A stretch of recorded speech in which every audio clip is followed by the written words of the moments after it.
Chapter 1080. After showing off, Danny put away Frost God's body and stood on top of Tessa's head.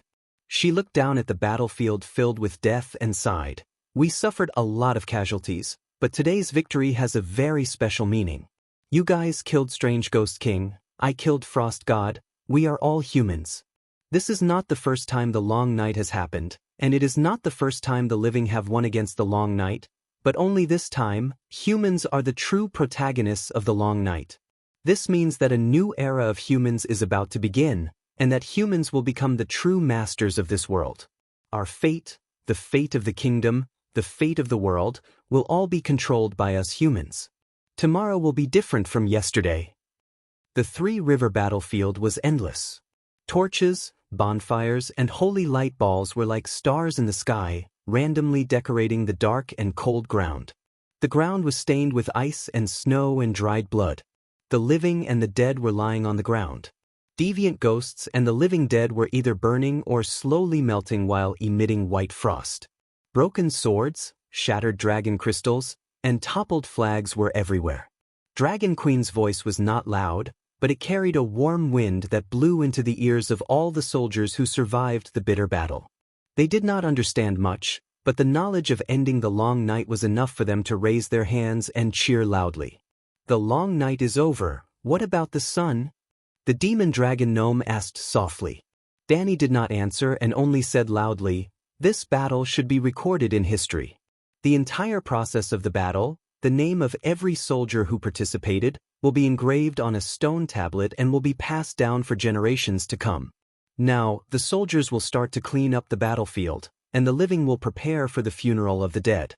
Tonight, there will be a celebration of victory, and also a collective mourning for the heroes. Then, she jumped down from Demon Dragon Tyrion's head, glanced at the nobles and soldiers around her, and said, "I will now fulfill the promise from back then. The one who ends the Long Night will be the king, and the hero who is first on the hero ranking will be the king." In theory, ending the Long Night not only requires killing Strange Ghost King, but also expelling the cold and darkness and summoning the sun for the world. But summoning the sun is my responsibility, and killing Strange Ghost King will make me the king of the Seven Kingdoms. Who killed Strange Ghost King? Or rather, who contributed the most in the battle against King Strange Ghost? Nearly half of the people looked at the pale John with complicated gazes. Not only was his face as white as a sheet of paper, but blood was also flowing from the corner of his mouth. There was also a huge dent in his steel breastplate, and his left arm was torn from the shoulder. At this moment, the severed arm and shoulder were randomly pieced together. A third of the people looked at Arya with a puzzled expression. They did not see the whole battle clearly.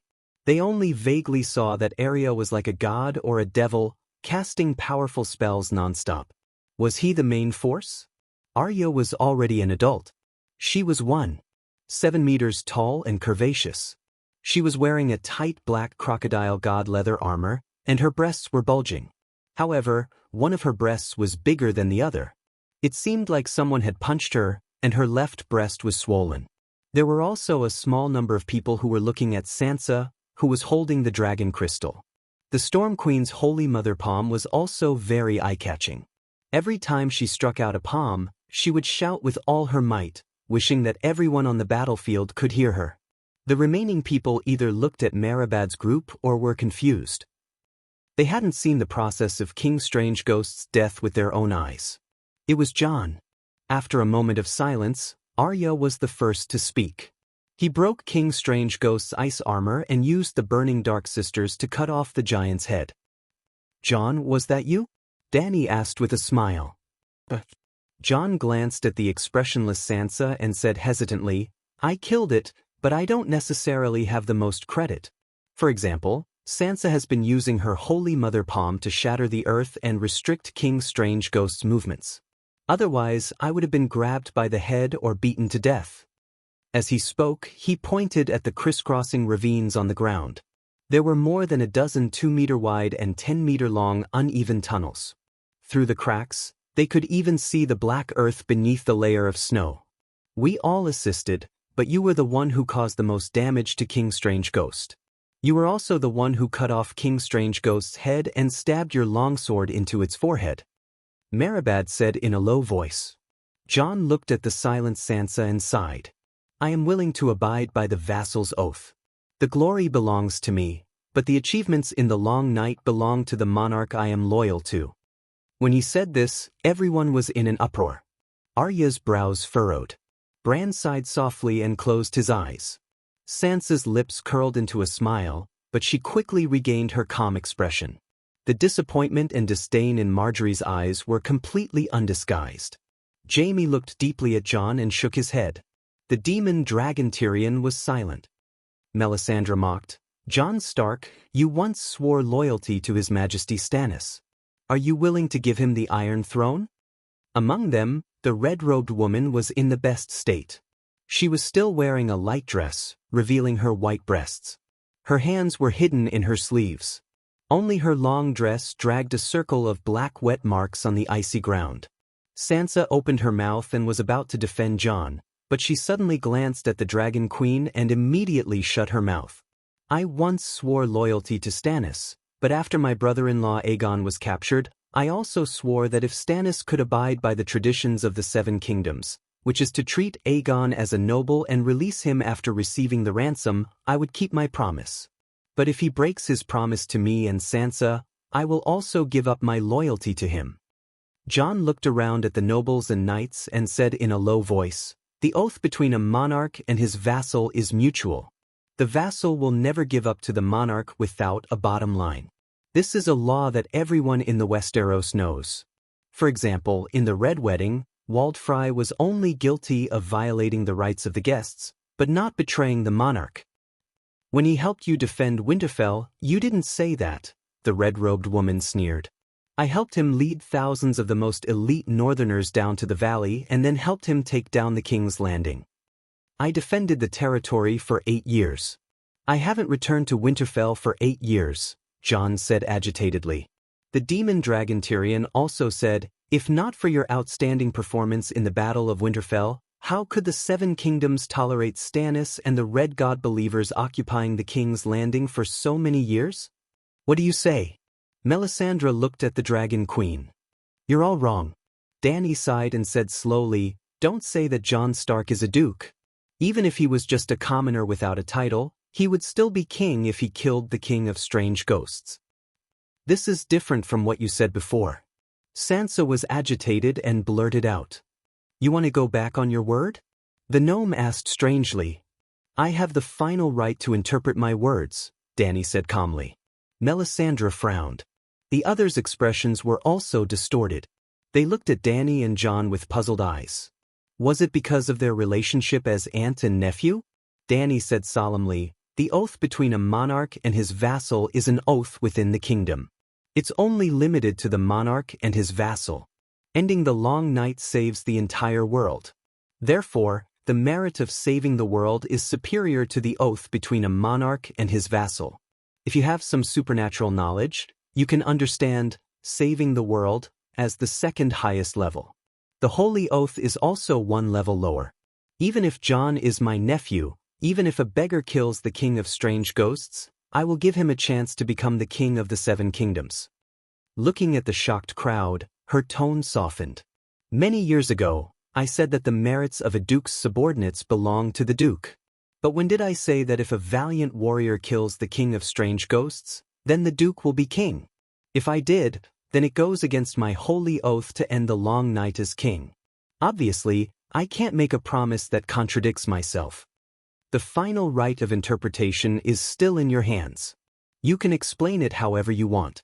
The duke cursed in his heart. Then let Jon be king. A smile appeared on Arya's pale white horse's face. Jon was a bit agitated, but when he saw Sansa's pale face, he fell silent. Dany sighed. I'll take the bronze of the north. The index and middle fingers of her right hand formed a sword and cut through the air. She reached out and took out a huge grayish-white rock with a diameter of 8 or 9 meters. Boom!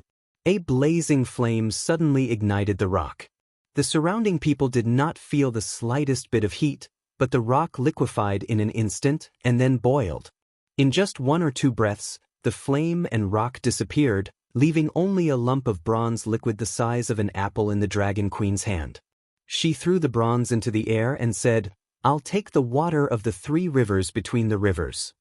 Crack, crack, crack. 3 steps away, the ground slowly cracked, scaring the nearby soldiers into running away. Boom! A stream of clear water shot out from the bottomless ground, turning into a rainbow in the sky and landing on Dragon Queen's open right hand.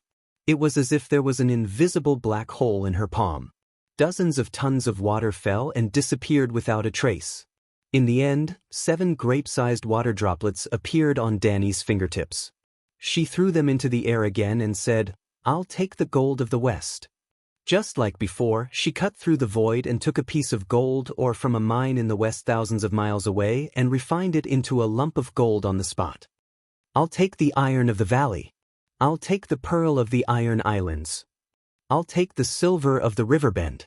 I'll take the dragon crystal of the king's domain. I'll take the mithril of the land of storms." Oh, mithril is a super magic material that I've developed in recent years. Only a bowl of mithril was refined from a huge rock the size of a hill. It's lighter than a goose feather, tougher than steel, and has a never-failing luster. Everyone was confused. This was the first time they'd heard of mithril and couldn't tell the difference between it and silver. They didn't have any intuition about its characteristics. "I'll take the sand of Dorn." Endless yellow sand fell from the sky and burned in the air. In the end, only a large piece of crystal was left. "I'll also take 7 weapons from the battlefield." She waved her hand and a knife, spear, sword, hammer, axe, bow, and half of a stone flew in front of her and melted into a pool of liquid. Finally, "I'll take a piece of the bones of the frost god and the strange ghost king." It was a long process, but the whole process was very smooth. There was no pause. In just 2 minutes, the flame with the characteristics of the first flame burned out 11 lumps of raw materials. Then, the 11 raw materials were stewed in a big pot. The flame dissipated and a soft golden light as bright as the first rays of dawn illuminated the land. Everyone was mesmerized by the golden light. That expression was like Gollum seeing the Lord of the Rings. Then, in an instant, the golden light disappeared without a trace. Dragon Queen held a slender 7-toothed crown in her hand. It was a simple platinum ring, a bit like Monkey's golden hoop. It was decorated with 7 small sword-shaped spikes, and a drop of water was condensed at the tip of each spike. At this moment, the crown was ordinary and didn't have any special charm. Everyone woke up and felt a contradictory feeling of satisfaction and disappointment. Dani casually threw the crown to John, who caught it subconsciously. It wasn't heavy at all. In fact, it was ridiculously light. My mission is to ensure that the results of the competition are absolutely fair and just. No matter who you swore allegiance to before, I'll give you a chance now. You can legally renounce those vows, wear the crown, and be crowned king. As long as you drip a drop of blood on the crown, only you and your descendants can wear this crown. Only the one who wears this crown will be recognized by the 7 gods and the people of the world as the king of the 7 kingdoms. This promise will last for at least 10,000 years. I'm the one who said this, and I'll vouch for you. Even Jamie's breathing started to quicken. John's hands holding the crown were trembling. His body, his heart, and his firm belief were also trembling. I said that I'll give everyone fairness, but I won't interfere with how you choose. You can wear the crown yourself or give it to someone else. I set the rules, but you're the ones who walk. No matter what choice John made, the king of the 7 kingdoms had to lead the soldiers to carry out the final cleanup of the strange ghosts. This is the responsibility of the king. Now that the matter of the 7 kingdoms has been settled, I'm going to summon the sun. Do as you please. After saying this, Dani disappeared without a trace. Chapter 1081. 3 months ago, Holy Light one-handed hosted a secret wedding for us.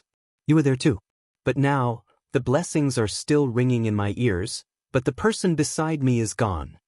Marjorie wore a plain black dress and a black veil that covered her sorrowful face.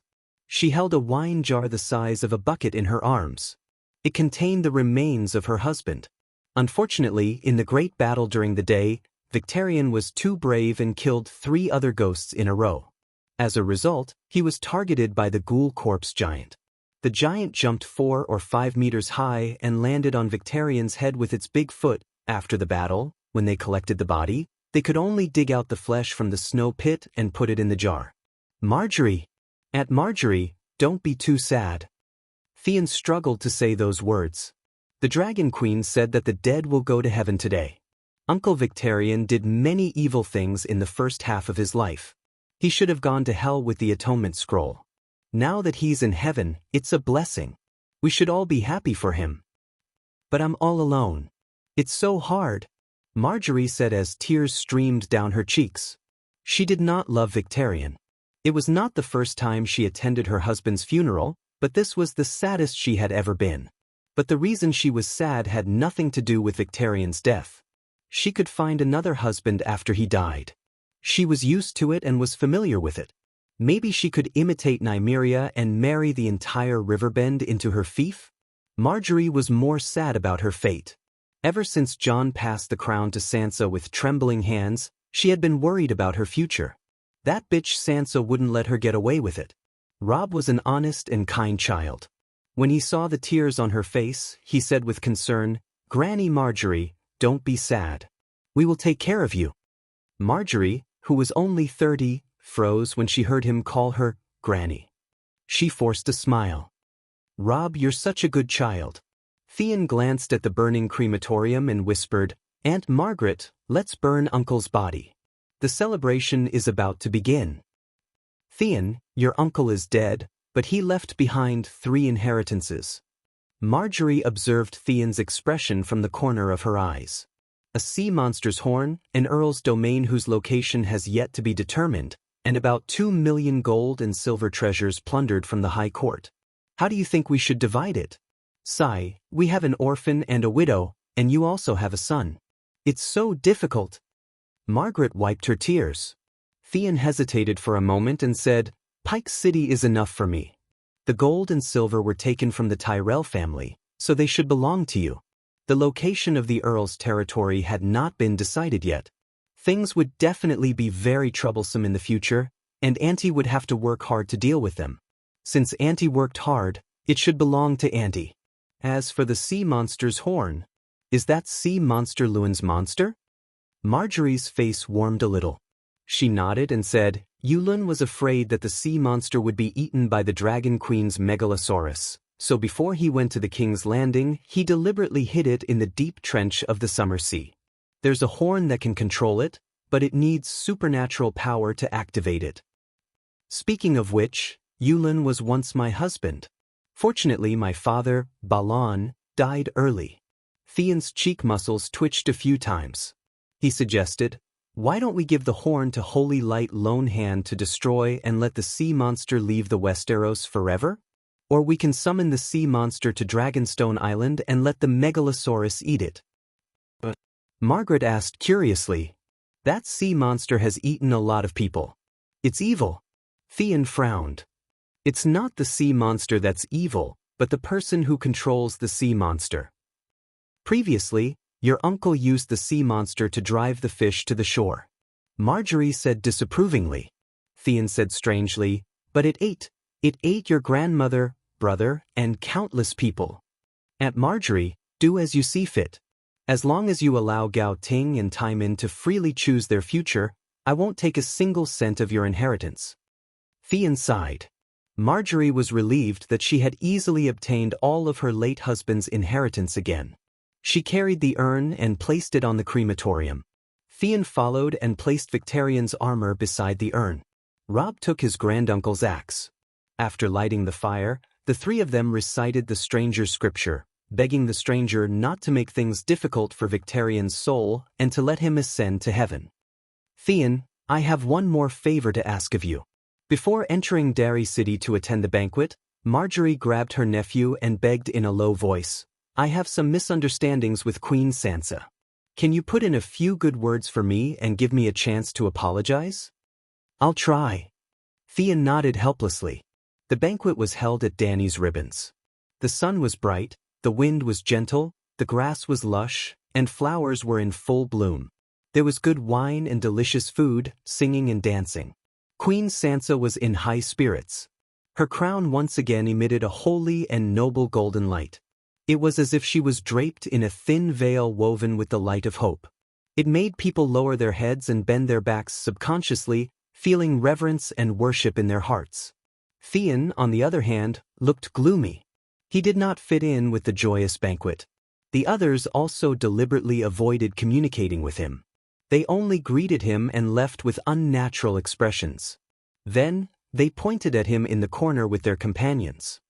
"Tell me that my decision is correct," he said gloomily to the dwarf who walked over. The dwarf frowned and said, "Now, you can only ensure that your choice is correct if you believe that your choice is correct.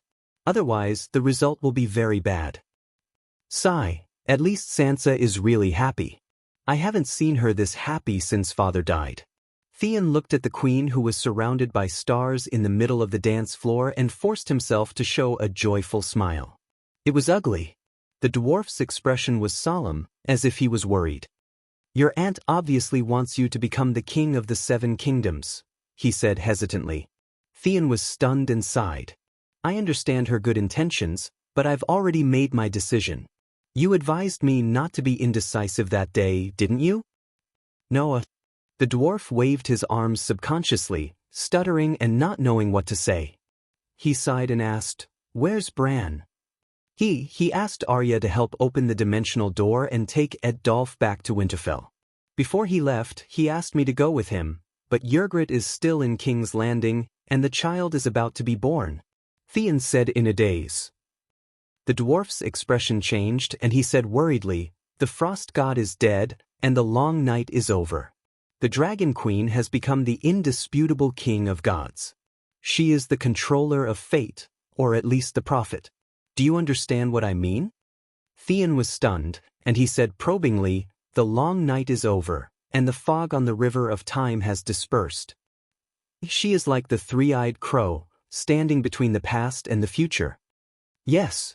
The dwarf glanced at Queen Sansa subtly, and said in a low voice, "The Dragon Queen knows the future, but she's obviously advising you to accept the crown. What does that mean?" "What?" Theon shivered. "If she has good intentions towards you, it means that your future is not good. If she has bad intentions, giving up the crown is the best choice for you." The dwarf stared into his eyes. "Tell me, does she have good intentions towards you, or bad intentions?" Theon revealed a smile that was uglier than crying and said bitterly, "I will return to Winterfell as soon as possible. Dozens of kilometers of the Great Wall have collapsed, and it will take decades to repair it. I will be in charge of this huge project." The dwarf patted his shoulder and comforted him with a smile. "My good nephew, my kindness towards you is no less than your Aunt Dany. Don't worry, I will take care of the court." Uncle Tyrion was very responsible. For his nephew, he climbed into his nephew's sister's bed that night. "I'll let you see my treasure, a true treasure." Sansa lifted the blanket and stood on the blanket beside the bed. Her snowy skin that was covered in red marks was exposed. She was not wearing a single piece of clothing, and only wore a crown on her head. She did not do anything, but the crystal at the tip of the crown sword suddenly emitted a blinding golden light. The golden light was like a solidified liquid, and it quickly flowed down, covering Queen Sansa's entire body. The golden light receded, and a Valkyrie wearing dragon-scaled golden armor stood on the ground. The armor was seamless, and there was not a single gap. Even the eyes were inlaid with an ice-blue crystal. "It can actually turn into armor."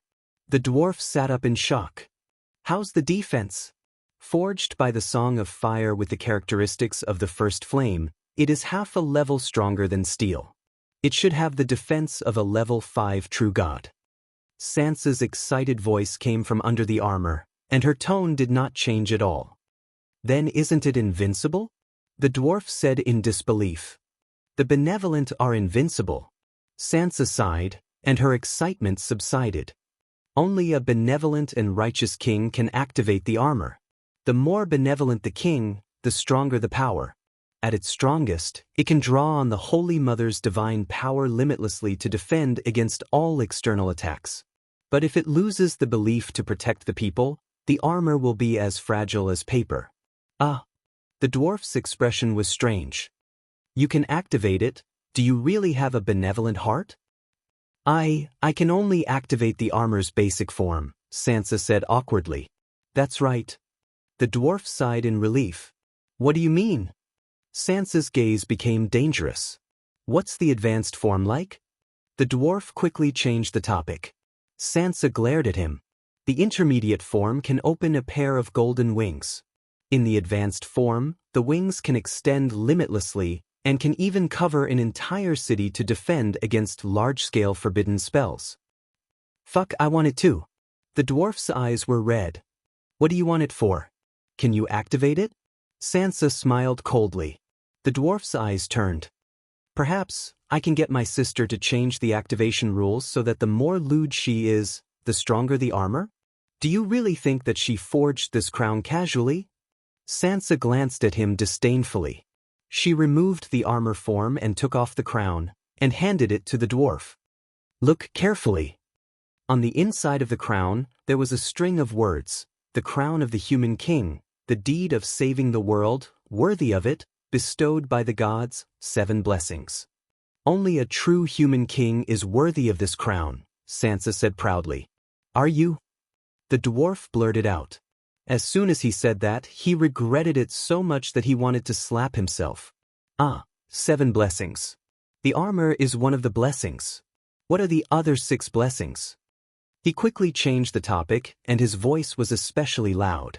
The smile on Sansa's face disappeared. Her eyes were filled with complicated emotions. After a long while, the dwarf pounced over and hugged her. She said calmly, "Even you think that I'm not worthy of being king. What do the others think?" The dwarf sighed helplessly. Don't think too much. Let them think whatever they want. The human king crown recognizes you as its master with blood. Your genes are engraved in it. From now on, only you and your descendants can become the kings of the 7 kingdoms. This is fate. The Dragon Queen also promised that she will ensure that your dynasty will continue for 10,000 years. No matter what the others think, it's useless. Are you still going back to the Barren Lands? Sansa suddenly asked. The dwarf was a little confused. He did not expect her to ask this question. Why are you asking this? If you go back to the Barren Lands, I'll make Jon my hand of the king.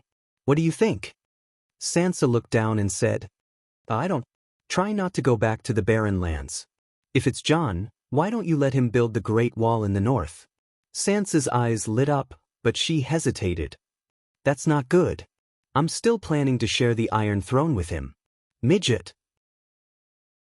Chapter 1082. Your Majesty, please don't let the Northern Ice King leave. Margaret knelt on the ground, her face filled with anxiety and worry. After Theon's nephew interceded for her for the 3rd time, Queen Sansa finally gave her a chance to apologize in person. Sansa absent-mindedly glanced at the large emerald ring on her finger. She frowned as she caressed the golden lace robe she was wearing. Somehow, she felt that this outfit did not match the noble crown on her head. Perhaps, when she returned to King's Landing, she should invite a famous tailor to make a queen's robe for her. It had to at least have the majesty of both the gray-white direwolves and the 3-headed red dragons. She could not ask for an accessory that was too heavy in color. The key was that it had to match the light-colored platinum crown. Your Majesty? Margaret did not get a response for a long time, so she reminded her softly. Margaret, is this your sincerity? At this moment, you still dare to sow discord between us. Sansa finally gave her a nonchalant but mocking look. Your Majesty, please listen to me. Margaret kneeled and took 4 or 5 steps forward. Letting Jon Stark stay in King's Landing is the best plan. Letting him go back to Winterfell is the worst plan. Appointing him as the supervisor of the Great Wall is the worst plan, she said softly. Sansa narrowed her eyes and asked an irrelevant question. Weren't you very happy before? Why did you change your mind? Margaret smiled bitterly. She did not avoid her gaze and said frankly, You used me as a pawn to plot against River Bend. I am indeed unhappy. But you want me to learn from you, but you can't just let me learn how to rule a country, right? Actually, the biggest inspiration you gave me had nothing to do with politics. You were like a marionette in the past, your fate was controlled by others. Now, you have turned the tables around and truly control your own present and future. This kind of control of fate is what I want to learn the most. Besides, the core rule of the game of power is not to stand on the side of the loser. Reality has proven that my judgment of the battle was correct. Duke John really defeated the variant Ghost King. But I never thought that he... She sighed and said helplessly, "The outcome has been decided. You are the final victor. I am willing to follow the rules of the game and submit to the victor." Sansa fiddled with the ring on her ring finger lazily. She didn't even look at him.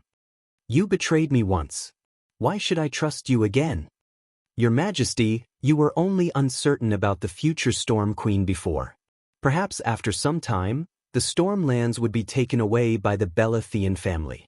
Now that you are wearing the human crown, there are very few people in the world who are convinced, but there are very few people who can rebel." Margaret looked at the Queen meaningfully. When Sansa heard this, she glanced at him coldly. "Few people are convinced? Your Majesty, you went to Slaver's Bay a year ago and met with the Targaryen scholar Ymont. Do you know that he has the nickname, the man who should have been king? His younger brother, Aegon V, who founded the branch of the Dragon Queen's family. Have you heard of his nickname?" Sansa pursed her lips tightly. Her eyes were like needles. She wanted to sew Margaret and everyone else's mouths shut. In terms of royal taboos, the West was relatively more open than the East. It wasn't that the Western monarchs were more benevolent and magnanimous. It was just that the Western monarchs couldn't be as dictatorial as the Eastern monarchs. To put it bluntly, the king on the Iron Throne only had 3,000 golden robes. He couldn't even manage the King's Landing city. How could he interfere with the opinions of the other duchies?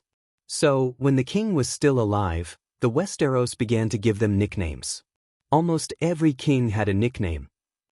For example, Conqueror, Aegon; Cruel, Magon; Mediocre King, Aegon; Mad King Aerys.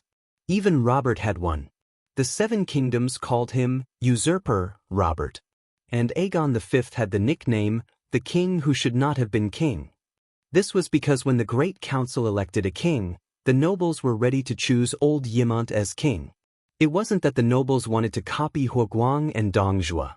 They just wanted to choose an older king who wasn't so crazy. It was a simple wish.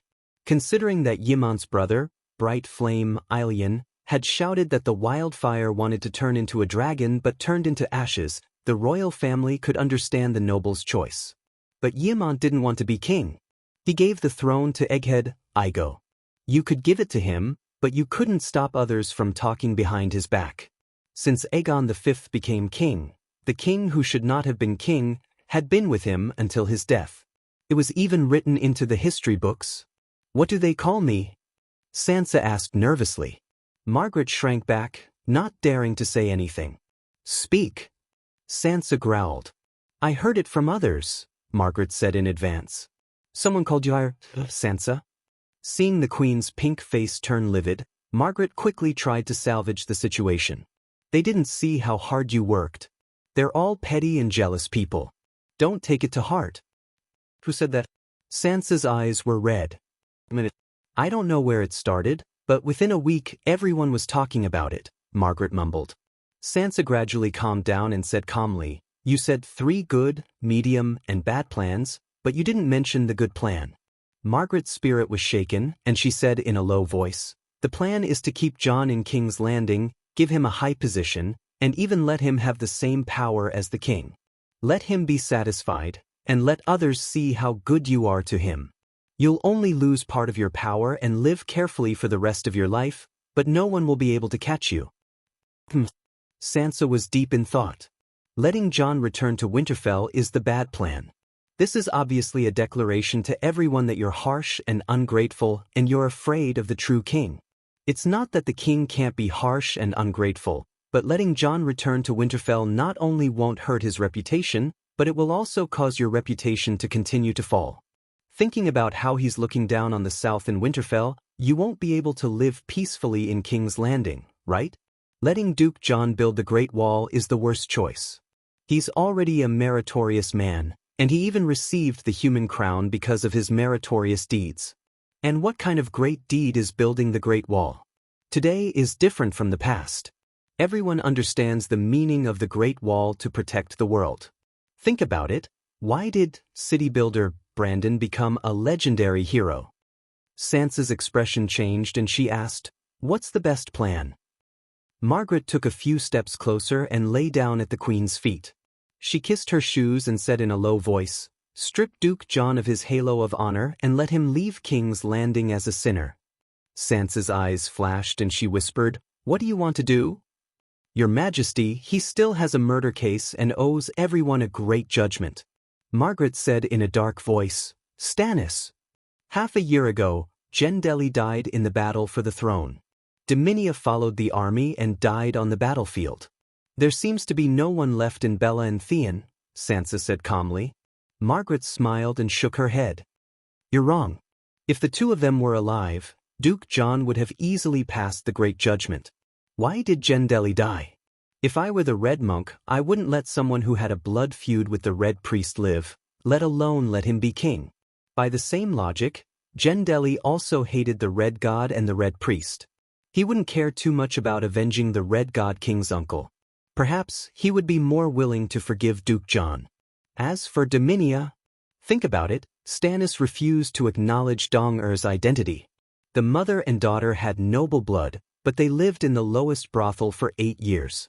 If she was still alive, would she bite the savior for her uncle? They wouldn't, but the Onion Knight Davos and Silas would. Sansa looked at the woman in front of her in shock. After a long time, she sighed. "You see through things." Margaret smiled bitterly. "During the years when Cersei locked me up in the Red Keep, I either went crazy or worked hard to learn some skills that would allow me to survive. For example, reading people's faces, judging the situation, and understanding the ways of the world." "Jon is my brother," Sansa said hesitantly. Before she finished speaking, she had already guessed the best plan that Margaret was talking about. But Jon was her brother. At least she still thought so. Margaret reminded her in a low voice, "Do you still remember the process of killing the strange Ghost King a few days ago?" "I will never forget it." Sansa frowned. Marjorie said slowly, "Your sister Arya was the first to assassinate him, but the sneak attack failed. The first person to rush to her rescue was Duke Jon. He stopped the giant Ghoul King who was about to kill Lady Arya. Then you and the Archbishop were the second wave. Me, the Hound, Bronze Jon, Jaime Lannister, and the rest of the Knights of the Seven Kingdoms followed behind without fear of death. What happened after that?" When Jon saw Sansa, he subconsciously pulled Arya back a few steps, leaving Lord Ghoul to her. Of course, she couldn't take it. If Aegon hadn't turned into a giant shield of holy light in front of her in time, she would have been punched like her sister, swollen like a steamed bun. No. The holy light shield that King Aegon had condensed with all of his soul power shattered into specks of light. If she were to take a direct hit, there was an 80% chance that she would break into two. "You think Jon wanted to use the strange Ghost King to kill me?" Sansa smiled sarcastically. Even if she almost died, she didn't believe that Jon would kill her. No one knew what he was thinking. Margaret paused and said softly, "Actually, I was the one who killed him." What? Sansa was stunned. Half a year ago, news of little Dany and Prince Leg getting married came. "I couldn't sleep at night, so I went to the Northern Ice Lord's mansion that night." "Why did you go there?" Sansa not only knew that she had seen Jon, she also knew that she had talked to Jon alone for a long time. Her spies told her. But Jon didn't tell her about it. "I advised Duke Jon not to kill the King of Strange Ghosts first, and to give you a chance to fight the King of Strange Ghosts alone. Tell me, does he understand my dark thoughts? Or did he pretend to be confused and go with the flow?" "I don't believe you." Sansa's face was so tense that Margaret couldn't tell what she was really thinking. Gritting her teeth, she confessed, "I also told him that the throne can only be taken, not given. You bitch, you're so evil." After hearing Margaret's analysis of her thoughts and personality, Sansa was both embarrassed and angry. She raised her right hand in front of her chest and was about to use the Holy Mother Palm. Seeing the Holy Mother Palm, Margaret's face turned pale. "I'm confessing to you. Maybe I should let you leave." Sansa's eyes were cold. Letting her leave was the same as rejecting her loyalty, and in the future, Your Majesty, only a truly loyal subject would tell the unpleasant truth. Margaret cried. What else did you say? Sansa said coldly. Marjorie did not hide anything. She honestly told him what she had said and how Jon had reacted to her. Your Majesty, before hearing this, Jon would still be your good brother, but after hearing this, she said carefully, looking at how he killed the strange ghost king, it's obvious that he took some of my words to heart. I said before that when you wear the human crown, there are few who are convinced, but there are few who can rebel. Actually, there is only one person who has the right to take your crown. It's not the Dragon Queen. She has never broken an oath, let alone a sacred oath that everyone knows. But Duke Jon. Chapter 1083. The long night ended, but the sun did not rise immediately. However, the sky was no longer completely dark. After the Dragon Queen handed the human crown to Jon, the world was shrouded in a dim yellow. There was no distinction between day and night. It was about the same brightness as the last moment of winter dusk. Looking up at the sky, one could see a huge fireball in the middle of the sky. It was countless times bigger than the sun, almost covering half of the sky. However, the light and temperature were not high. It was a bit like the red moon magnified 10,000 times. When it first appeared, the humans in the world either cheered or knelt on the ground and cried. The sun is finally out. They shouted excitedly. However, in the next few days, the temperature and brightness of the sun did not change, but the fireball in the sky became smaller and smaller. When the humans began to doubt, the bishops of the Church of the Seven Gods received an oracle. They were not looking at the sun now, but a furnace. The Dragon Queen was using the furnace to forge a new sun in the sky. Although the sun did not rise immediately, the land of eternal winter in the far north would no longer send cold air to the south. The world's temperature would slowly rise. After receiving this news, the human allied army led by Dany and Rhys prepared to disperse and return home. The volunteer soldiers who participated in the war were all in the prime of their lives. After putting down their swords, they had to pick up their hoes and farm. Derry City, Farmer's Castle Hall. The decorations in the hall were simple. The stone powder on the walls had fallen off, and the beams were blackened. Other than the bright true dragon flag and the 5-colored dragon flag, there were almost no other tapestries. The tables were stacked high in the corner, leaving a space for the lords' chairs. The Dragon Queen is forging the sun in the sky. Soon, the world will return to its original state.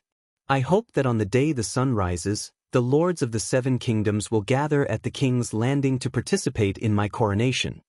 At this point, Sansa stopped and looked around at the lords and knights in the hall, observing their expressions and eyes. Although everyone seemed to have a strange expression on their faces, no one directly questioned him. The Queen nodded in satisfaction and continued, "When the time comes, I will choose a new council minister and rebuild the tax and administrative system of the Seven Kingdoms. Along the way from the long night, I'm sure all of you have noticed some flaws in the current system of the Seven Kingdoms.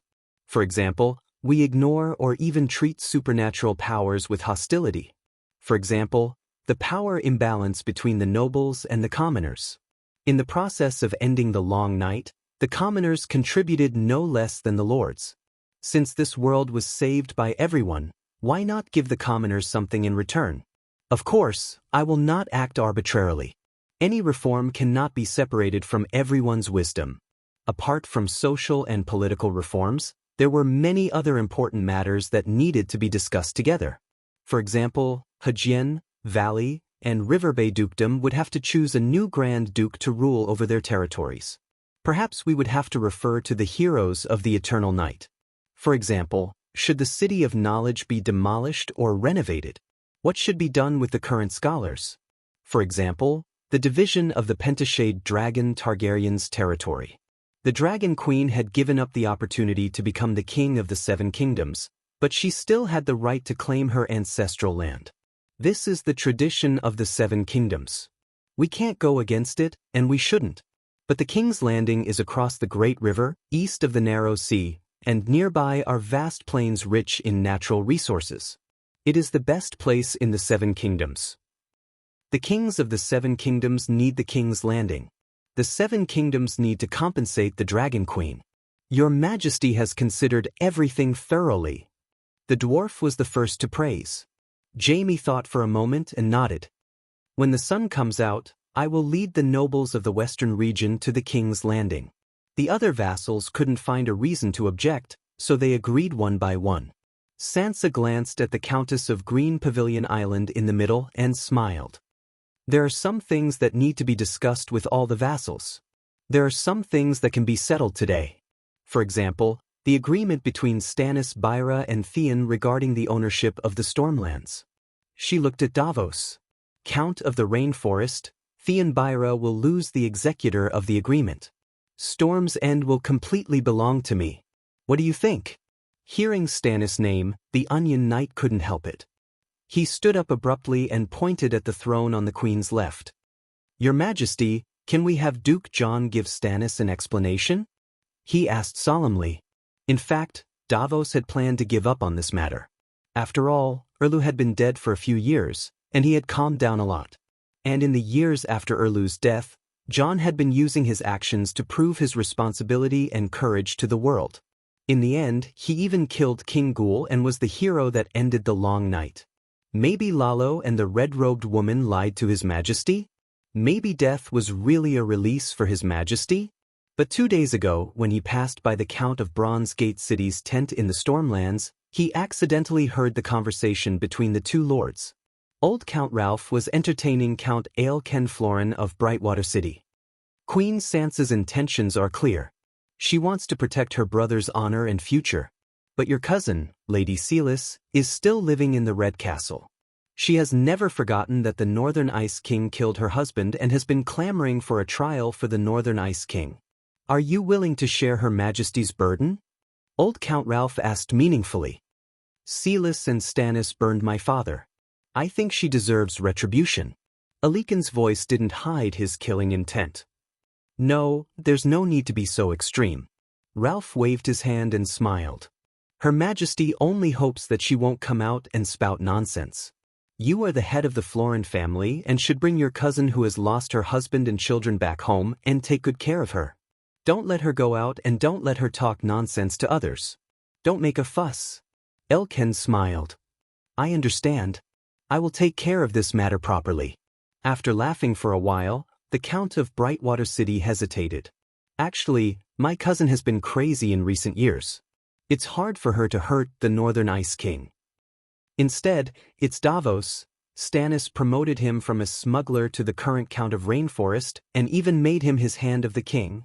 After pausing for a moment, he slowly said, as long as the Onion Knight has the slightest bit of gratitude, he wouldn't pretend to be deaf and mute and purposely forget the promise of a trial after the long night 5 years ago, right?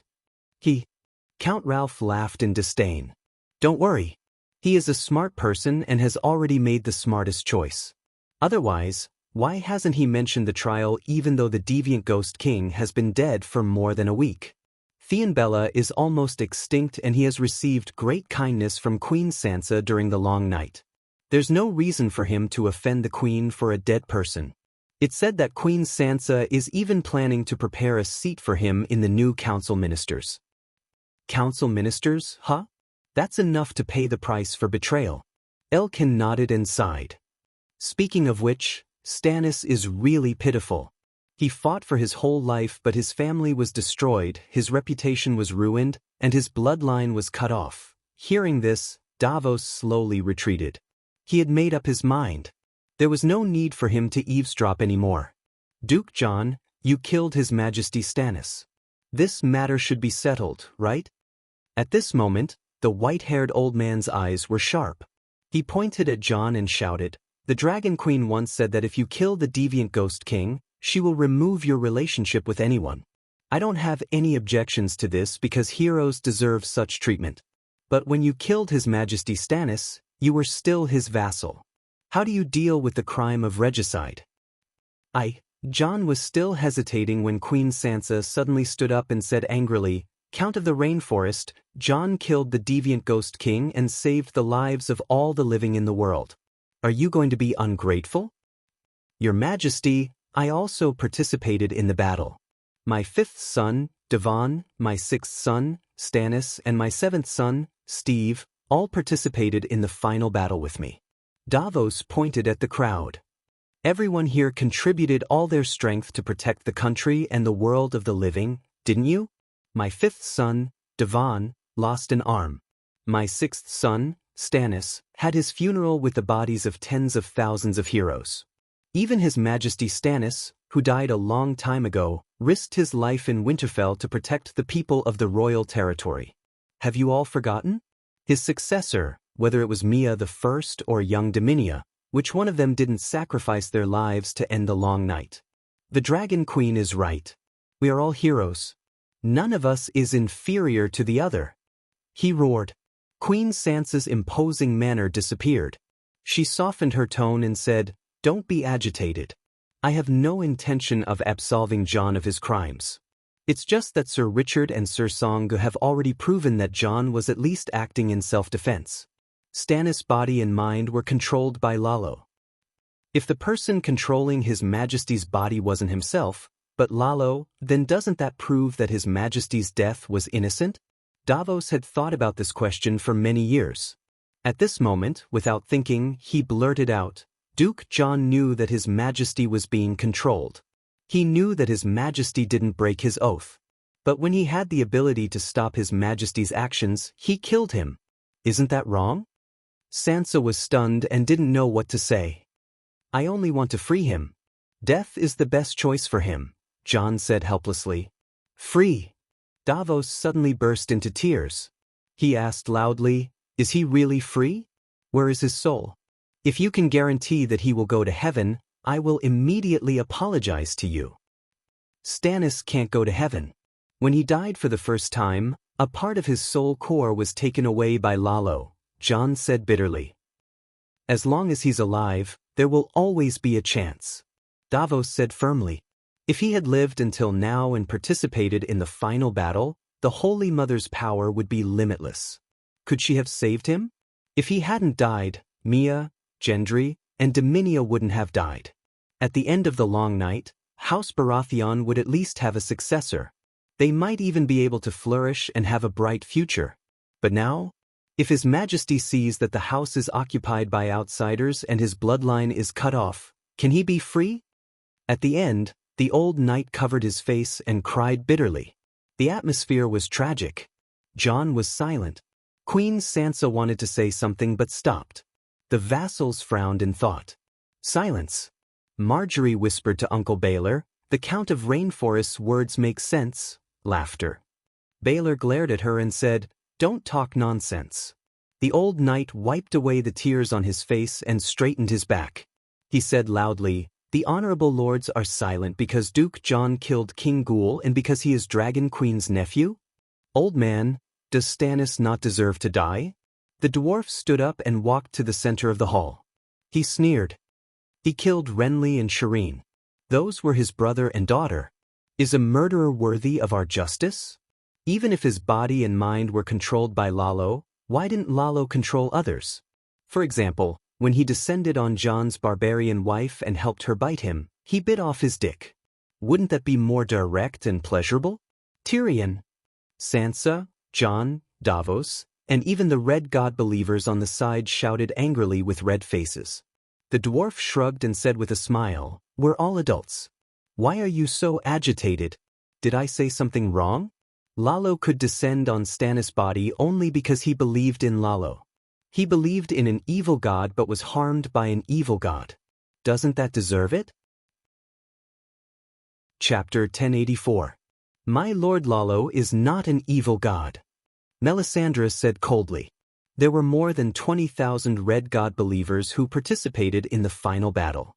Of course, not all of them had died, and now they had an important seat in the meeting. If Theon Bella was still alive, the leader of the Red God priests would be the king, but now it was Melisandre who sat below Lancel. Sorry, I'm used to it. Tyrion smiled at her. To the believers of the seven gods, Lalo is an evil god, but in the overall situation he barely qualifies. In the final battle, he secretly contributed a lot, so he's much stronger than a real evil god. Of course, you have to inform him to register with Qizong as soon as possible. If he doesn't enter the investiture of the gods, he can't be considered a true god. Aunt May snorted and didn't say anything else. Actually, the little devil's words are not crude. It's his choice to believe in a god, and he should bear the consequences, Mattis Rowan said slowly. Indeed, if he believed in the 7 gods honestly, he wouldn't have been possessed by an evil. Lalo. Jamie sighed. Everyone else chimed in as well. Erlu's virtue of being introverted was not favored by the nobles of the 7 kingdoms. When Robert was still on the throne, he had no reputation among the nobles and the common people, let alone now that he had killed his brother and daughter. Seeing this, despair and sorrow slowly crept onto Davos's old face. Sansa smiled as if she was satisfied with the result, but she glanced at Marjorie secretly. The Onion Knight is still lacking, it's your turn to assist. You can't say that.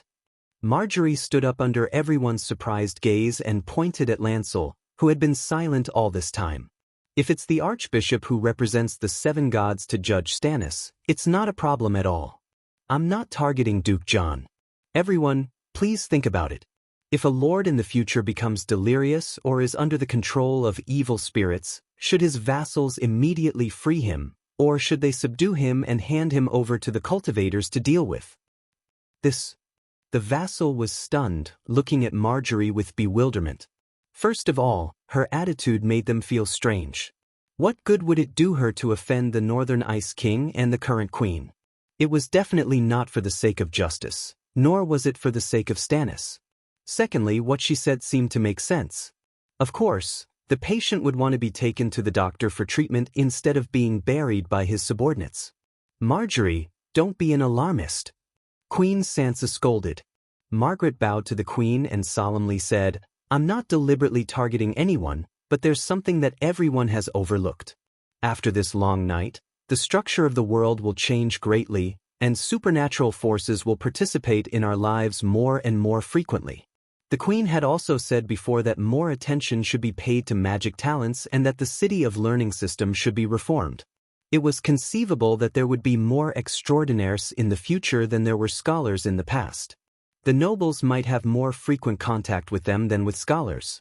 For example, in today's Riverbend, almost every earl has a small magic school, and Dragonstone Island has an advanced magic academy.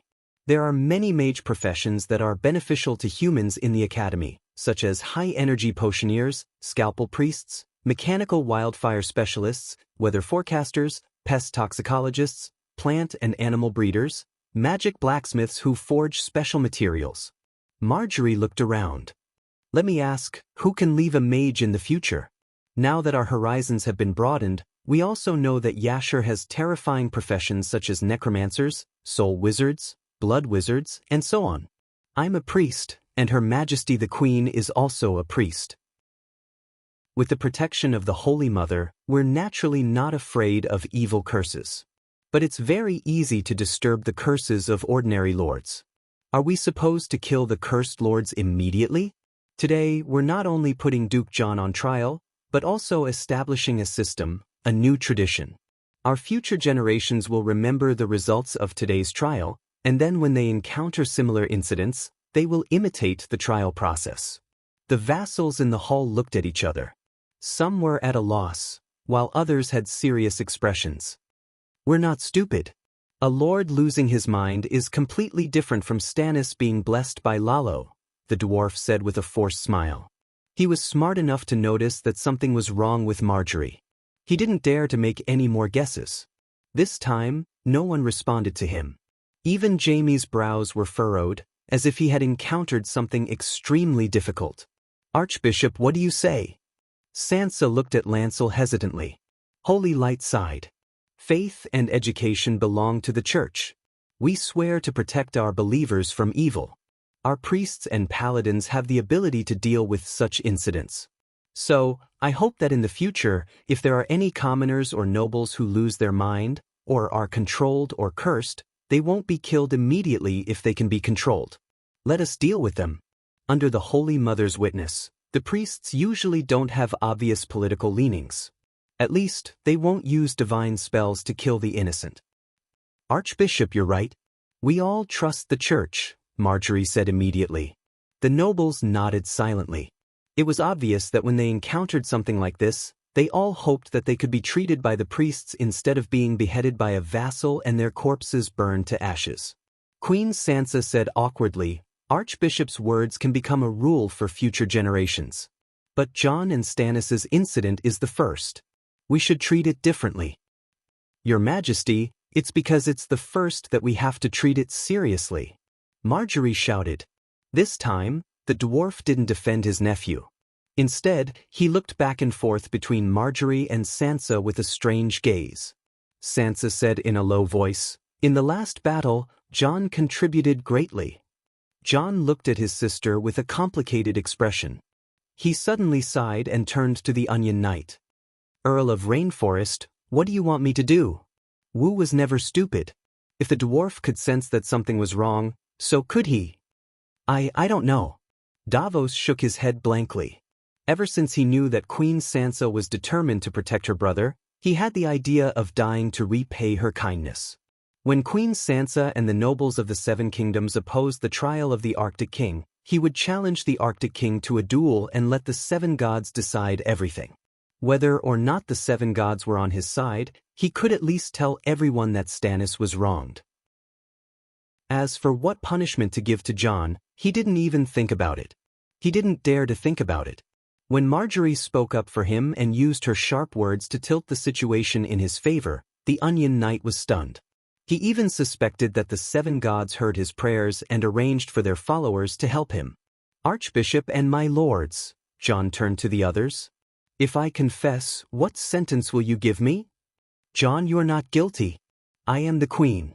If I say you are not guilty, you are not guilty, Sansa said anxiously. Jon lowered his head and didn't look at her. He only said calmly, I am guilty. Sansa opened her mouth to speak. She looked to Tyrion for help. The dwarf sighed and closed his eyes. He didn't say anything. He respected Davos' choice. Archbishop? Jon asked Lancel again. Xinguang one-handed said hesitantly, with the Duke's achievements, no matter what the crime is, it is enough to make up for it. With a sincere expression, Jamu nodded in agreement. Yeah, you've never rested during the 8 years of the war against ghosts. You've been fighting on the front lines, slaying countless deviant ghosts, including nearly 10 evil ice gods. The honor you received can wash away any sin. Plus, killing Stannis wasn't a big mistake. If it were me, if he dared to touch my brother-in-law, I would have stabbed him with my sword. It wasn't easy for you to endure until then. The dwarf looked up at his brother with a strange expression. Wasn't Jaime's brother-in-law himself? Matthew's Rowan glanced at Little Rose. Perhaps we can have Duke Jon repent in the cathedral, just like Lady Marjorie. Marjorie's expression was ugly. However, no one cared about her expression. Yes. Elaine nodded. Marjorie also committed the crime of murdering a king. Today, we will follow the precedent. The others nodded in agreement. Sansa's eyes darkened. Marjorie saw the queen's gaze and said loudly, I am different from Duke Jon. My punishment came from Cersei, the victim's family. I am the plaintiff. If killing a king only took 5 years of hard work, who would still have a heart of respect? Hearing this, everyone's expression twisted. Are you saying that Cersei should have killed you back then? Don't forget, the Grey Guards were also the plaintiffs. Lancel said, Sir Davos, you are the plaintiff now. What punishment do you think is appropriate? Davos nodded hesitantly. Perhaps, Marjorie looked at his expression and guessed that the Onion Knight was going to be lenient. She immediately interrupted, Earl of Rainforest, you are only the plaintiff's representative. Lady Celis is still alive. Marjorie, what's wrong with you today? Elaine couldn't help but ask. Everyone knew that Celis was crazy and wanted to eat Jon alive. How could she let him go to the Holy Church to repent and atone for his sins? Marjorie waved her hands in front of her. I am not targeting anyone. You just have to use my case as a reference. I don't dare to lie to everyone. I have to speak the truth. If you think my words are unreasonable, you can pretend I didn't say anything. After all, I am just a small earl. Elaine was speechless. This Marjorie was too good at talking. Davos suddenly regretted. Perhaps he shouldn't have jumped out today. Things were already out of his control. In the awkward silence, Jon sighed. Earl Clinton, can you arrange for a winged dragon knight to go to King's Landing and bring Lady Celis here? After Old Barton left the Westeros, Old Helplessness took over his position and became the leader of the Dawn Warriors, Winged Dragon Knights and Tile Steel Army. Erlu originally had a group of Winged Dragon Knights.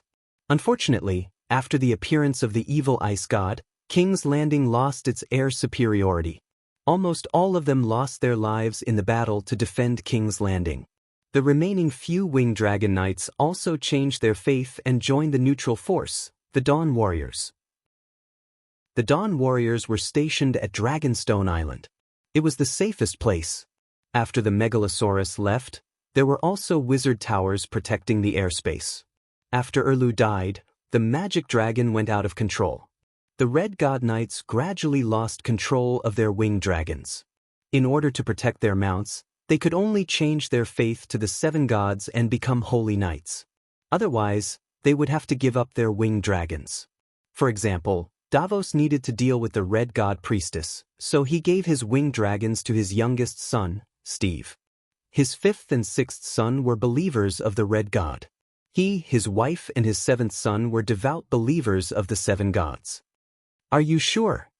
Old Helplessness was surprised. We can't avoid her in the trial of her husband's case. Jon sighed. Old Helplessness sighed and called a fire mage to send a message to Dragonstone Island.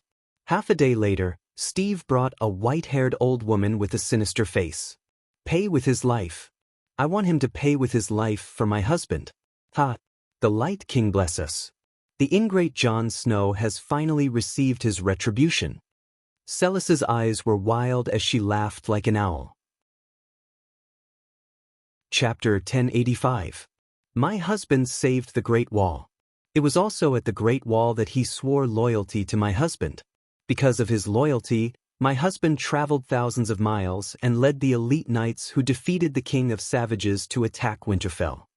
Celis seemed to be crazy, but her words were not completely illogical. She pointed at Jon and scolded, "Your title as the Duke of the Northern Territory was bestowed by His Majesty himself. He lost his life to protect your Winterfell. But how did you treat him, ingrate? I want Jon Snow to pay for my husband's life." Her face twisted as she shouted at all the nobles. Queen Sansa's expression changed. She said to Steve, "Take Madame Celis away. We already know her opinion." Steve looked at his father hesitantly. The Onion Knight nodded slightly and said in a low voice, "Madam, follow Steve to the guest room and wait. I'll stay here. I want Jon to pay with his life." Celis hissed. I'll do my best." Davos sighed softly. "Haha, ingrate Jon Snow wants to pay for my husband's life, ha." The woman cried and laughed as she was taken away by 2 guards. After she left, Davos smiled bitterly. Everyone saw Madame Celis's situation. She's almost lost her mind. There's only hatred and vengeance left in her heart. Marjorie looked at the dejected Jon. "Duke Jon, you insisted that Madame Celis come. Now that she's here, do you think her suggestion is meaningful?" "Marjorie, that woman is crazy. Are you crazy too?" Queen Sansa scolded angrily. Jon's eyes were dim and his face was pale. He tilted his head to look at his sister, then slowly lowered his head and murmured, I confess that I once served Stannis. I also confess that I committed regicide." Everyone was shocked. "Jon, don't talk nonsense," Queen Sansa said anxiously. "Duke, don't be agitated." Margaret's face twitched a few times, and she forced a smile. Madame Celis's suggestion is only a reference and not the final judgment. We can discuss it slowly. Sigh, there's no need to discuss it anymore. I want to end this matter as soon as possible, Jon said in a low voice. Sansa's body stiffened imperceptibly for a moment, and her eyes became uncertain. Marjorie's pupils also contracted. The 2 shrewd women seemed to have understood something. No matter what, with Duke Jon's status and his contributions in fighting the deviant ghosts, he doesn't deserve to die. Even if you plead guilty, you don't really have to pay with your life. You can swear that you will use the honor of the first half of your life to wash away your previous mistakes. I think everyone can accept that. At the very least, you can wear a black robe and forget all your sins. Margaret sighed. The dwarf's mouth twitched, but he did not say anything. John finally raised his head and looked deeply at Queen Sansa, whose face was full of worry. She wanted to lower her head. After a long while, he stood up and looked around at everyone. I swear, right here and now, I will give up all the achievements and honor that I have gained in fighting the deviant ghosts and protecting the kingdom for the past 8 years, including the achievement of killing the deviant ghost king in the final battle. But not to atone for Stannis's crimes. He doesn't deserve it. Other than my own parents, no one else deserves that honor. From now on, you can treat me as a newborn baby after the end of the long night. I am no longer a hero. My honor is all given to my own parents. John exhaled, as if he was exhaling all the bitterness and hesitation in his heart. With a smile, he announced loudly, "My father, Rhaegar Targaryen, and my mother, Lyanna Stark. One of them is a married man, the other has a sacred marriage contract, but they are together. I often wonder, are they both crazy? If they aren't, why would they do such a crazy thing? Perhaps my father's mad blood flared up, and my mother's wolf blood burned.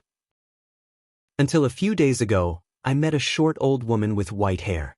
She came to me and cried, saying that she had finally seen the child of the prophecy. The child of the prophecy has finally fulfilled my prophecy." After a pause, he smiled and explained to the confused vassals, "In the Targaryen family, there is a not-so-ancient prophecy. The descendant of my grandfather, the Mad King Aerys, and my grandmother, Queen Layla, will give birth to the child of the prophecy. My lords, you may have heard of this prophecy. The prophecy was said by Jenny's dwarf friend in the city of Barren Stone. She survived the fire in the summer hall. She is the old woman I met a few days ago." "The soul of the noble heart?" many of the riverside knights exclaimed. John glanced at them and continued, "My parents' meeting may have been a mistake, but their union was definitely the arrangement of fate. Why did Lalo descend upon Stannis to murder me? Because I have something he wants. I was originally the prince of the prophecy that he chose. Of course, we all know now that the person who truly saved the world was my aunt. We only managed to stop the long night, but she ended it completely. I only have one purpose in saying this. I want the people of the world to understand that my parents met the right person at the wrong time under the arrangement of fate. I do not deny that they brought great harm and shame to others. They are guilty. Today, I will use all my honor to cleanse their sins. I hope that they can be forgiven by the 7 gods." Marjorie's expression was very complicated. The others were dumbfounded and shocked. Only she understood why he said that. He understood what she had said to him half a year ago, but he had rejected her suggestion. "As for myself," John grinned, "I was once a night watcher, and even became the 998th Commander-in-Chief of the Night Watchers. But this time, I really do not want to wear the black robe. The young me took the initiative to wear the black robe for glory. It was also because I did not know where to go after leaving the family that I loved but could no longer accept me. Now, I am no longer lost. I have a lover, family, and friends. In a few days, my first son will be born. He is a boy, and his name is already prepared. I'd Targaryen." Sansa's expression changed. John changed his mind. Before today, his son was still called Id Stark. "I know how hard it is for a child without parents. So, I really cannot go to the Great Wall to be a night watcher." John looked around and said slowly, "According to the traditions of the 7 kingdoms, the most common way for a guilty noble to atone for their sins is to wear the black robe, followed by exile to a foreign country."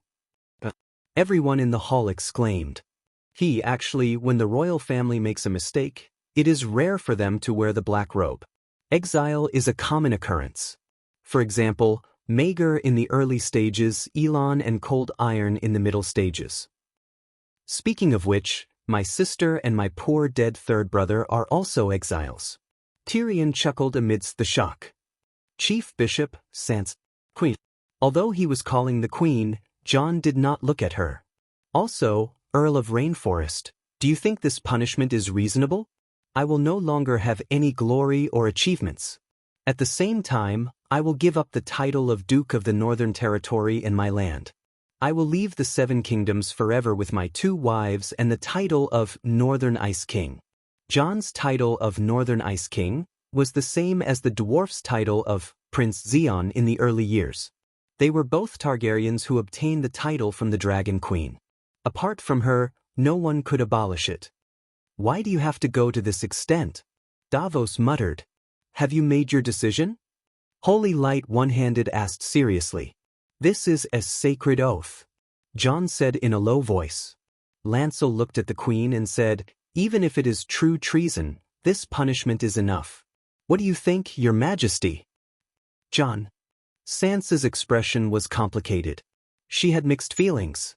Your majesty, I have made my decision. This is the best outcome. Jon looked down and sighed. Sansa was silent. Lancel stood up and faced the nobles and knights. She said seriously, in the name of the church, I declare that Prince Rhaegar and Princess Lyanna are no longer guilty of violating the sacred marriage. May the merciful Holy Mother bless them. Holy Light One-Handed sighed. He walked up to Jon and said, Jon Stark, kneel. Jon did as he was told and got down on one knee. The chief bishop placed a hand on his head and solemnly declared, your parents will forever bask in the glory of the 7 gods. Your birth will not be tainted. Holy light shone from Holy Light One-Handed and flowed from his head to every part of his body, as if to cleanse him of all his sins. Whether you and your mother believe in the 7 gods or not, the 7 gods church will recognize you and Prince Rhaegar as saints. Lancel sighed. Thank you. Jon teared up and kissed the back of the chief bishop's hand. Did you have to do this? Tyrion came to him angrily as soon as the trial was over. Queen Sansa sat in front of the dressing table and stared at herself in the mirror. The person in the mirror looked dazed, as if she was a stranger. Is this necessary? He pulled her hand and made her face him. Sansa lowered her head guiltily. She quickly looked up and stared at him coldly. I don't know what you're talking about. Still pretending? Do you take me for a fool? Tyrion roared. Do you dare swear to the Holy Mother that Marjorie is not one of your people? I am the Queen of the 7 kingdoms. The nobles of the 7 kingdoms are my people, Sansa said calmly. Can't you let Jon return to Winterfell? How many days has it been since the war ended? Why do you have to kill them all? The dwarf said sadly. Sansa was silent. Say something. You dare to think and do, but you don't dare to say it? The dwarf shouted. It's not that bad now. Sansa said softly. Not that bad. Tyrion's voice was so shrill that even Brittany and Theon, who were outside the door, poked their heads in. They looked at each other and retreated silently. It's only not bad to you, right? From today onwards, no one will be able to threaten your throne. I don't understand. You told me that family is above all else back then. How did you become like this? Or were you lying to me from the beginning? Tyrion's gaze was sharp. You purposely used me to remind Jon of his promise to you. You wanted him to put his family first and give up the Iron Throne? Sansa finally raised her head and looked at him calmly. Do you still remember what I said to you when I first mentioned my dream of fighting for the Iron Throne? You said that years of suffering made you understand the importance of family. Sansa shook her head. I said that when I walk by the river, the Iron Throne is like a sheep flowing downstream. I will try my best to get that sheep, but I will not trap myself in the river. The dwarf was stunned. So you mean, as long as you don't fall into the river, it's okay to throw your family into the river as stepping stones? Chapter 1086. In the Game of Thrones, the first rule is to ensure that you don't lose. Only by becoming the victor can you protect your family from harm. It's not that I don't love Jon, but I have to at least ensure that I win. Sansa sighed. You can just say that you love the Iron Throne more, the dwarf mocked. I told you and Jon a long time ago that I would do my best to fight for the Iron Throne. But you already got what you wanted. Sansa hugged her head and said in distress, after getting it, I realized that I have to ensure that it will never be lost. The dwarf was stunned and muttered, You're crazy. You actually suspect that Jon will steal your Iron Throne. I'm not crazy. Sansa shook her head. If Jon is always full of honor, if I do anything wrong in the future, others will say that liar Sansa won't do. It's better to get the real one. I know the history of the Targaryen dynasty. Maregal the Cruel was originally ambitious, but he never thought of stealing his brother's dynasty. Some of the nobles supported him because he was the eldest son of Queen Dowager Visenya and had the right to be king, so he stole his nephew's throne. During the Dance of the Blood Dragon, the usurper Aegon II, was not willing to steal his sister Rhaenyra's throne at all. It was because he was the eldest son and had a reason to be supported to the Iron Throne. Thus, more than half of the nobles of the Seven Kingdoms supported him to be king. Before this, the old king had held his daughter's hand and made the nobles of the Seven Kingdoms swear loyalty to her. Before Aegon II was born, Rhaenyra was widely loved, and the nobles and people called her the light of the kingdom. When the old king finally had a male heir, Rhaenyra was still the eldest princess of the kingdom, but because she did not have the second eldest son, the nobles found a reason to rebel against her. During the Blackfyre Rebellion, the reason for Daemon Blackfyre's rebellion was very simple. He was a noble illegitimate son and had the right to inherit. Why was Mad King Aerys afraid of Liga? Because the nobles thought that he was crazy and wanted to secretly convene a meeting to let Liga take the throne in advance. If Liga did not reject those nobles, history would have changed. So, do you understand? If you want to sit firmly on the throne in Westeros, either you don't make any mistakes and win the favor of all the nobles, or no one in the Seven Countries is qualified to challenge your throne. I can't make everyone respect and love me. They're all secretly calling me Sansa the Liar. Sansa said excitedly. Compared to Meg, Aegon II, Daemon Blackfyre, and Prince Rhaegar, Jon has too much of an advantage. If he wants to kick me off the stage, it won't be any harder than riding a dragon in the sky. I know that you will say that the Dragon Queen promised a 10,000-year dynasty, but she gave the crown to Jon back then. The final explanation was in her hands.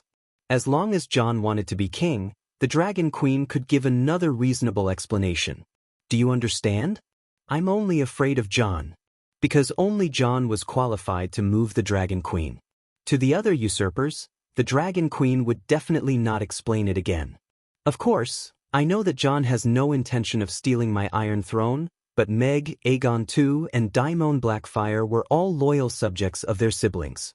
They were influenced by their family and the people around them, and changed their persistence in the past.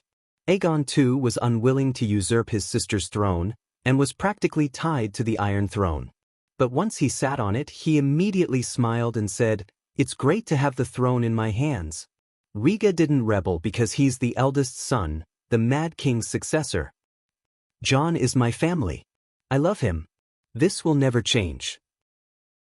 But can you make him lose the right to challenge me? Take away the sharp sword hanging over my head, and finally let me sleep soundly? She cried. You can still sleep peacefully after doing such a thing? Tyrion mocked. I will lose sleep tonight because of guilt, and I will continue to lose sleep tomorrow night. But as long as I see Jon return to his normal and happy life, I will feel more and more at ease, Sansa said. What if Jon is not happy? Tyrion asked. Sansa's eyes flashed and she said calmly, if he keeps holding a grudge, it means that I did the right thing today. Since I didn't do anything wrong, I can naturally feel at ease. The dwarf gave her 2 thumbs up and praised, Sansa, I'm willing to call you the #1 player of the 7 countries. This kind of thinking, this kind of mental fortitude, you have almost no weaknesses. Don't mock me. You are also responsible for the fact that things have developed to this point, Sansa said coldly. My responsibility? Tyrion pointed at his nose and said in disbelief, Did you awaken our family's mad blood? Sansa said calmly, even Marjorie knows that no matter what Jon thinks now, he will always be my biggest threat. You boast that you are more intelligent than others, but you can't see through it like her. If you can prepare a way out for Jon, I won't have to personally come and cause a gap between us siblings. The dwarf was stunned. Sansa softened her tone and sighed, You are not as good as Marjorie or old Ymont in this aspect. Look at what he did back then. His younger brother Aegon V had just ascended the throne, and Ymont immediately took the initiative to put on the black cloak and completely cut off the possibility of returning to the center of power. If you can prepare everything for Jon, I can also learn from Aegon V and use the grandest, most honorable and most reluctant way to send Jon off from King's Landing. When she said this, Queen Sansa's tone had a hint of genuine complaint. Old Ymont was clearly an example, so why couldn't the dwarf think of a similar example? His younger brother took his throne, and he took the initiative to exile himself to a bitter, cold place, and he still missed his younger brother for the rest of his life. She really wanted her relationship with Jon to be like Aegon and Ymont. Yes, all the kings in the world wanted a brother like Ymont. The dwarf said bitterly, "You already told me that family is far more important than the Iron Throne, so what else do you want me to see through?" While saying this, I also want to remind you that I will use all means to seize the Iron Throne, Sansa said calmly. Alright, I admit my mistake. I made a mistake that all men make. I thought that just because the small part is deeply rooted in people's hearts, the big part can really see through a woman's thoughts. But even if I didn't think it through, can't you give me a hint? The dwarf said helplessly. What's the difference between giving you a hint and now? You will think that I am ruthless and heartless, and the atmosphere will not continue to be harmonious. The dwarf could only smile bitterly. You're right. If you had hinted that I wanted to get rid of Jon, my feelings would be exactly the same as right now. I only hate that little Rose is not smarter and more secretive so that I can't see through your tricks at all. It's rare to be confused in life. He held his head and sighed. Sansa suddenly grabbed his hand and put it in front of her chest. She said softly, "You still have a chance." Chance? The dwarf was stunned. To make up for my mistakes. Sansa's face was full of sincerity. I love Jon. He is my family. This will never change. He seems to have noticed something. Can you help me talk to him and let him understand my helplessness and guilt? Do you feel guilty? The dwarf asked doubtfully. 2 streams of tears flowed down Sansa's face. I am very worried. I am worried that Jon will no longer like me and no longer treat me as a sister. Her eyes were red and she choked with sobs. The dwarf was stunned on the spot. I know. At this moment, the cry of a cuckoo came from outside the house. Is that Jon? Sansa looked at the dwarf in shock. Tyrion frowned and nodded. It is him. The two hurriedly ran out. During the rebellion of the 40,000, Hejien had already been corrupted. Before the long night, most of Hejien's population had moved to King's Landing, Valley, and Crabclaw Peninsula. Later, after the change in Casterly Rock City, the western region was empty, and a large number of people moved to fill the western region. Therefore, the Dany Rise belt of the Three River Basin was not located in the center of Hejien, but closer to the royal territory. It was basically the land between Trident River and God's Eye Lake. The nobles and civilians of Hejien, Valley, and the royal territory could all move in. The final battle with King Strangeghost was north of Dany Rise belt. It could be said that the human army was backed by the shelter, which solved their logistical problems to the greatest extent. And right now, the human army's base was Darry City by the Trident River. The farmer's castle at the center of Darry City belonged to Queen Sansa. The vassals were scattered around the city according to their status, or they even set up tents outside the city. At this moment, Jon's cries came from the Holy Hall in the courtyard. The Holy Hall was built with a wooden frame covered with plaster. The wooden door was carved with a 7-pointed star, and the roof was made of sturdy black tiles. Although it was very simple, there was not a single statue of the 7 gods in the hall. There were 7 walls and 7 statues. The dwarf and Sansa squeezed their way through the crowd of onlookers and saw Jon wailing under the statue of the Holy Mother. The Holy Hall was made of mud, and there were no windows. There were only a few oil lamps under the statue. In the dim hall, the two of them had a hard time adjusting to the light inside. Jon knelt in front of the Holy Mother with someone in his arms. Whale stood to the side with a gloomy expression. Xinguang Onehand's face was full of sorrow, and he kept muttering, "The Holy Mother is merciful." Sansa suddenly had a bad premonition. Her heart pounded rapidly. Facing Whale's resentful gaze, she carefully walked forward, swallowed, and asked, "John, what's wrong?" John was too busy sobbing to pay her any attention. She took 2 more steps forward, and finally saw the person in his arms. She couldn't help but cry out, and stumbled back 3 steps. It wasn't 1 corpse, but 2. One was a woman, and the other was a baby. The woman had a round face, a flat nose, and a head of flaming red hair. It was Yrgrit. Right now, her stomach was shriveled, and there was a layer of dark red ice crystals under her robe. Her face was paler than paper, and there seemed to be pain between her brows. On the mud ground in front of her was a chubby baby. There was a thin layer of pink ice on the baby's bluish-purple skin, and a palm-long umbilical cord was connected to its belly button. Thump! For some reason, Sansa lost all her strength in an instant. She knelt on the ground, her face pale, and begged desperately, "Chief Bishop, why are you still standing here? Quick, save them." Save-eyed, and Yrgrit, isn't she about to give birth? Why is she here? There's no saving them.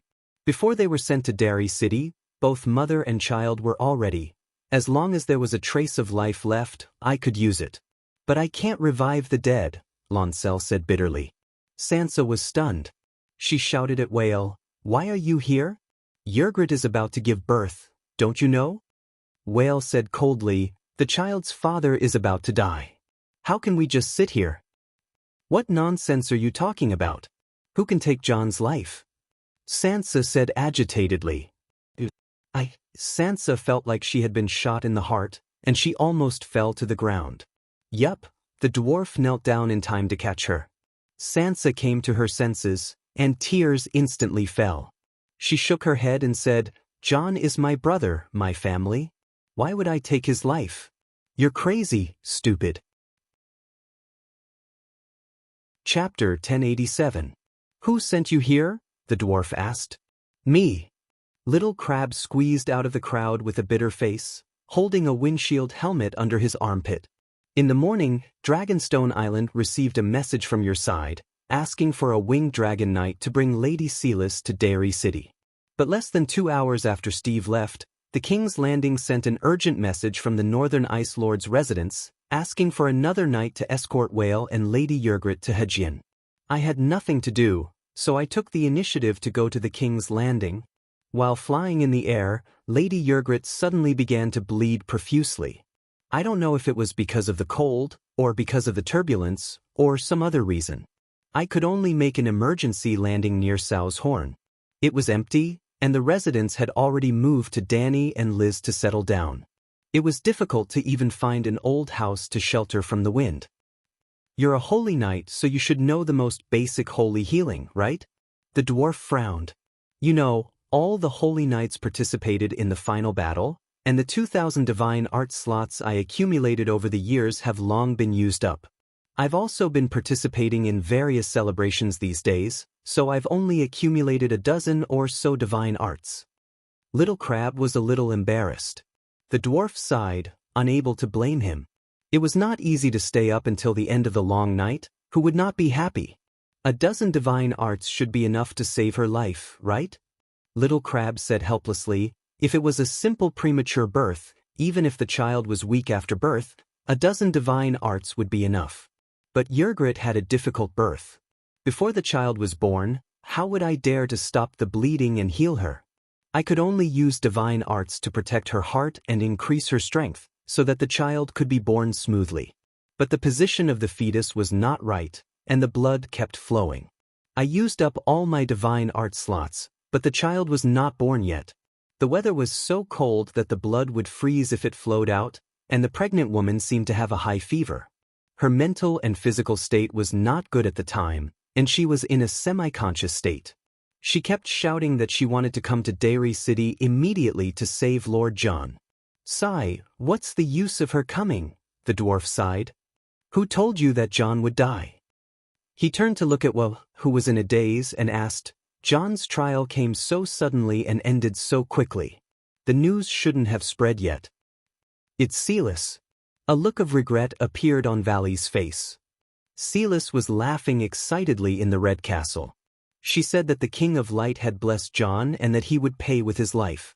She spoke with such conviction that many people heard her, and Sir Steve echoed her words. Then someone rushed to the Northern Ice Palace to inform us. Afterwards we inquired of Dragonstone, and Dr. Malwyn expressed his astonishment and surprise. But he was sure that the trial was real. It was also real for Silas to come here to confirm John's punishment. I wanted to come alone, but after Yrgrit got pregnant, she became very stubborn, and my sister. She wanted to say that the freemen beyond the Great Wall were not so spoiled. Her sister Dana was much more delicate than Ygritte, but didn't she follow Mons all the way to the Great Wall? They walked dozens of miles in the snow every day, fed the pigs and goats, milked the goats themselves, and cooked for the whole family. Then suddenly remembered that Dana had a difficult birth. She was able to give birth to Jamie Reed, who was born on the battlefield, thanks to the red-nosed old doctor. If it wasn't for you, glared at Sansa with hatred. Do you know why Ygritte insisted on coming? She hoped that you would spare John's life for her and I'd's sake. She also said that if you dared to disagree, she would kill you on the spot. She would make you bear the crime of murdering a pregnant woman and her child, and let the Holy Mother punish you. So ruthless. The women of the House of Stark, regardless of whether they were ladies or daughters-in-law, were all ruthless people. The vassals outside the Holy Church shuddered. Even a lunatic wouldn't believe that I would kill John. Ygritte is pregnant and easily agitated, but aren't you usually very smart? Sansa said with tears in her eyes. Said coldly, I'm just too smart and can see too clearly. That's how I knew that you wouldn't let John go. When I heard that you wanted to put John on trial, I knew that you had already become a lunatic even before you sat on the Iron Throne. You won't even let your own brother go. Nonsense, you're talking nonsense. Sansa stood up and pointed at Idiot, look at John. Is he dead? Enough. John, who had been sobbing quietly, suddenly shouted. Get out. John. Sansa called out sadly. Get out. John said coldly. John. Called out sadly. You too. John's voice softened. John. The dwarf called out tentatively. Get out all of you, John growled. 3 days later, at the southern pier of the King's Landing. You're leaving already? Why didn't you tell me? At the pier, the two-headed demon dragon was already saddled. I was talking to a few spearwomen nearby. John hugged Tormund and the other barbarian leaders and said goodbye. Tyrion rode on Tessa and descended from the sky. The barbarians and northerners looked at the dwarf with hatred. John was expressionless. I'm not the king of the 7 kingdoms. Tyrion cursed and pulled John to the side. He slapped himself twice and said sincerely, It was my mistake this time. I'm at fault. I apologize. It has nothing to do with you. John shook his head sadly. I'm Sansa's accomplice. Although I didn't want to hurt you, I couldn't see through her true thoughts. I was played by her but thought too highly of myself. In the end, you made a mistake. The Dragon Queen was right. You shouldn't have given the throne to her, the dwarf said bitterly. I chose my own path. John sighed. Did you contact the Dragon Queen? What did she say? The dwarf asked hurriedly. After they were chased away that day, Holy Light one-handed closed the doors of the Holy Church and prayed to the Holy Mother, hoping for a miracle. A day later, John carried the corpses of his wife and son out of the Holy Church with a pale face. He cremated them outside Derry City. John mumbled. The Holy Mother responded to the Archbishop's prayer. She said that miracles are miracles because they rarely happen. Now that the long night is over, there won't be any more miracles of reviving the dead. Also, Ida's a baby. He died before he was born. His soul can only enter the first level of hell and wait for the chance to enter the cycle of reincarnation. Ygritte is a believer of the old gods. Her soul will enter the earth, sky, forest, and river immediately after she dies. No way. She's so heartless. We're all on the same side. Why can't she go through the back door? The dwarf said unhappily. John was not a muggle. He understood what the dwarf meant. Maybe she's angry at me? He said uncertainly, When she gave me the crown, she said that she chose her own path. You really chose the wrong path. Stannis wanted to kill you. You killed him in return. The nobles and archbishop are obviously on your side. Why do you have to confess? The dwarf sighed. Can't you see that Marjorie and Sansa? Tyrion rolled his eyes. If you can see it, of course I know that they're together. But since she's heartless, why did you let her have her way? Jon said bitterly, Marjorie came to me once half a year ago. Her words were very persuasive and I listened to her. But my determination to not fight with Sansa for the Iron Throne has been shaken many times, but it hasn't changed. Ygritte and Whale heard Marjorie's words and knew of my decision. They were very worried that I would have a bad ending. At that time, I promised them that after I killed the Ghost King, I would immediately take them away from King's Landing. We would return to the north. In the summer, we would ride horses and hunt deer beyond the Great Wall. In the winter, we would hide in Winterfell. Beyond the Great Wall, I could follow the traditions of the barbarians and steal both of them as my wives. Their children would not be illegitimate. Our family would live happily in the north and never leave the center of power. The day Davos attacked me, I saw Marjorie's behavior and guessed that she had sided with Sansa. Her words were Sansa's words. Her thoughts were Sansa's thoughts. At that moment, my heart was in pain. But I also understood that the Iron Throne could only be fought for, not given away. Those who were given away would feel uneasy. Since Sansa felt uneasy, I played along with her thoughts until she felt at ease. I knew that she still cared about family and did not want to kill me. As long as I lost my ability to threaten the throne, when I turned from a hero to a sinner, the nobles and citizens of the Seven Kingdoms would no longer think of me as the one who gave away the throne. I truly intended to stay away from the center of power. I even planned to never return to King's Landing, so I did not care about the title of hero. Just treat it as the last time I helped her as her brother. Who would have thought that Ygritte? Fate was too cruel to us. The dwarf sighed and said, Since you see it so clearly, I will not say anything. Sansa even begged me to explain to you. She was obsessed with the Iron Throne and did not want to see the blood of her family. For the past 2 days, she has been repenting in front of the Virgin Mary and wetting her pillow with tears at night. I do not know if she was sincere or not. But I am sure that she truly felt that she had wronged you. She even asked me to be the mediator. She hopes that you can forgive her. Her actions only confirmed Marjorie's prediction. I had already guessed that this would be the outcome today, and I am willing to bear the consequences, Jon said flatly. The dwarf opened his mouth and then closed it again. The two of them stood by the river and were silent for a long time. The dwarf asked softly, Where do you plan to go? Why don't you follow me to the Barren Lands? The zebra people are almost extinct, and I will give you the Jajesni Plains. That place is much richer than the north. You have a large grassland, and you can herd sheep with Whale as you wish. The Barren Lands are yours? I am the current emperor's prime minister, and the future emperor's uncle, the dwarf said proudly. Jon shook his head. I plan to go to Queen's Corner with Whale. There are Dany, Liz, and many free people there. Whale's sister, Dana, and Mance Rider are there too. Perhaps we will go to Slaver's Bay later and meet old Ymont and cousin Simba. When the sun comes out and everything comes back to life, I plan to ride the Mystic Dragon and take Whale to the ends of the earth. Good idea. The dwarf's eyes lit up. Perhaps we can travel the world together.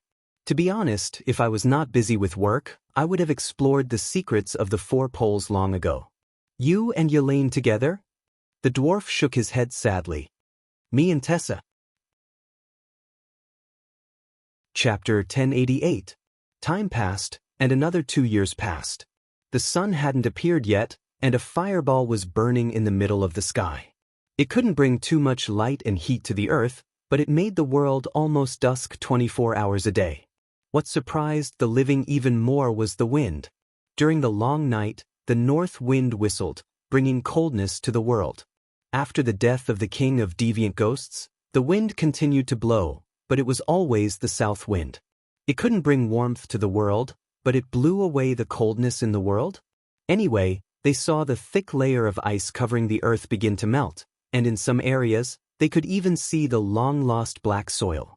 The most obvious change was the rivers. The Trident River and the Blackwater River, which had been frozen for years, gurgled with clear springs again. In the 2 years after the long night, the living people of the world didn't stay idle. For example, in the Westeros, Queen Sansa led the elite knights to clean up the deviant ghost strongholds from the south to the north. The king of deviant ghosts died, and even Frost God was killed, but deviant ghosts didn't go extinct. Slave Bay, a hot spring manor outside Astapor. The white steam on the surface of the pool was so thick that it was almost impossible to see the people on the other side. There were even bubbles in the center. For naked men, old, middle-aged, and young, were talking and laughing in the hot water. "I thought you were still in the Westeros," Jon said. I saw boredom in her eyes. The dwarf laughed self-deprecatingly. In 2 years, the Queen's foundation has reached deep into the 7 kingdoms. I, who could help her stabilize the situation, gradually became an existence that threatened the stability of the political situation after you. In the wisdom of playing with power, she also gradually surpassed me. I can't give her any more good advice, and I'm not even as good as Chancellor Marjorie.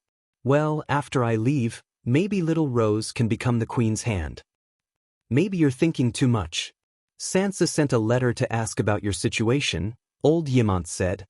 The dwarf covered his face with a wet towel and said in a muffled voice, "When she brought a young poet into the inner room without hesitation and had Brittany stop me outside, everything was self-evident. It's better for me to leave than to suddenly fall into the great judgment and be stripped of my honor." Sansa. Jon's expression was complicated. Is she very unrestrained now? That's not it. She just wants to chase me away. The dwarf smiled bitterly. Actually, according to the laws of the 7 kingdoms, her actions are nothing much. Not to mention that she doesn't have a husband, even if she did. In the ancient times of the Celestial Empire, it was common for wives to be caught red-handed and drowned in a pig cage. But according to Westeros law, she could only be whipped 6 times, and the thickness of the whip could not be thicker than a thumb. The 6 lashes corresponded to the other 6 gods of the 7 gods, excluding Stranger. Each lash was meant to atone for one god's sins. There were no strangers because strangers represented death. Are Westeros men more gentlemanly? This law was made by a woman, Aegon the Conqueror's second wife, Rhaenys. The tradition of the noble ladies of the 7 kingdoms raising actors, beautiful poets, and singers was also started by her. Sansa is currently rebuilding the section of the Great Wall at the East Sea. Earlier, she even borrowed King Kong from me to move the bricks. She didn't have time to mess around, old Ymont said slowly. Building the Great Wall is a great achievement. It was Marjorie's suggestion. The achievement should be in one's own hands, the dwarf said with a smile. Jon frowned. To build the Great Wall, other than building the brick walls, she also needs to repair the formation. Who's helping her? Bran is in charge. Meribad and Lancel are the leaders. They've brought the most powerful group of monks from the Holy Church, a total of 1,200 level 2 priests, the dwarf said. Building the Great Wall is indeed a great achievement. What will Marjorie get in return for helping her? The Duke of Riverbend? Jon asked curiously. A complete Riverbend is too powerful. I think Sansa will split it into 2, or even take part of it to build a new territory, the dwarf said. Will Marjorie agree? So what if she doesn't? If not for Sansa's help, she would have lost her position as the Countess of Green Pavilion Island, the dwarf said with a sigh. But Jon asked, puzzled. Her son is dead, the dwarf sighed. Marjorie doesn't go home all year round. That child misses his mother and runs to the docks every day. Recently, the ice and snow on the land are melting, and the sea's climate is changing faster and more rapidly. The child was accidentally swept away by the waves. That's really... Jon could not help but think of his son who had died prematurely. She really has a hard life. The dwarf smiled. It's not too hard. Without her son, her position as the Countess of Green Pavilion Island could no longer be maintained. Sansa helped her marry Huabai. Huabai and her original husband, Horus, were twins. They were the same people and had the same family. It was equivalent to restarting the marriage. However, Marjorie was not very satisfied with this marriage. She felt that she had lost out. According to her dream, she should have learned from Nymeria. Marry once, get a husband who can help her in battle. Conquer a piece of land, get a husband who died in battle, inherit a piece of land, and then change to another husband. Back then, Nymeria married from Young Halberd City in the east of Dorne to Starfall City in the west.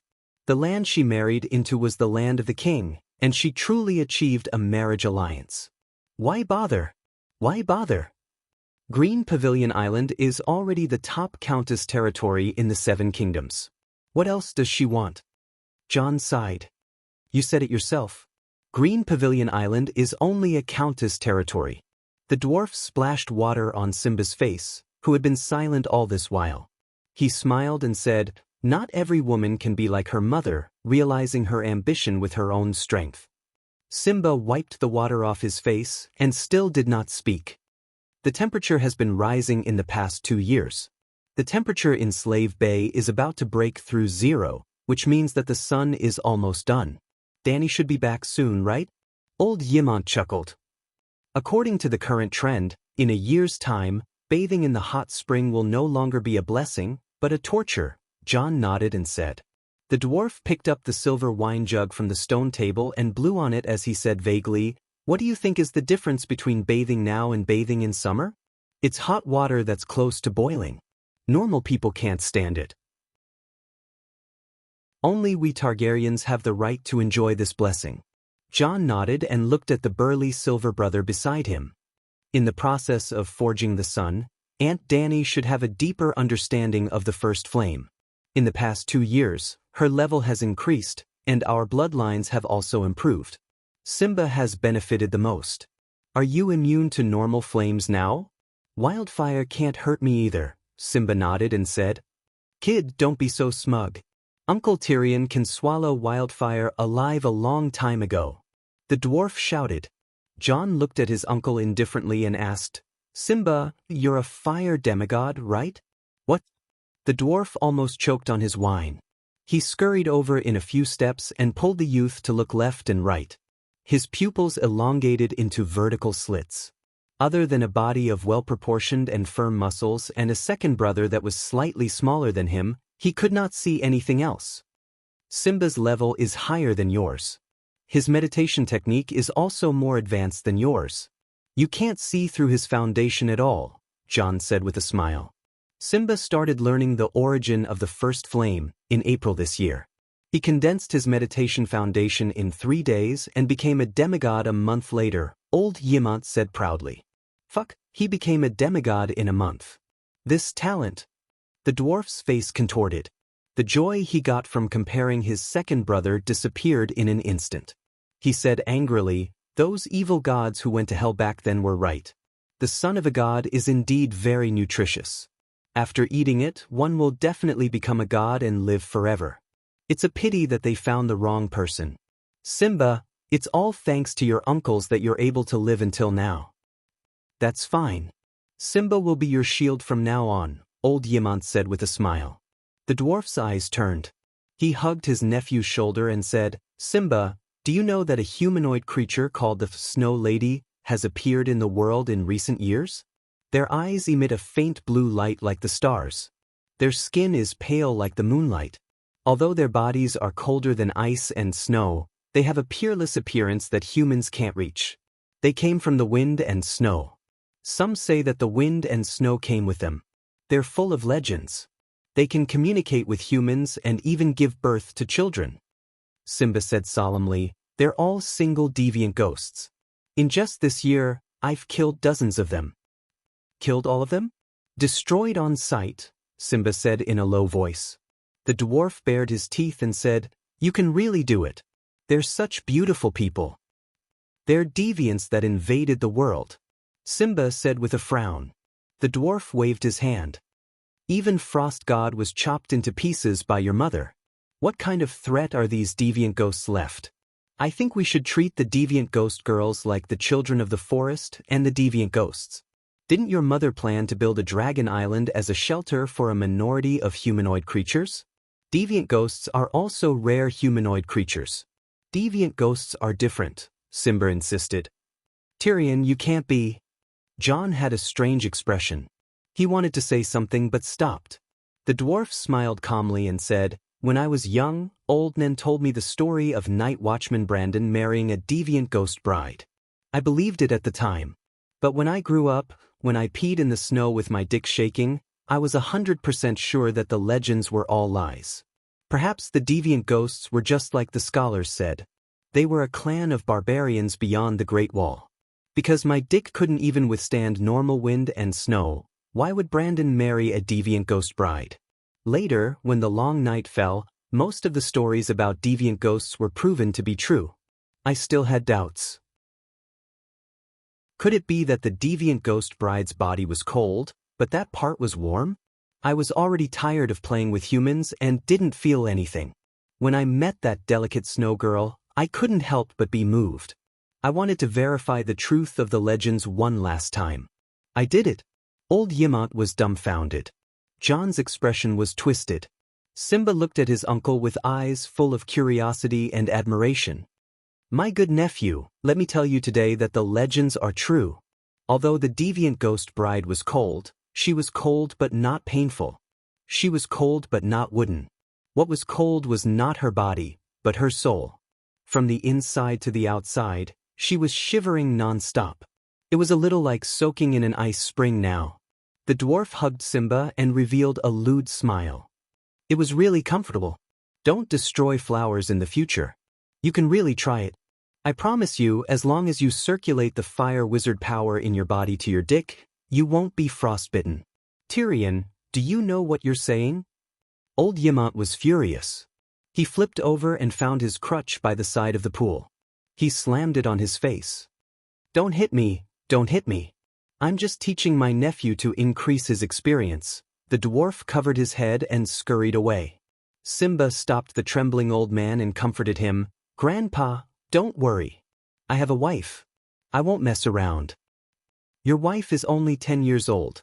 Can she hold it in? The dwarf laughed. Simba blushed slightly. When cultivating the origin of the first flame, the 7 emotions and 6 desires can be used as firewood to burn into one's own magic power. What? The dwarf was stunned. Jon frowned. It sounds like an evil technique. Was the origin of the first flame created by your mother? Old Yimont nodded. Half a year ago, Estapo's magic mirror had an additional piece of information and a meditation technique. Danny must have specially prepared it for Simba. The world is born from the first flame. Life is a world. A person's desires are also a part of the world. Naturally, they can be ignited by the first flame and turned into magic power. Has Simba become a blockhead? The dwarf asked strangely. He only burns his excess emotions, allowing his soul to be in a peaceful state at all times. In such a state, his emotions are clearer and more delicate. Simba pondered. If you put a pepper into a pot of stew, you won't be able to taste the flavor of the pepper. However, if you throw the pepper into clear water and cook it, you'll be able to taste the spiciness very easily. Danny definitely won't harm Simba. Old Yimont's expression was indifferent. He wasn't worried at all. Seems pretty good. The dwarf smacked his lips. My life now is a pot of stew. I can't taste anything. Simba, let me take a look at your meditation technique later. Simba said, the meditation technique is in the magic mirror in the study. You can take a look for yourself. The origin of the first flame. It should be a simulation of the first flame, right? Such an intricate and profound witchcraft technique is just casually placed in the study? Jon frowned. Most people won't be able to learn it at all. It's more than 10 times harder than the Grand Wizard's meditation technique. Old Yimont said casually. Whoosh whoosh whoosh. A gust of wind rose above the hot spring. The white steam was swept away, and their field of vision suddenly widened. This is... The 4 men were stunned. A song of the wind rang in their ears. A violent gust of wind, a gentle breeze, a warm spring breeze. Every wind was a note, and thousands of notes combined to form a harmonious song. After a long time, the song gradually stopped. The few of them recovered from their intoxication. They looked at each other and exclaimed in surprise, "The Song of Wind." Danny sang the Song of Wind. 7 gods bless her. Old Yimant's lips trembled, but he couldn't continue. The last time the Song of Fire ignited the entire world, he was in tears and shouted, "Mother, Mother, bless us. Our Targaryen family has a true god." What about now? What should he say? How many songs of law did Danny sing? Not to mention true gods, even the divine king didn't seem to be her limit. She made the Targaryens rise from royalty to royalty. Now, she had the possibility of evolving into a god. Of the 4 Targaryen males present, only he and the dwarf weren't demigods. If they weren't gods, then what were they? That's too exaggerated. Is she even 30 years old this year? She has already mastered 3 complete songs of law. 2 of them are the most powerful basic elemental laws. The dwarf had a complicated expression. In the past 2 years, he was still indulging in debauchery. His magic power increased slowly, and his realm didn't change at all. Demigod was still a distant dream. The wind hasn't stopped. John suddenly stood up, causing a splash of water. Do you feel it? He closed his eyes and opened his arms to welcome the gust of wind. Ah, there's heat in the wind. The Dragon Queen is using the Song of Wind and Fire to send heat to the world, the dwarf shouted. No, it's not the Song of Fire that's heating. Simba frowned and thought hard. It seems to be a domain? But a domain can't possibly cover the entire world. John said with a serious expression, "You're right. It's not the Song of Fire that's sending heat. It's the Song of Fire that's turning the cold ice power in the world into warm fire. Let's go out and take a look. The long night is really coming to an end this time." The ice and snow melted at a visible rate, turning into small streams that converged into a river. And in the center of the sky, the dark red fireball became brighter and brighter. The world suddenly shook, and the giant wind wall of Danny Rise's girdle collapsed instantly. Caw, caw, caw.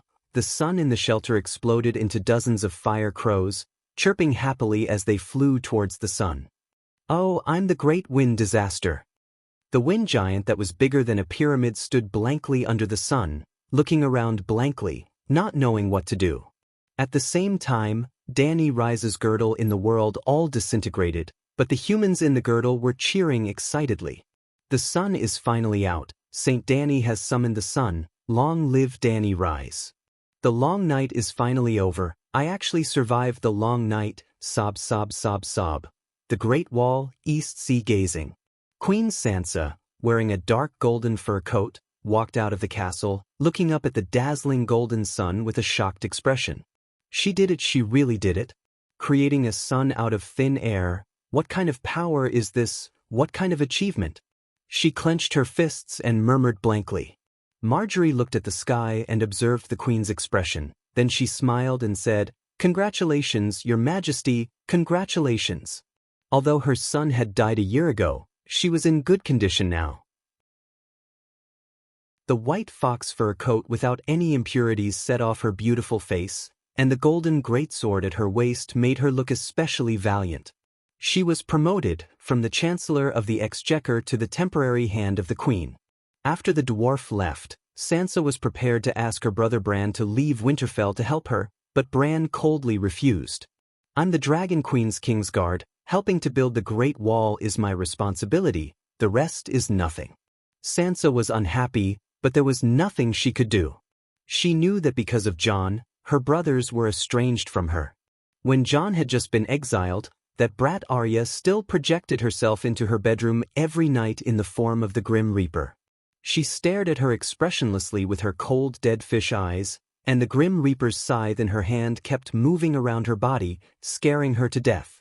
In the end, she couldn't take it anymore, and could only ask her dead mother to be the mediator, persuading Arya to stop scaring her sister. Oh, not only did Madame Stoneheart not blame her, she even praised her for her cleverness, because all the benefits fell into the hands of her brothers. Originally, letting Jon inherit Winterfell was Madame Stoneheart's last choice, but now her daughter was able to get rid of the donkey after it had outlived its usefulness, and let the ancestral inheritance return to her son's hands. She was very satisfied with her eldest daughter's methods. Arya was indeed persuaded by her dead mother, but before she left, she gave her sister a good beating.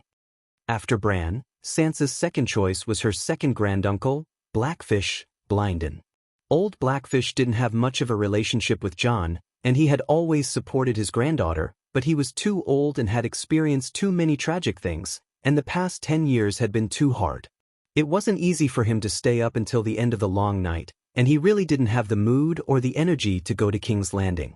He was now a monk in the great cathedral, and after becoming a priest and obtaining a divine spell slot, he returned to Rapid Flow City and lived out his remaining years in the cathedral. Next, Sansa extended an invitation to the Onion Knight. The old knight wasn't very knowledgeable, but his loyalty was guaranteed, and he was conscientious in his work. He didn't have the slightest bit of selfishness towards the monarch, and Sansa had always admired him. The old knight thanked the queen for her appreciation, and then without hesitation he turned and walked towards the great cathedral of Baelor. He also wanted to become a monk. On the other hand, Arain didn't leave King's Landing with the dwarf, nor did she return to the barbarian prime minister's residence. She volunteered herself to be Queen Sansa's prime minister. The barbarian prime is good, but the days are too dull, and there's no challenge at all. Also, I'm the future Prince of Dorne, and I'll have to return in the end, she explained. As for her and Tyrion's future, we don't have a future. He can't have children. I can have children, but I can't. In the future, I'll have to choose one of Quentyn's children to be my successor, but they can't be Tyrion's successor, Arain said helplessly. Unfortunately, her sincere analysis still didn't move Sansa. Sansa thought that she wasn't talented enough.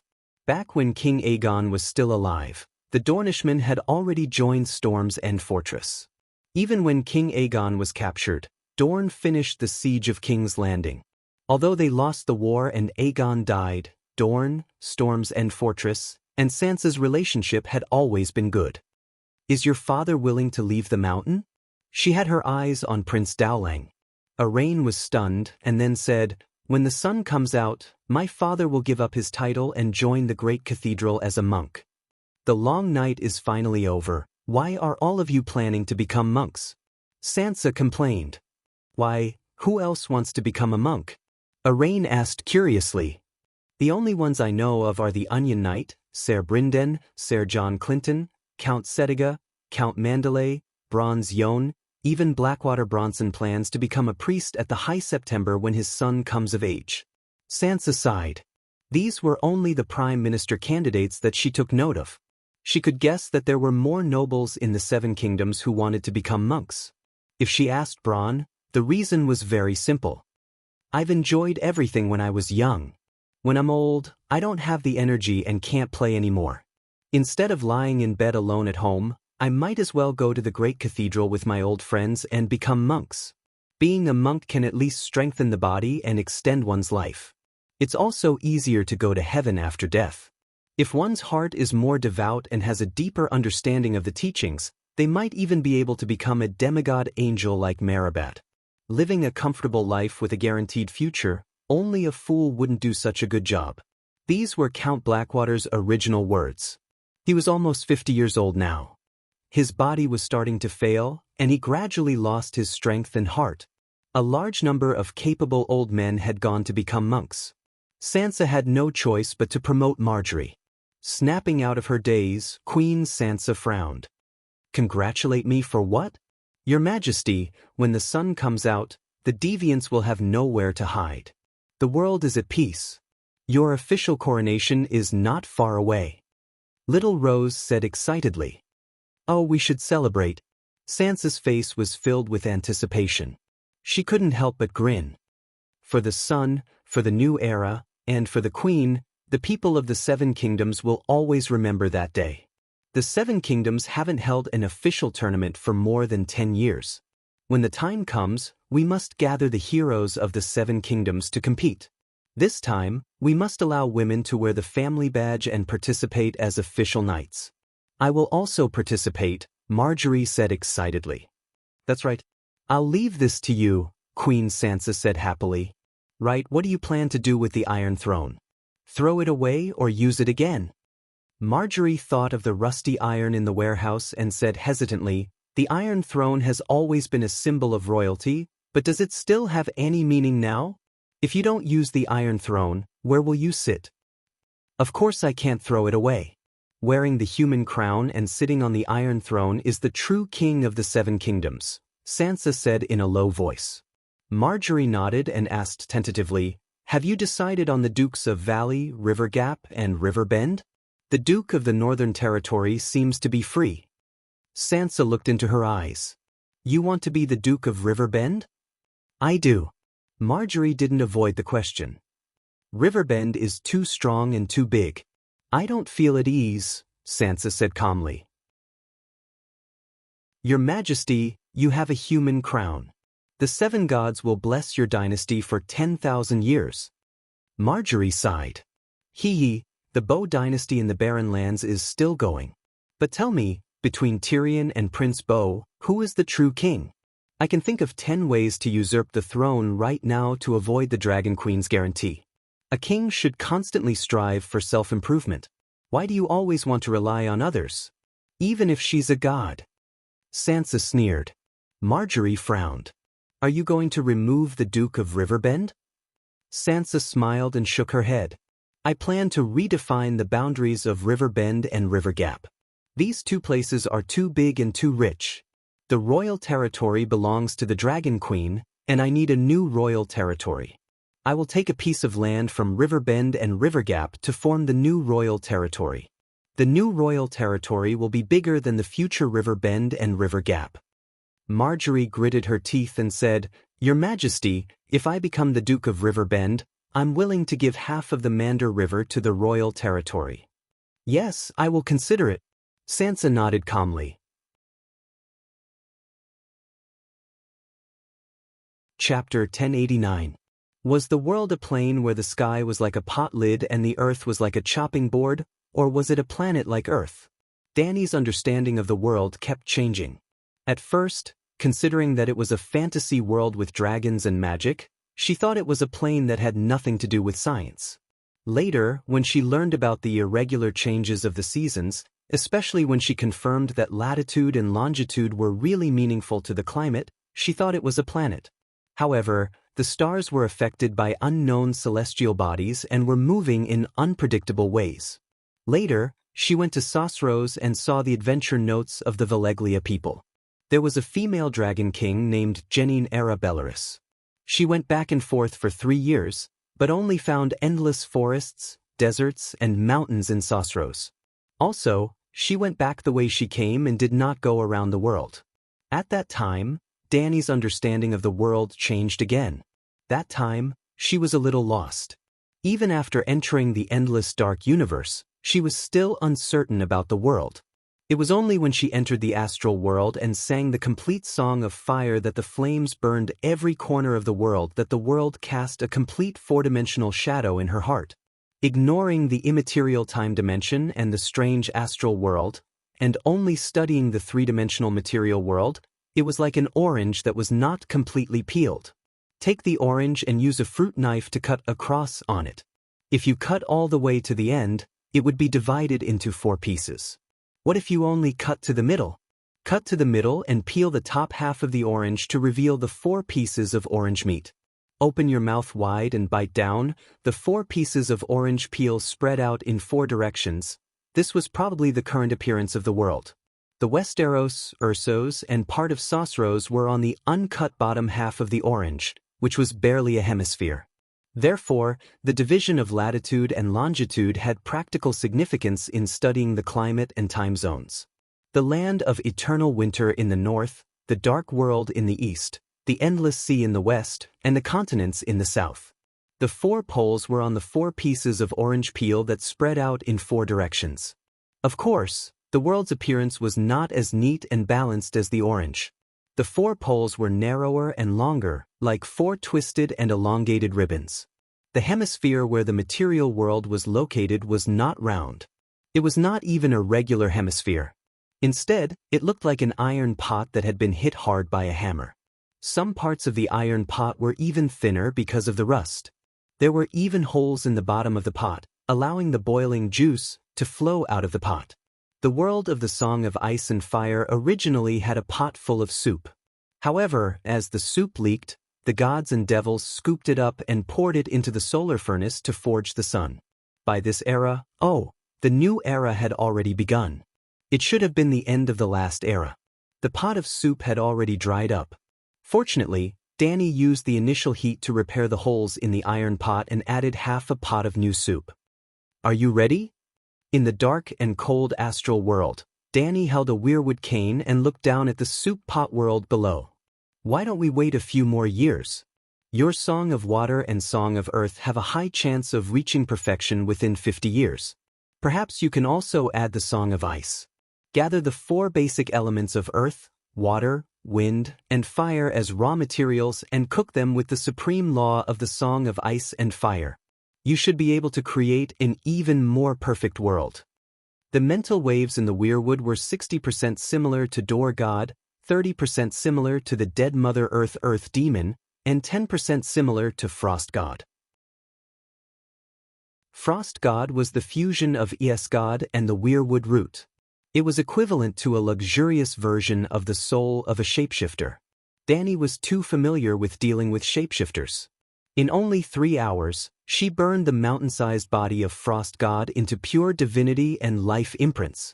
However, she did not kill them all. She took out the ice seeds that were suspected to be alien embryos in Frost God's body and threw them into the 7 levels of hell. She planned to create an ice purgatory. 7 years ago, Danny had obtained the crystal core of the Earth Demon. Together with the remnant souls collected in the underground palace of Thunder Island, she had about 40% of Mother Earth's life imprints. Es God, Mother Earth, and Door God all had incomplete life imprints.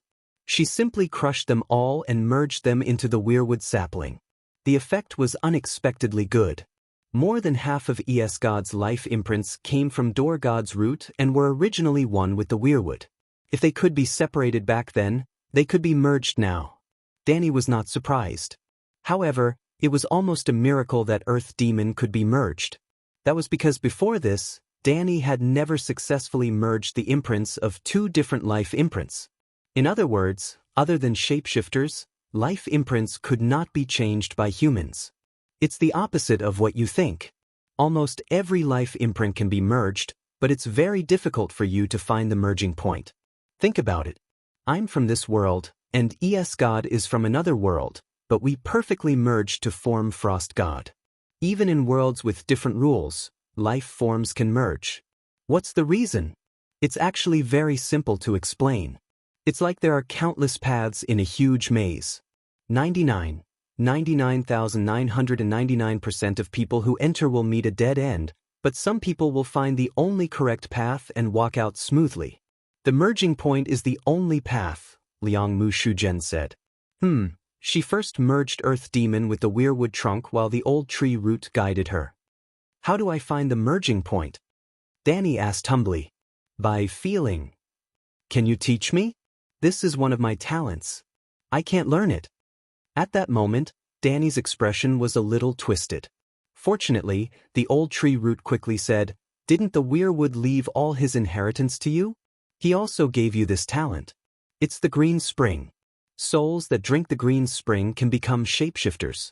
And don't shapeshifters have the talent to merge with the souls of their animal companions by feeling?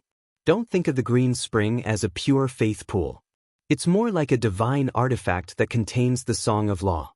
You can try to merge your soul into the green spring in the future and become a qualified old god that responds to believers. You should be able to slowly grasp that talent."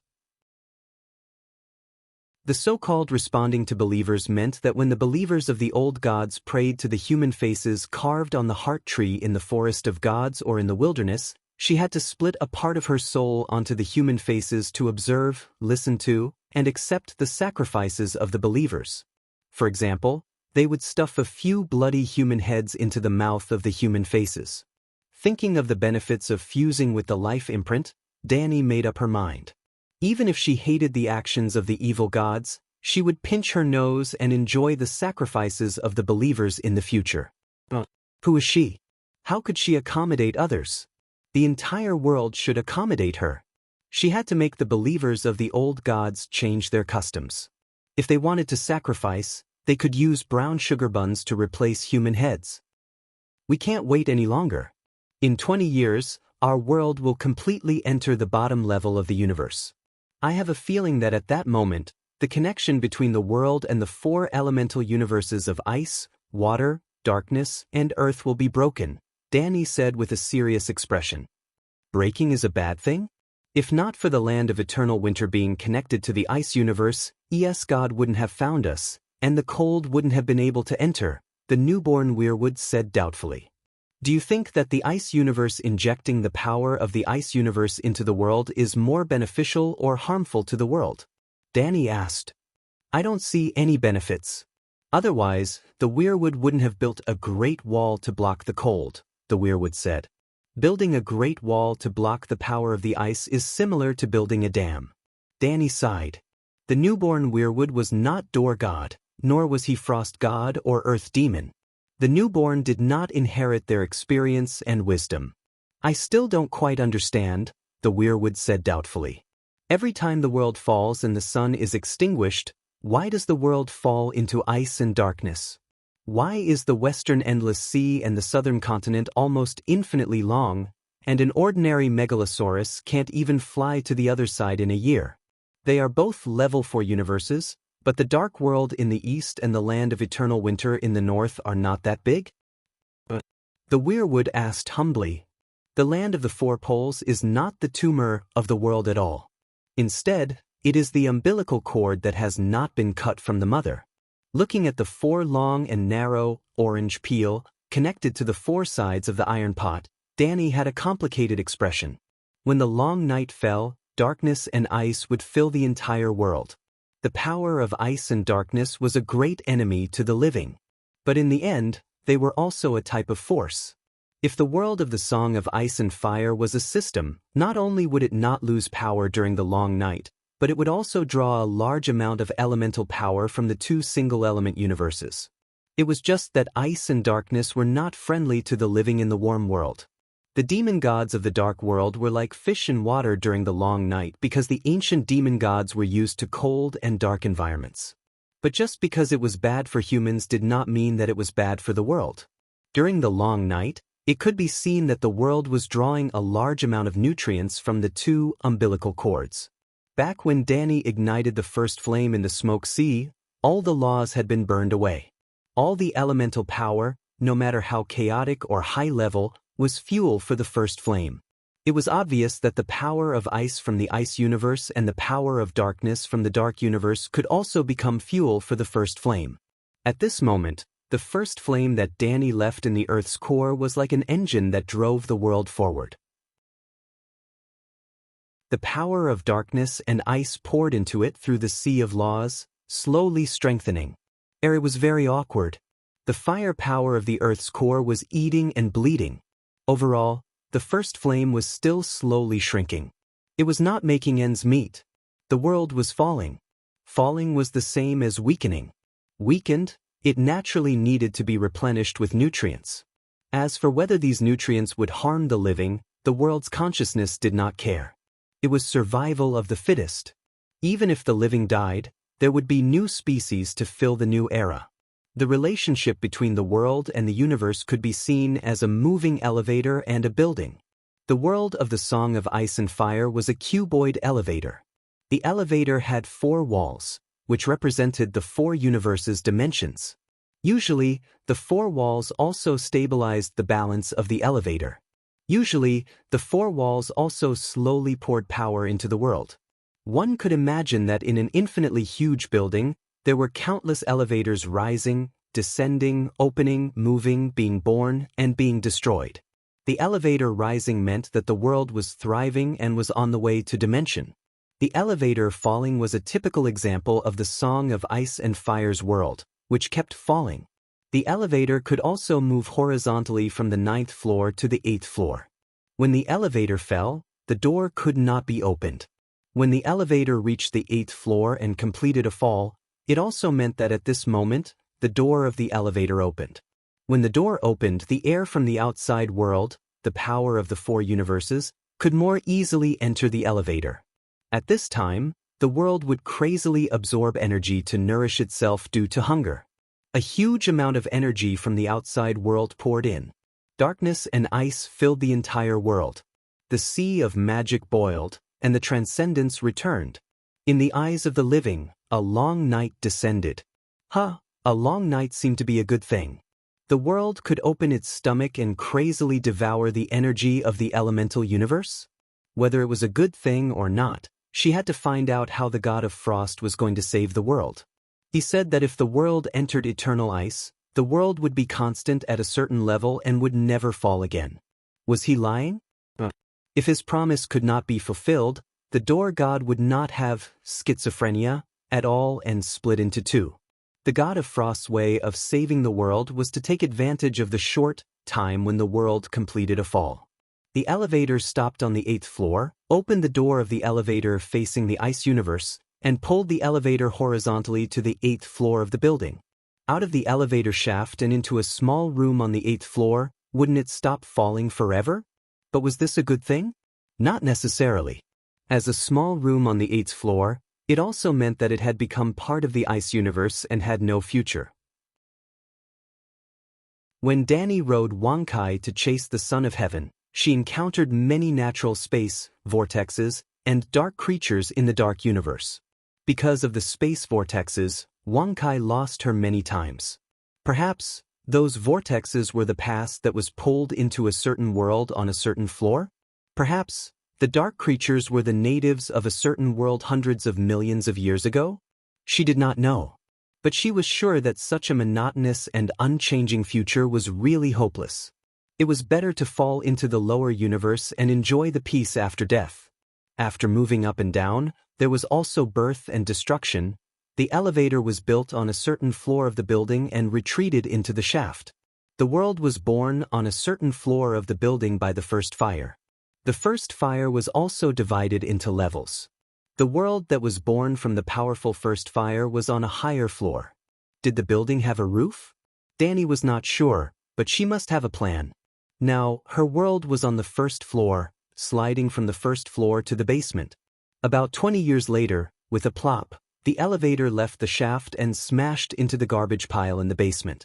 Naturally, the connection between the elevator and the four walls would be broken at that time. If the elevator left the shaft, theoretically, it would never be able to leave the garbage pile in the basement and could only slowly decay in the white frost.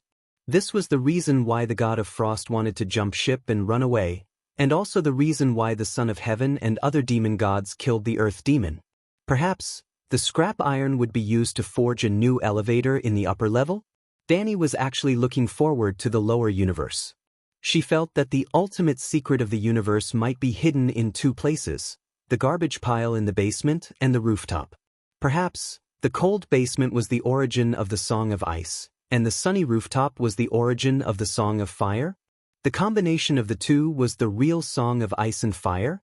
Perhaps only those who had been to the lower universe and the rooftop universe at the same time could truly transcend? This was not Danny's wild imagination. After the long night ended, the thick fog that shrouded fate had mostly dispersed to her. She had a feeling that entering the lower universe was her goal. Well, even at her current level, the future was uncertain. She should pay more attention to the present. Darkness came from the east, and ice came from the north. Then, did the west and south input energy into the world? However, the power of the geocentric initial fire was weak, and the world could not digest it. The energy that entered turned into seawater and land. The reason why the endless sea in the west was so vast and why the megalosaurus could not fly to the end of the endless continent in the south was because they were constantly growing. The seawater and land in the south and west did not directly harm the world. In fact, they were even beneficial. For example, the subsidiary planes that fell from the astral world were thrown into the Sosros continent like trash. However, if the cold air and darkness could not be digested, the living people in the world would be doomed. That was why the door god built a shelter in the land of eternal winter, and the dark demon god built a lone peak at the edge of the dark world. However, the west and south did not build a river dam. Danny had confirmed with old Shujen that when the door god was born, the four poles had always existed. Until today, it had neither increased nor decreased. For it would always be four. However, why was the four poles not connected to the four universes of earth, water, wind, and fire, but dark, ice, water, and earth? Was there a single-element universe of wind and fire? Assuming that the four poles were not unique to this world. Then, was it possible that the four poles of other worlds were earth, water, wind, and fire? Or even more than four poles, the five poles were metal, wood, water, fire, and earth? Danny had guesses about the above questions, but she did not have an accurate answer. She needed to see more worlds. Now, she had to gather a wave of energy before the world separated from the four poles, and tie a strong rope around the world. I'm ready. Let's begin. The new weirwood sighed. The Song of Fire was activated. Danny's eyes lit up with small flames. Then her whole body was burning. Even the weirwood in her right hand was wrapped in flames. Boom! Danny turned into a human-shaped flame. The flame Danny was like a shooting star, rushing straight down to the half-orange below. Behind the shooting star, there was a long flame tail. Strangely, in the center of the flame tail, there were four intertwined white roots. The roots of the weirwood. She kept flying. The roots of the weirwood kept extending, as if they were laying down cables. Pop! Danny, who had turned into the law of fire, pierced through the magma layer of the world like a sharp arrow. If the world was a broken iron pot that was half filled with soup, she would have already fallen into the soup and passed through layers and layers of magma of different temperatures. She arrived at the core of the earth where the first flame had been extracted. She did not stop and continued to go down. What's she doing? In the depths of the earth's core, an inconspicuous white flame opened its eyes. It was Lalo. He was very unlucky, but also very lucky. After the Battle of the Smoke Sea, Danny was dissipating the first flame in the earth's core. Lalo had been peeping from the side. He only left the day before Danny woke up. When Danny woke up, the earth demon was surrounded and killed by the evil gods. Obviously, Lalo had no time to plot against the earth demon. After all, it would take a long time just to gather the remaining evil gods in the dark world. It would take even more time to persuade the evil gods to abandon the main world and enter the dark universe. Even if Lalo had the motive, he did not have the time. In fact, Lalo did not even have a plan. He went to the dark world to find his old friends only to persuade them to carry out Plan B, to support him as the savior.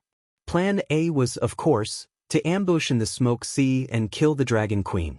If the Dragon Queen was alert and refused to fall into the trap, the Alliance of Justice and Order also had Plan B, to compete with her for the savior title and then force her to make a sacrifice.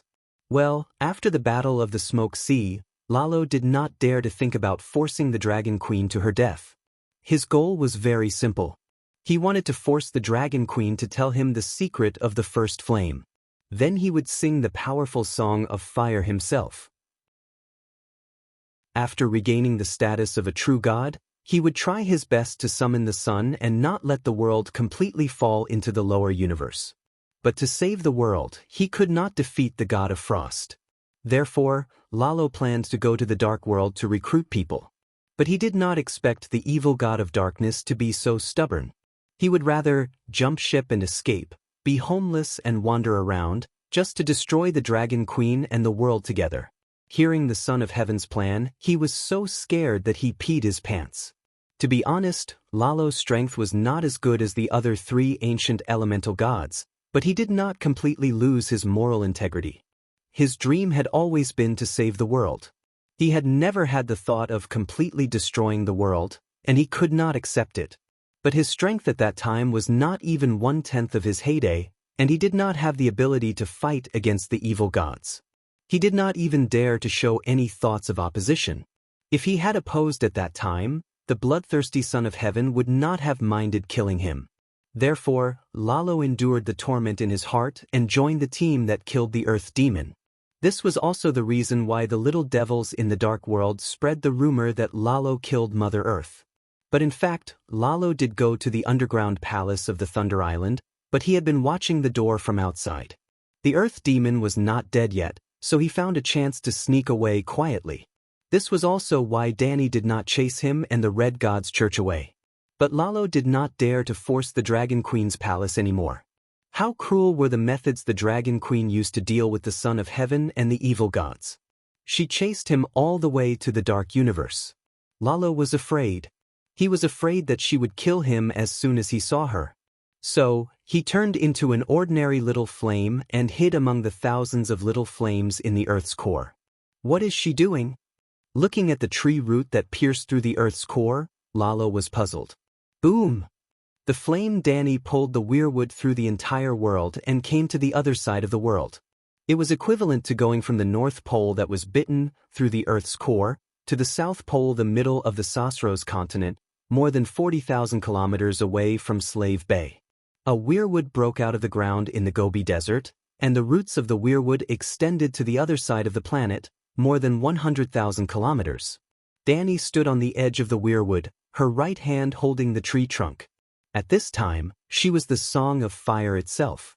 After entering the material world, the Song of Fire naturally spread out from her body. Almost in a flash, with the South Pole as the center, flames spread out in the material world. The earth, the ocean, the mountains, the sky, the clouds, the forest, and even billions of creatures were enveloped by the illusory flames.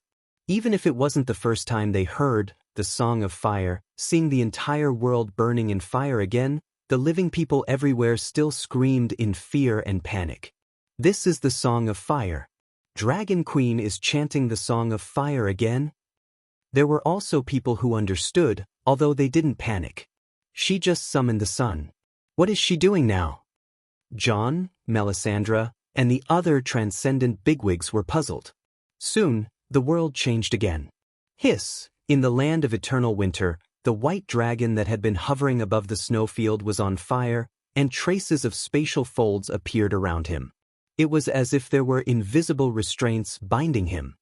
He flapped his wings hard and flew with all his strength, but he was spinning in place and didn't move a single step.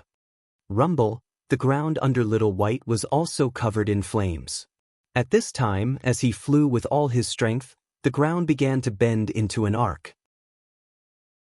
Hiss! In the dark world, Little Green jumped up from the lonely peak, and rope-like spatial folds also appeared around him.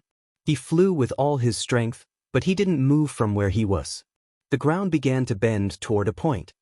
Hiss! In the western endless sea, the seawater and trenches were burning in the fire. The continental plates seemed to have been melted by the flames and became soft. Little Red flew with all his strength. He didn't move from where he was, but he pulled the ocean to bend toward a point. Hiss! In the continent that was further south than the South Pole, Dahe was more relaxed than his brothers. The continuous mountain range became soft in the fire and was pulled by Dahe to bend toward a point. Rumble! The world was like beans in a sieve, jumping violently. Chapter 1090. What happened to the world? A month later, the world was still rumbling and shaking. The Dragon Queen's Song of Fire was still being sung. Humans gradually got used to it and no longer panicked. However, the doubts in their hearts did not lessen at all. Some people began to search for answers on their own. The Devil Dragon Tyrion and John, who was riding on the Devil Dragon, decided to explore the four poles. The Dark Demon God was almost completely exterminated by the Dragon Queen. Relatively speaking, the four poles were safer. Thus, they left Slave Bay and flew eastward. They flew and flew, crossing the Jade Sea and Yaxia, leaving the endless Daybreak Mountains behind them. Where did the Dark World go? They flew for 20,000 kilometers but still did not find the Dark World. Is this a new continent? There's not a single living person, not even a blade of grass. It's all barren mountains and land. John was puzzled. It shouldn't be. After Asia, we'll enter the Dark World in less than 5,000 kilometers. I've been there before and was even prepared to look for a few hellhounds to be guard dogs. The Devil Dragon Tyrion said in disbelief. Should we continue flying? I can hold on, but the pterosaur and Devil Dragon need to eat. John asked. Tyrion thought for a while and said, let's fly north. In theory, that's the trembling sea. There's food in the sea. As expected, they flew north for another few thousand kilometers and began to encounter islands of various sizes. However, the dwarf was not sure if they were still in the trembling sea. This was because he had never seen this area on the world map. Hey look, there are traces of people there. After flying for another month, the dwarf finally saw smoke and a thatched cottage on a small island. They're really living people.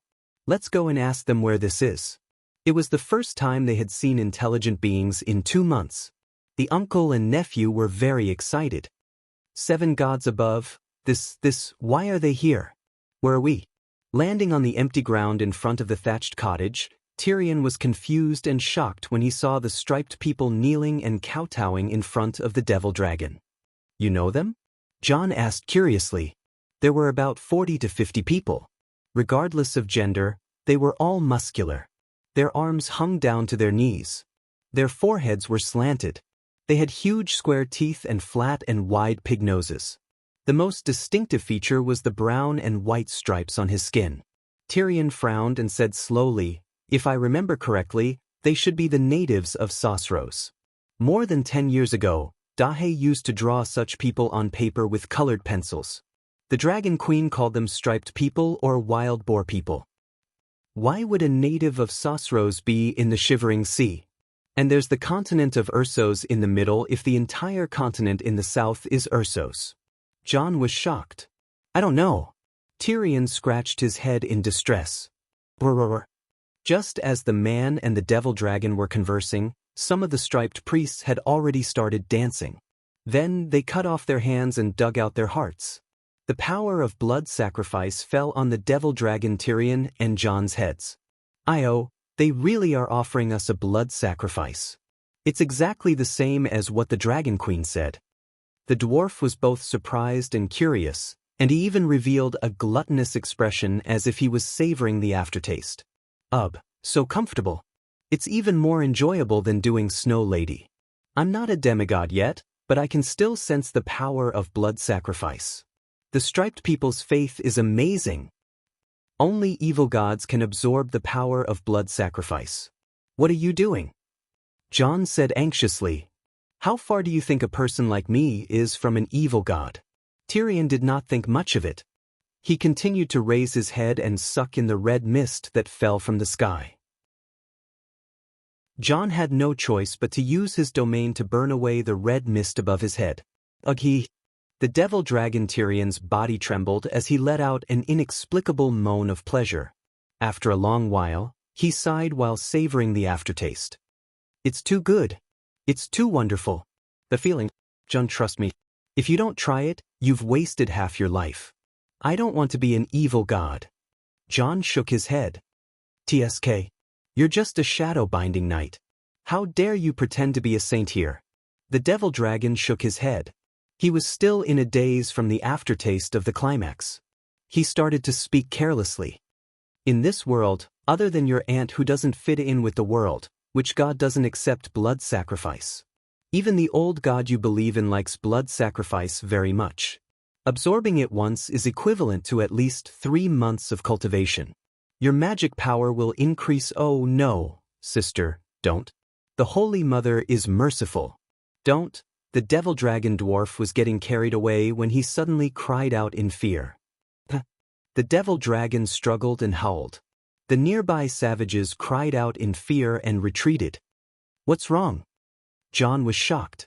Wet dragon worms jumped out of Tessa's red head. The dragon worms hissed at the sky. It was abnormally terrifying. Unodo. Mercy, mercido. The devil dragon Tyrion cried. What's wrong? Your power. Jon's expression froze. He said in surprise, why did it decrease so much? What level are you now? Level 1. I lost the Holy Mother's favor and fell from level 5 Grand Knight to level 1 Beginner Knight. I almost broke the seal of the Holy Knight. After the devil dragon Tyrion caught his breath, he said dejectedly. If the seal of the Holy Knight was broken, he would not be able to control Tessa anymore. The fusion between man and dragon would naturally disappear. In the end, Dany still showed mercy and gave him a chance to turn over a new leaf. John's eyes brightened. Because of the blood sacrifice? I only know that I'm a bastard, an evil god embryo. I can be fearless, but I forgot my identity as a holy knight. In the teachings of the 7 gods, the blood sacrifice is the taboo of the taboo. More than 10 years of hard work, all gone in one day. It's such a loss. The price for this indulgence is too high. The devil dragon dwarf stomped his feet and lamented. John laughed unkindly. After this, the dwarf's magic power was greatly damaged. After merging, their flying speed was reduced by 1/3. The progress of the two's exploration of the world was also much slower than before. After another 2 months, the world's tremors gradually calmed down. They came to a boundless sea. For a full 40 days, they did not see a single island. Fortunately, the devil dragon and pterosaur could swim and could rest in the sea. There were few fish in the sea, but there were big fish in the deep sea. For every sea monster, the two met 7 or 8. Where are we? The dwarf asked blankly. John raised his head and looked at the blazing sun. He asked doubtfully, "These days, the length of each day is different. Did you notice?" The dwarf was stunned. After carefully recalling for a moment, he said in shock, "If you didn't say it, I would have missed it. Why is it like this? Even if the length of winter and summer is different, if you include the night, day and night should be 24 hours. Yesterday it was only 20 hours. A month ago, was there a day that was only 17 hours? That's too exaggerated. I didn't notice it. How does the sun move?" John frowned. The dwarf said, "I heard that the sun's home is in the Daybreak Mountains, which is my dear Cauldron Dukedom. Back then, when your aunt conferred me the title of Duke, she even smiled and said that the dukedom could be renamed Nian, the country of sunrise. The sun rises from the Daybreak Mountains, so the land to the east of the Daybreak Mountains is dark and in shadow all year round. This is very reasonable." John nodded and said thoughtfully, "The sun will disappear in the sunset sea in the evening. We Westeros are the last place to see the sun. The people of Ursus call it the land of the sunset. But how does the sun return from the sunset sea to the Daybreak Mountains?" "I know." The dwarf had a flash of inspiration and laughed. "Where are the deviant ghosts before the long night?" "The land of eternal winter," John blurted out. Then he said thoughtfully, "The deviant ghosts are afraid of the sun. If they can live in the land of eternal winter, it means that there is no sun there, and the land of eternal winter is only one of the 4 poles. Yes, the land of eternal winter should not be in the prime material world. Perhaps there is light shining there, but the sun itself will not enter the land of eternal winter. So, the Daybreak Mountains are the boundary between the material world and the dark world. In the sunset sea in the west, there should also be a boundary," the dwarf said. "But this can't explain our current situation," John said helplessly. "No, it can," the dwarf said slowly. "The sun set off from the Daybreak Mountains, walked for a day, and then returned to its original point. What should its trajectory be like?" "A circle. We have been heading east in the opposite direction from where the sun rises. Could it be that we are also walking in a circle?" "This," John frowned. "This doesn't make sense. Is the world a ball? We live on a ball? That's ridiculous. Hey, there is an island in front. There is even a lighthouse on the island," the dwarf exclaimed. "What? This is the lone lighthouse?" "The lone lighthouse of the Iron Islands. We are almost back to the Westeros?"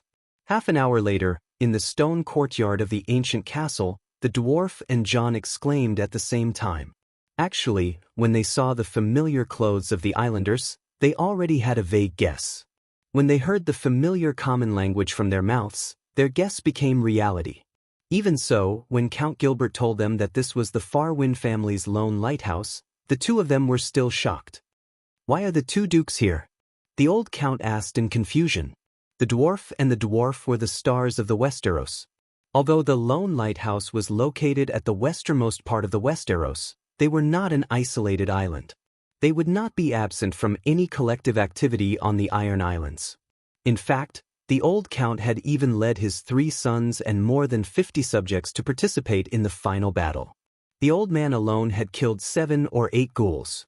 Of course, as a part of the Westeros, the lone lighthouse had also received a lot of food and fruits from Dany and Rise during the long night. We set off from Slave Bay and determined the direction according to the shadows under the noon sun. We kept heading east. The dwarf slowly recounted their experience. That's not right. We've explored the Sunset Sea in the west. We swam for a few years without reaching the continent of Ursos, let alone the 40 days of Megalosaurus voyage. In fact, there's nothing to the west other than the dark gray seawater. The old count shook his head. How many years have you swam? Tyrion was baffled. Jon looked around at the Farwind family members in the hall and smiled. The Farwind family has received the blessings of the old gods. We have a few shapeshifters. Gilbert smiled as well and nodded. In the past, we wouldn't have dared to admit our identity. Now that the old gods have merged with the seven gods, the extraordinaires are no longer monsters. Tyrion recalled the introduction of the lone lighthouse Farwind family that he had read in his early years. He said with realization, it said that the Farwind family members can transform into sea lions, walruses, and even the overlords of the sea, wolf-spotted whales. So that's how it is. Then, Your Grace, do you know why Lone Lighthouse Fort is called Lone Lighthouse Fort? Count Gilbert asked. That's because the lighthouse on your fort will be lit no matter if it's day or night, the dwarf immediately said. Why is there a need to light it even during the day? Gilbert asked again. The dwarf's expression changed. Do we need a lighthouse to guide the way during the day? The old count nodded slowly and sighed. You might have seen it from the sky. Lone Lighthouse Fort isn't an isolated island. There are a dozen or so small islands nearby. There are mines, mountain streams for sheep herding, and farmers cultivating farmland in the canyons of one of the islands. We Iron Seed like to plunder, but who else would we plunder here other than our own people? That's why we have a normal life. We need to travel between the various islands often, and we need a lighthouse to determine our location. Before the long night, we'll continue to head west and realize that the sky and seawater are gray. The sunlight doesn't seem to reach there. Sometimes, gray shadows will cover the sea near Lone Lighthouse Fort during the day. We don't know when the gray shadows will come, so we just keep the lighthouse lit. Now that the gray shadows are gone, we'll come from the west. The sun there is the same as here, Jon said. The old count spread out his hands and said helplessly, if you have any questions, it's useless to look for me. The sun was summoned by the Dragon Queen, and she's also the one who chanted the Song of Fire. The earth is still shaking now, and it must be because of her. If we find her, all the mysteries will be solved. The Dragon Queen is more powerful than the gods in the legends. She might be recasting the world right now. His eldest son, Garz, sighed. The dwarf glanced at him and said thoughtfully, maybe we can follow the Westeros and fly north. If we can return to west again, it means that the world has become a ball. If we can't, does it mean that our world is an egg roll? Jon hesitated. We have nothing to do anyway, the dwarf said with a smile. Maybe, after completing the exploration, I can write a book about the original appearance of the world. Gilbert shook his head and said with a complicated expression, no one will read the book you write. They won't believe it even if they read it. But the dwarf asked curiously, you're just looking at the big picture. The Dragon Queen has changed this world with her own hands. If it were you, would you believe what you saw or what she said? Even so, Jon, who had nothing to do, still agreed to the dwarf's plan. The two of them only rested in Lone Light Castle for 2 days before bidding farewell to Fawn and his family. They followed the Westeros coastline and headed north. After passing the Great Wall, the two devil dragons entered the continent. He still remembered his sacred oath, never step into the Seven Nations again in his life. Beyond the Great Wall was also part of the Westeros, but it no longer belonged to the Seven Nations. The temperature in the Northern Territory has risen a lot, the dwarf said in surprise. Summer is here. Looking at the familiar landscape below him, the dwarf felt uneasy. He inadvertently recalled the time when he and Yrgrat were in the hot spring in the cave. The scenery was still there, and life and death were vast. No, Jon, if the world is a ball, where is the equator? Have you noticed it? The dwarf exclaimed. The equator? John was stunned and said casually, if there really is an equator, it should be near Dorne, Lizzie, Volantis, and Slave Bay. Yes, it should be there before the long night, but it's different now. The equator is moving north, oh 7 gods above. The dwarf suddenly came to his senses and said in disbelief, John, you've suffered a great loss. The equator is now passing through the Northern Territory. Do you understand what this means? What? John still did not quite understand. The once desolate and cold Northern Territory will become the rich and warm Slave Bay, or the River Bay. The miserable Bear Island that can't even afford to raise its wife will also become the new Qingting Island. From now on, there will be no more snow in the Northern Territory. This will be the most fertile land of the 7 nations. And the Northern Territory is so big, the political situation of the 7 nations in the future. A casual action by the Dragon Queen can cause a fundamental change in the situation of the kingdom. This is the true power of the gods. The dwarf exclaimed in shock. Are you sure? John asked in surprise. Didn't you feel the change in temperature and light? He was thinking about something. The dwarf said, look at the sun and the shadow under the sun. If the shadow deviates from north to south by a smaller angle, it means that the position is closer to directly below the sun. We're still not sure if the line directly below the sun will change. Let's assume that it won't change. Then that line will be the equator. We're now outside the Great Wall, but look at the shadow. The deviation to the north is not too big. This means that we're not too far away from the equator. If this were on Earth, the dwarf's words would definitely be wrong. The direct angle of the sun and the Earth changed with the seasons, so there was a division of the Tropic of Cancer. But in this world, whether there was a Tropic of Cancer depended on Dani's mood. If she found it troublesome and was too lazy to tilt the planet, the equator and the latitude of the direct sun would always coincide. Then, the Northern Territory would be in big trouble. Being directly hit by the sun every day, the air pressure would be low, rain clouds would accumulate, and large-scale rain would fall. If water was lost outside the equator, there might be large-scale desertification. Extreme environments, whether dry or wet, were not conducive to human survival. Will Qingting Island be frozen? John asked curiously. It shouldn't be. Look, we flew around the equator for more than 4 months. How big do you think the world is? If the world is really a ball, its radius should not be less than 50,000 kilometers. And that's strange. The dwarf's expression changed, and he exclaimed again. What's wrong now? The gravity is decreasing. Gravity? John had never read the physics books of the Slave Bay Academy. I'm a megalosaurus. I can clearly feel the strength of each flap of my wings. Now, with the same speed, it's easier to fly. You can try jumping a few times on the dragon's back, Devil Dragon Tyrion said. John did not jump on the dragon's back like an idiot. Instead, he closed his eyes and focused on sensing the changes in the rules. After a long while, he said in shock, your senses are not wrong, but why is it like this? It said that the higher the altitude, the lower the gravity. Looking at the ocean in the distance that was at the same level as the continent, the dwarf could not continue. The ice and snow beyond the Great Wall had started to melt. 10,000 miles away from the Great Wall, theoretically, they would enter the land of eternal winter. However, this place had also melted into mottled black soil. The gravity has decreased by half compared to when we were in the 7 kingdoms, and it's decreasing faster and faster. Another half a month had passed. They were at least 50,000 kilometers away from Winterfell. This place was covered in thick ice and snow. Sunlight could shine in, but it was very thin. Moreover, the days were getting shorter. We seem to be approaching the North Pole, the dwarf said. Suddenly, there were waves of wolf howls in front of them. There seemed to be more than one wolf. Accompanying the howls were crimson clouds that covered the sky and earth. Amidst the murderous aura, there were countless terrifying specters of dead souls. There's a peerless demon in front. John was shocked. The devil dragon he was sitting on started to hesitate.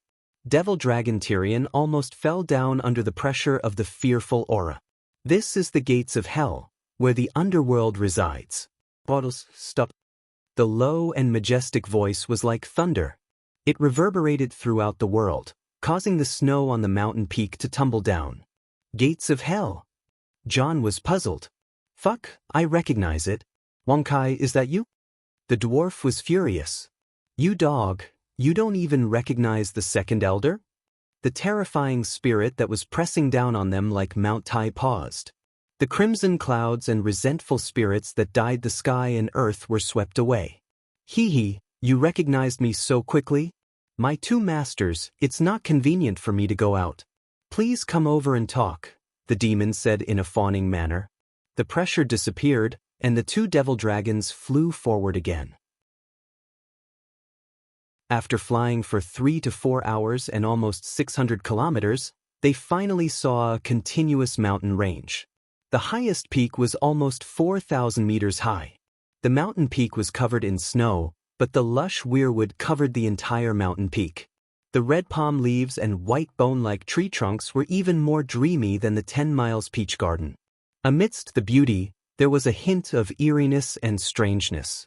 At the foot of the mountain, there was a circular hole that was 100 meters high. It looked like the mouth of the Grim Reaper. Eerie and cold black fog escaped from the hole. A 3-headed dog that was 3 stories tall stood outside the hole. Eris, Taiwan Yulun, greet the two masters. The 3 heads reported their names one by one. Then, they bowed on the ground while shaking their heads. Shit, you really used that name. The dwarf and John's faces were distorted. Hee, thank you for the name, second elder. Only these 3 peerless villains can guard the gates of hell.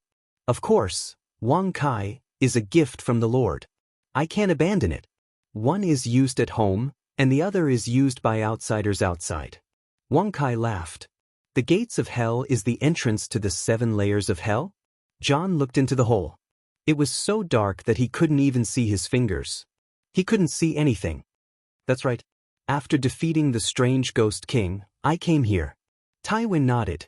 Yu Luan asked curiously, why did the two masters come to the gates of hell?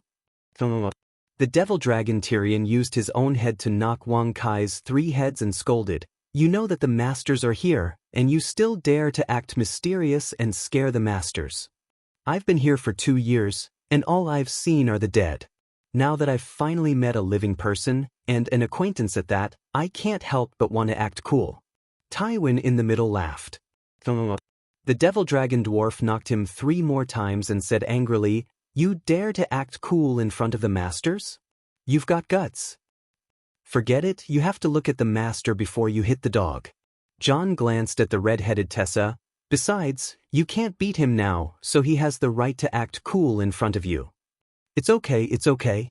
If the master is angry, he can hit me however he wants. Wang Kai was very self-aware and understood that a family dog was not as good as a family member. The devil dragon dwarf looked at it with his vertical pupils for a while and said doubtfully, how did you become so strong? You can create a large blood cloud from a few hundred kilometers away, and the pressure is even more terrifying. Just 2 years ago, when you were fighting the strange ghost king, you were frozen by him. Wang Kai raised his paw and drew a large circle in the air. This area is all in the range of hell, and I've been conferred the title of Guardian of the Gates of Hell by the Master, so I can borrow some of the power of hell. You guys coming here is equivalent to entering my divine kingdom. In order to act cool, I've lost hundreds of divine spell slots. The dwarf knocked him 3 more times. John frowned and said, not only can you borrow the power of hell, you also have the Song of 3 Laws. Sigh, those were all taken from my ancestor by the master, they were originally incomplete, and I'm not very talented, so I can only use them, but I can't even start on my own. I can't even leave hell. After leaving, those laws that don't belong to me will slowly disappear. Wang Kai said helplessly. Do you know what the Dragon Queen has been doing recently? John asked. Chapter 1091. Tywin Hound shook his head. I'm not too sure about Master's situation, but the changes in the world are definitely related to her. Half a month ago, I met a few good friends in hell. Isn't it normal to meet the souls of old friends in hell? Tyrion asked doubtfully. No, they didn't die. Before I met Master, I had been living in the world of darkness. My friends were also there. Now that I met them in hell, does Master understand what this means? The land of eternal winter in the north and the world of darkness in the east have merged together. Wang Kai said excitedly. Are you sure? The two were shocked. What's there to be uncertain about? I only have a few friends, but there are many demons in the world of darkness. Whether it's my friends or those demons, they all think they are still in the world of darkness. Wang Kai said. Could it be that the Dragon Queen used some means to move the monsters to hell to become demons without their knowledge? Have you seen any familiar landforms? The dwarf asked. The landforms have changed a lot. I grew up under a lone peak, so I'm familiar with it, but I haven't seen it in hell. However, those demons were definitely not caught. Their caves are still there. Wang Kai said. I want to go in and take a look. The dwarf said. Without Master's permission, living people can't enter hell. In fact, I only have two duties, to stop living people from approaching the gates of hell and to stop the undead from leaving. I'm your master, the dwarf said with a straight face. It doesn't matter if you're my dad. Tywin Hound and Eris Hound said at the same time. The dwarf's face twisted. Can you contact Dragon Queen? Jon asked. I can only pray to Master. I'm not sure if she'll respond. The two showed disappointed expressions. Tywin Hound said again, however, I'm often in contact with Master Impermanence. Do you want to see her? Who is Master Impermanence? The dwarf asked curiously. Black and White Impermanence Arya, little Master Jon's little sister, in charge of receiving the souls of the dead. She also has a petite, beautiful, noble and elegant she-wolf, Miss Nymeria. Yulun Hound said while drooling. You've taken a fancy to that she-wolf? The dwarf asked curiously. Hell's Gate is tough, we want a companion. Yulun said. Your size. The dwarf looked at Wang Kai's penis. Your dick is bigger than that she-wolf. She'll grow slowly. When she becomes a demigod. Jon rubbed his nose awkwardly and interrupted. Hurry up and call Arya out. Oh. Less than half an hour later, a dark beam of light streaked across the gates of hell and landed on the ground, transforming into a beautiful woman wearing a black and white yin-yang robe. Both the dwarf and Jon felt their eyes light up when they saw Arya's current appearance. Her brown curly hair fell all the way to her buttocks. She still had that long face, but her facial features were extremely well proportioned.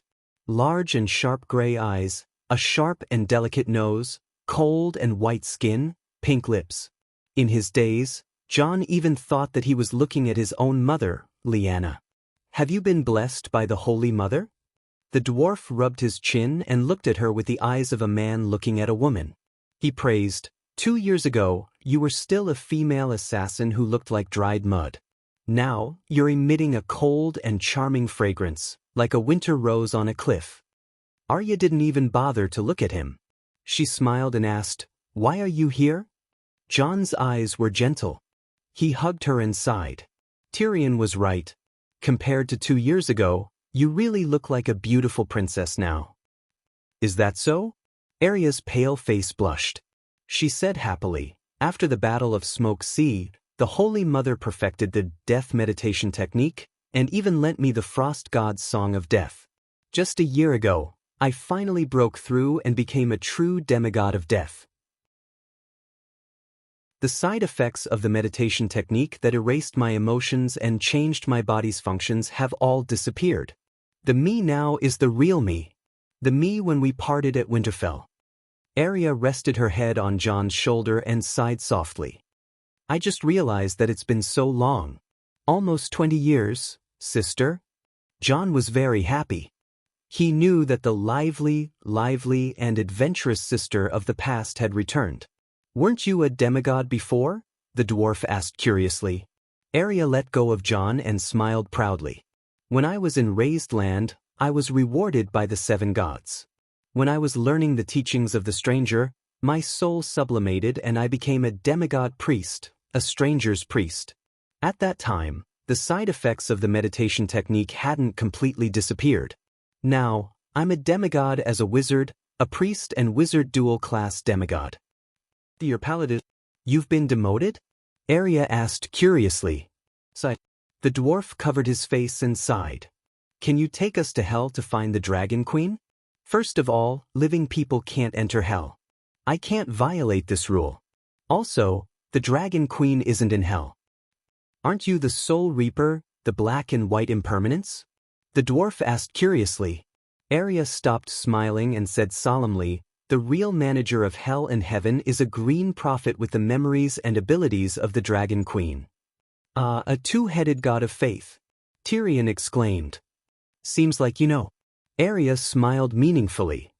Where's the Dragon Queen? Jon asked. She should be at the intersection of the 4 poles.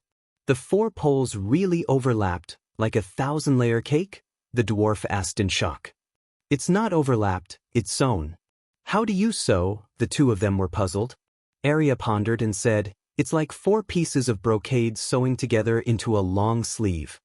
The two of them were even more puzzled. Seeing this, Arya didn't explain much. She only asked, why are you looking for the Dragon Queen? To find out about the changes in the world and... Jon said hesitantly, there are some things I want to ask her. All right, I have something to ask her too. Arya pursed her lips.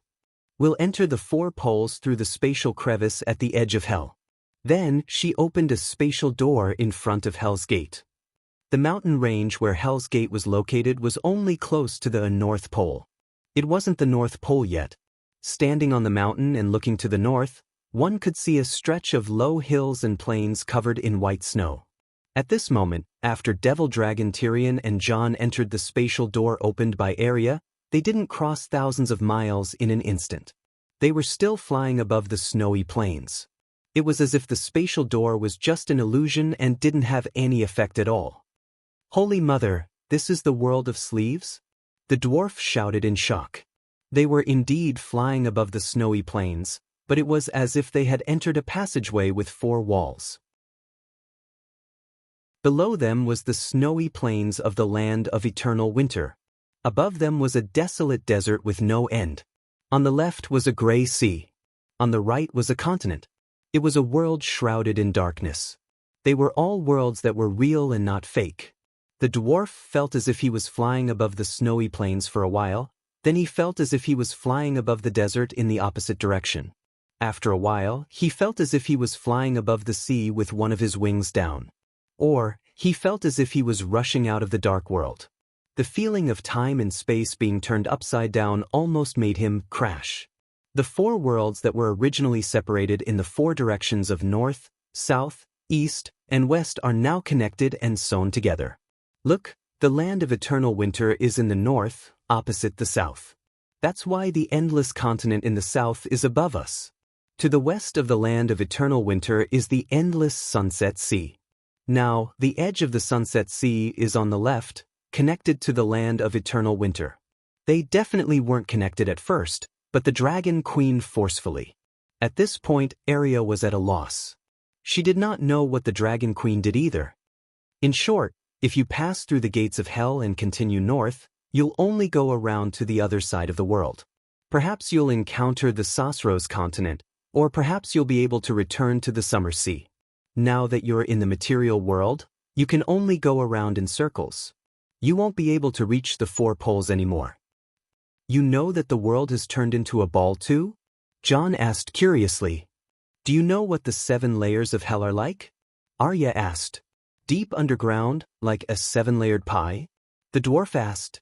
Arya smiled and shook her head. It's more like a donut covering the Arctic Circle. The distance between the barren lands and hell is as far as the distance between the Northern Territory and hell. Surround the Arctic Circle? What? The dwarf was puzzled. Because the Arctic Circle is the only landing point for otherworlders. A soft female voice rang in their ears. It was not Arya. The dwarf was stunned. He laughed and said, You really made us look for you. But when he looked around, he did not see her. Where are you? You two are like ants crawling on an empty porcelain plate. You've always been in my field of vision. But I was very busy before, so I couldn't be bothered with you. Dany smiled. Shit. Keep flying forward. The Arctic Circle is where the 4 poles meet. I'll wait for you there. Danny said and stopped talking to them. Rumble the world had been shaking for a few months.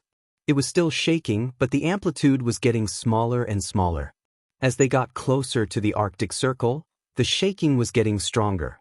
They were getting closer to the epicenter. Not long after, the three of them saw a shocking scene. The four worlds in front of them were not like four walls that were tightly connected. They were like four pieces of brocade that had not been sewn together. Between the pieces of brocade, there was an empty, dark, and deep void. Rumble, a white giant snake that was thicker than a mountain range, crawled out of the snowy plains of the land of eternal winter and plunged into the endless sea in the west.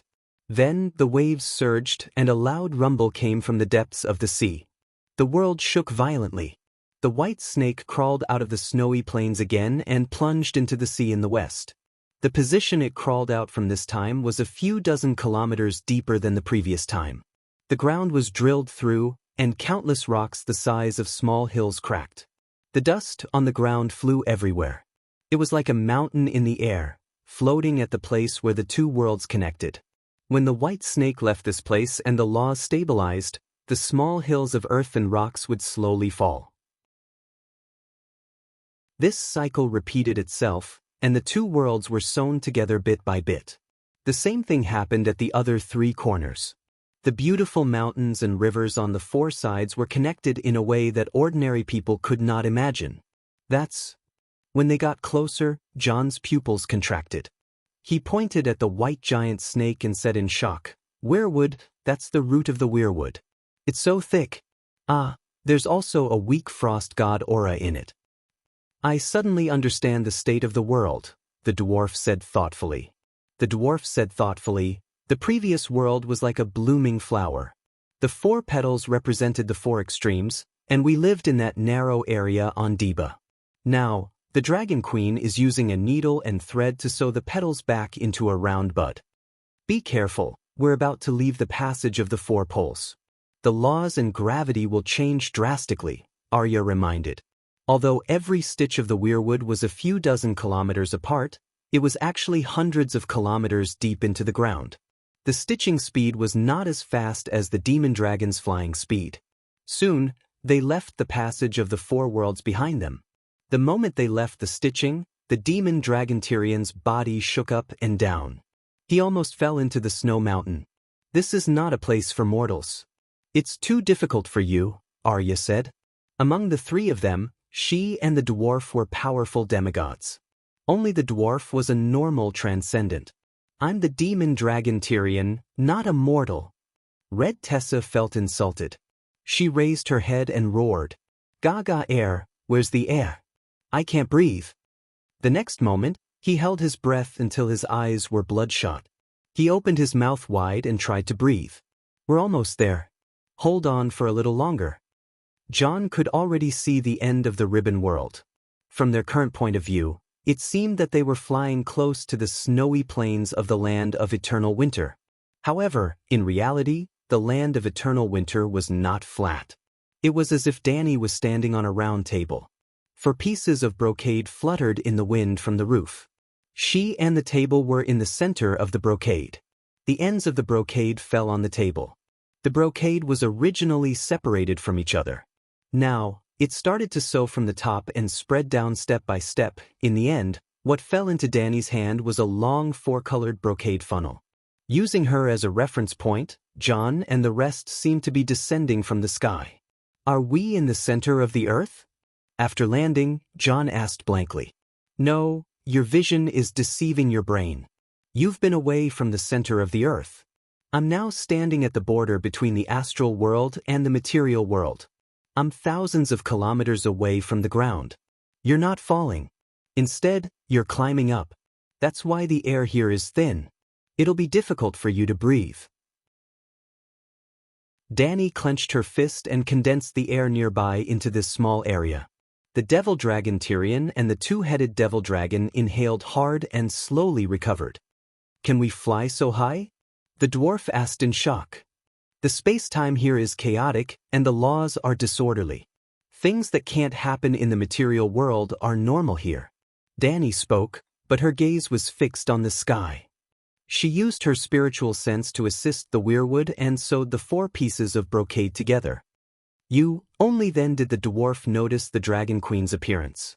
Her appearance had not changed, and her temperament was more natural and easygoing. It almost made people forget the fact that she had already sung 3 songs of laws. However, she was now wearing a dazzling golden armor. It did not match her usual style. The armor was ordinary. It consisted of the most standard plate armor, skirt armor, shin armor, boots, shoulder armor, and gloves. However, the material of the armor was very strange. It had the clarity of glass, and it shone with golden light. It did not look like a light bulb. Instead, the armor is so mighty. Maybe the sun god should be like this, the dwarf blurted out. After saying that, he was confused himself. Why would I think of the sun god? Danny's eyes lit up and she praised, "Your realm is not high, but your eyesight is not bad." What? The dwarf was confused. "Have you seen the sun?" Danny asked with a smile. "The sun has been out for a few months. South of the Great Wall, the snow is almost melting," John said. "Have you seen the sun?" Danny's smile widened. She seemed to have asked a repetitive question. "Is the sun in the sky fake?" The dwarf frowned. Danny nodded. "You've finally seen the sun." The 3 of them were confused. Dong dong dong. Danny tapped her chest a few times. "I'm the sun." "What?" The 3 of them exclaimed. "I'm illuminating the entire world," Danny said lightly. "You're the sun? What about the sun you forged?" The dwarf mumbled. "I dismantled the sun and extracted the divine metal from it to forge this sun divine armor. It can help me minimize the consumption of my god power. In truth, I'm extracting the elemental power from the 4 poles without wasting any of my god power." "Unbelievable, unbelievable."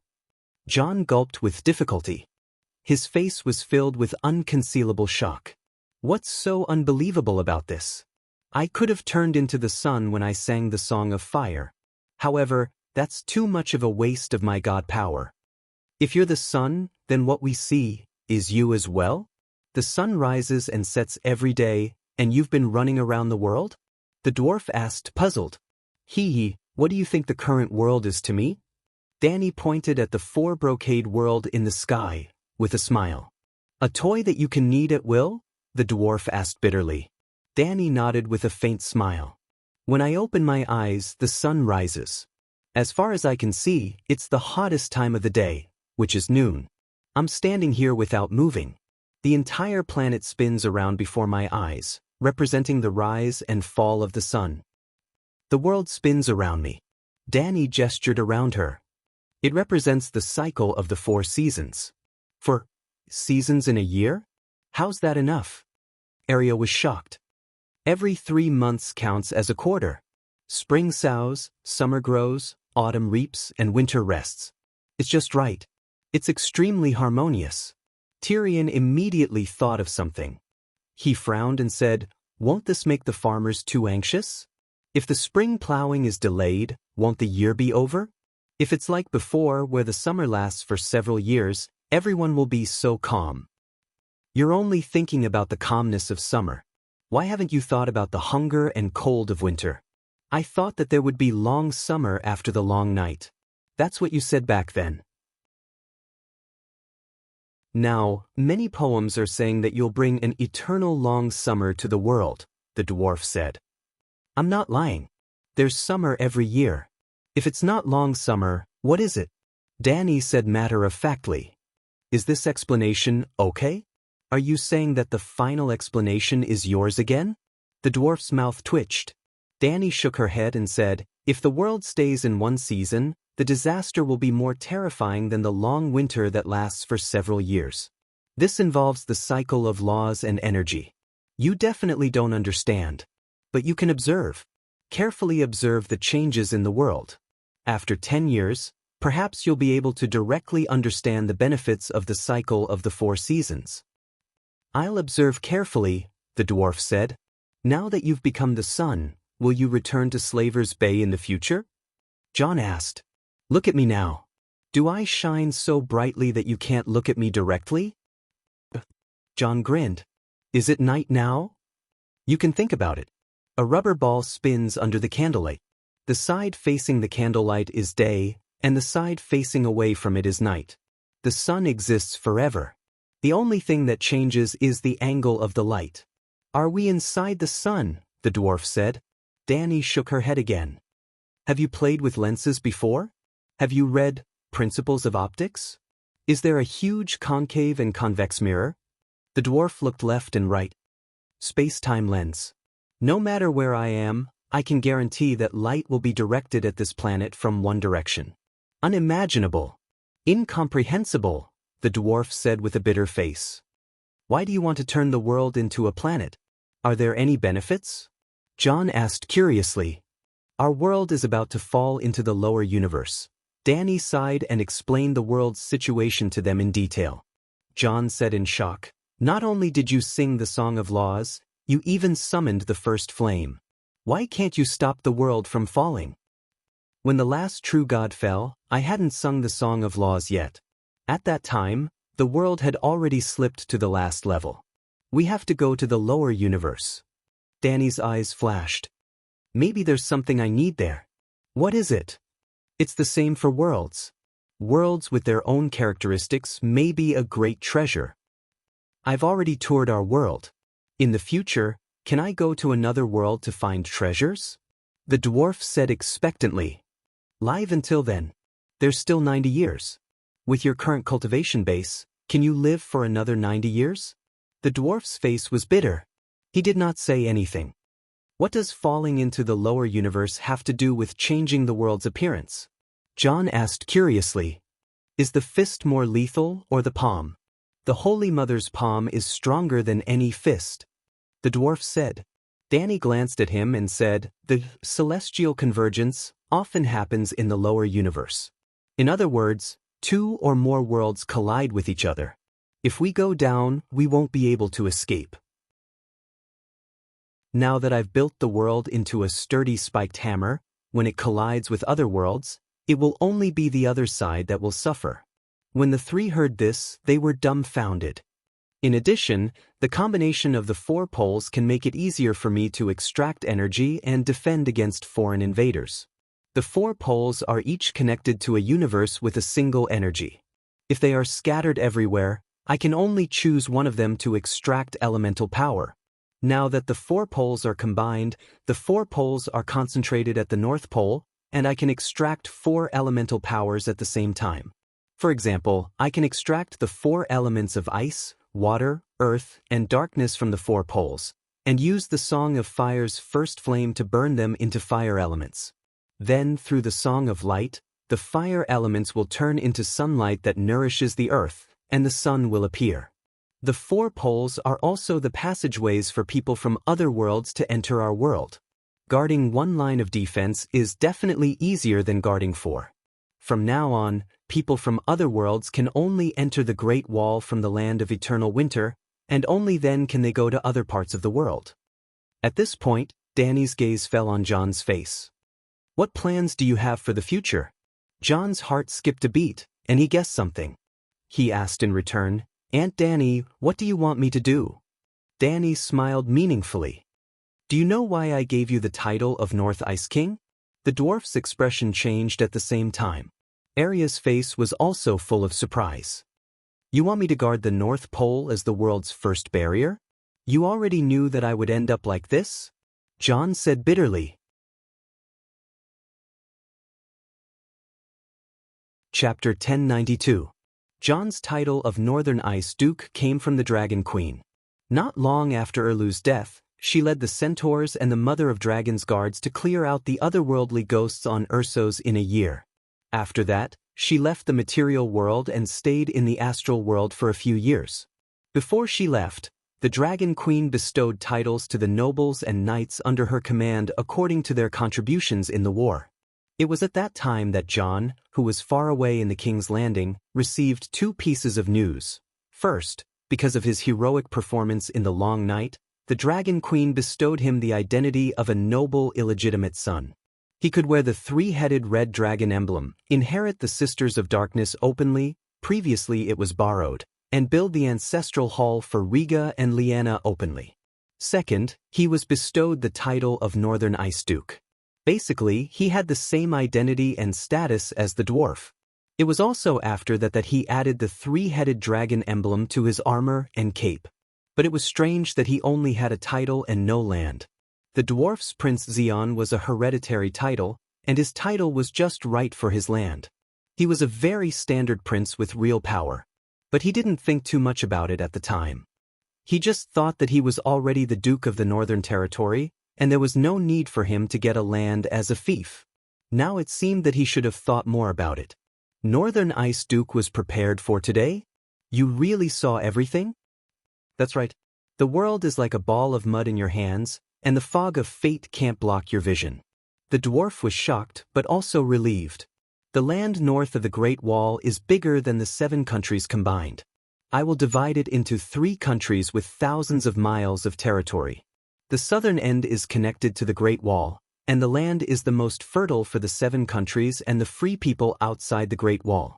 The middle section is a bit more barren and difficult to farm, but it can be nomadic. In the future, I will arrange for a group of centaurs to settle there, and Simba's son will be the cow. Their main task is to be the third line of defense and stop any living people from going south. The centaur's features are too obvious, and it's hard for outsiders to fool them. The northernmost territory is the coldest, and all the exiled criminals in the world are sent there to form the second line of defense against otherworldly invasions. The first line of defense is naturally the 7 hells. John, the Northern Ice King's fief is at the North Pole, Danny said awkwardly. What if I didn't give the throne to Sansa back then? He asked with a wooden expression. Danny shrugged. You're still the North Ice King. The lifespan of a demigod is measured in tens of thousands of years. When you're tired of the scheming in the King's Landing, you can go to the North Pole. John didn't expect her to give such an answer. His tense face couldn't help but twitch. You should have made it clear. Yrgrat and Little-Eyed are dead. Mother and child, 1 corpse, 2 lives. How tragic, do you know that? The dwarf spoke his mind. I think my reminder is clear enough. Don't tell me you two didn't feel it. Use plain language and accurately state the consequences, the dwarf said. Danny looked at him deeply. If I ask you to go back to the west immediately and kill Jaime, or else he'll make you miserable in the future, what do you think? That's impossible. Why would Jaime make me so miserable? The dwarf shook his head repeatedly. That's it. Danny smiled coldly. Let's not talk about distant relatives. If I say it, it'll only hurt both sides. Even if he's willing to listen, what about the future? Is he going to blame me for not warning him in advance if something doesn't go his way in the future? I choose my own path and I have my own life too. You've seen how busy I am now. I don't have the time or energy to keep an eye on the ever-changing river of fate for you. The dwarf opened his mouth and turned to look at the gloomy John. He sighed. It shouldn't be difficult for you to save Yrgrat from a difficult labor, right? Have you ever thought that there are some things that not only I know, but even Bran knows as well? But why is he like me, only hinting indirectly and never directly and violently intervening? Bran knows as well? Did he recover the Green Prophet's abilities? John was shocked. Danny's gaze swept across Dan and Arya's faces. She said meaningfully, I dragged him along the river of fate in the new era for a few decades to see Stark's ending. Only by letting him understand and with him as a witness in the future, you won't suspect that I'm deliberately targeting someone when things don't go well for you. Dan and Arya were terrified. Cold sweat instantly covered their backs. The Dragon Queen's hint was too obvious. Stark's ending was so bad that the Dragon Queen wanted to drag Bran along to prove her innocence? The three-eyed crow controls the Westeros world will. Now I'm the Divine King. Dany extended her right hand as if she was holding something.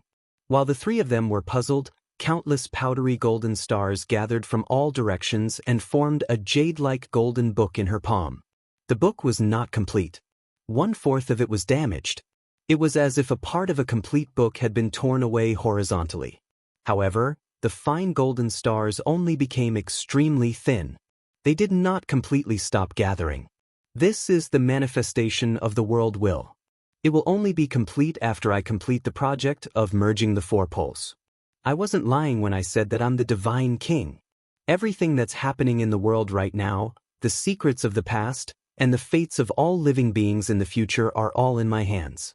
I can read it, rewrite it, and edit it again. The 3 of them looked at the golden book with dazed expressions. Countless images seemed to flash past their eyes. Danny pinched the book with 2 fingers and tossed it down. Their gazes were still following the book. They only snapped back to their senses when it disappeared. I call it the Jade Book of Fate. Whoever controls it will be omniscient and omnipotent. Perhaps it's still lacking a little. I know your fates, but I only revere the fates of all living beings. I've only ever watched and never changed them. I won't touch the Jade Book of Fate. It's always been in the custody of the Holy Mother. She'll protect the fates you've chosen to ensure the relative fairness of your fates. Holy Mother! The dwarf frowned. I'm not the Holy Mother. Danny gave them a meaningful look. The Holy Mother has 2 heads. Heaven is in the front head, and hell is in the back head. She's absolutely fair and just. She's compassionate and ruthless. She abides by the rules the most. The dwarf and Arya exclaimed. John, on the other hand, had a blank expression. That day when you killed the Ghoul King, I announced in front of everyone that a new era led by humans had begun. No god or devil could wantonly twist the fates of humans anymore. Others might not understand, but the 3 of you should have a deep understanding of it. In such an important occasion, I didn't have to say such empty words. In the past, my fates, Riga and Lyanna's fates, John's fates, and even Tyrion and Arya's fates were all planned out by the gods a long time ago. Of course, you've changed your fates now because I was the first one to do so. It's hard for you to understand the difficulties involved. Danny was really speaking from the bottom of her heart. She could change her fates only because she was a transmigrator. But how many transmigrators in the world knew their fates in advance? In fact, if she hadn't transmigrated into the Dragon Mother with extraordinary talents. For example, if she had transmigrated into Robert who had just finished the Battle of Ruby Beach, even if she knew her fates, she wouldn't have been able to change them. Because the most important thing to change one's fate was power. The process of John changing his fate was too easy. The dwarf and Arya were confused and couldn't understand her feelings. How did my fate change? Arya was puzzled. Dan and I stared at her deeply, causing her scalp to go numb. Do you know your own personality? Arya glanced at her and said shyly, John said I'm lively and active. I like adventure and freedom. With such a personality, can you endure the rules of Bravos forever? Arya was stunned. Won't Bravos be destroyed by the Deviant Ghost disaster? According to the original fate, it won't. Danny shook her head. And you, after completing your mission, will be assassinated by Jiakuan. Another faceless one will wear your face and announce to the public that he is sailing a ship to explore the Sunset Sea. Since ancient times, countless people have tried to explore the Sunset Sea, but no ship returns safely. So, you can reasonably disappear. What about Bran? John frowned. Bran is not the king of gods, and he doesn't have the Book of Fate. He can't control anything outside of Westeros. The 3 of them were silent. With a sigh, Danny continued the previous topic. I said that from now on, humans will be the real protagonists of the new era. The subtext is a promise to all the living humans' fate will be determined by his own choice. No one will be able to play with other people's fates, including me and the 7 gods. And the power that guarantees the fulfillment of this promise is the absolutely fair and just Holy Mother. She calmly looked straight into John's eyes. So, now you understand why Bran and I didn't directly tell you the result of your choice? Why didn't I specially descend to the mortal world to save Ygritte? Why didn't I break the rules for you and resurrect your wife and child? Such a fate is too bitter. I would rather it be distorted by others, John said bitterly. The dwarf shook his head and said seriously, John, you are wrong. When the rules are first broken for an exception, the rules lose most of their meaning. Today, you feel that your fate is too bitter and want the gods to change it. Tomorrow, will the gods choose a sweet fate for you according to their own taste? Danny glanced at him and said, "You have asked what you need to ask.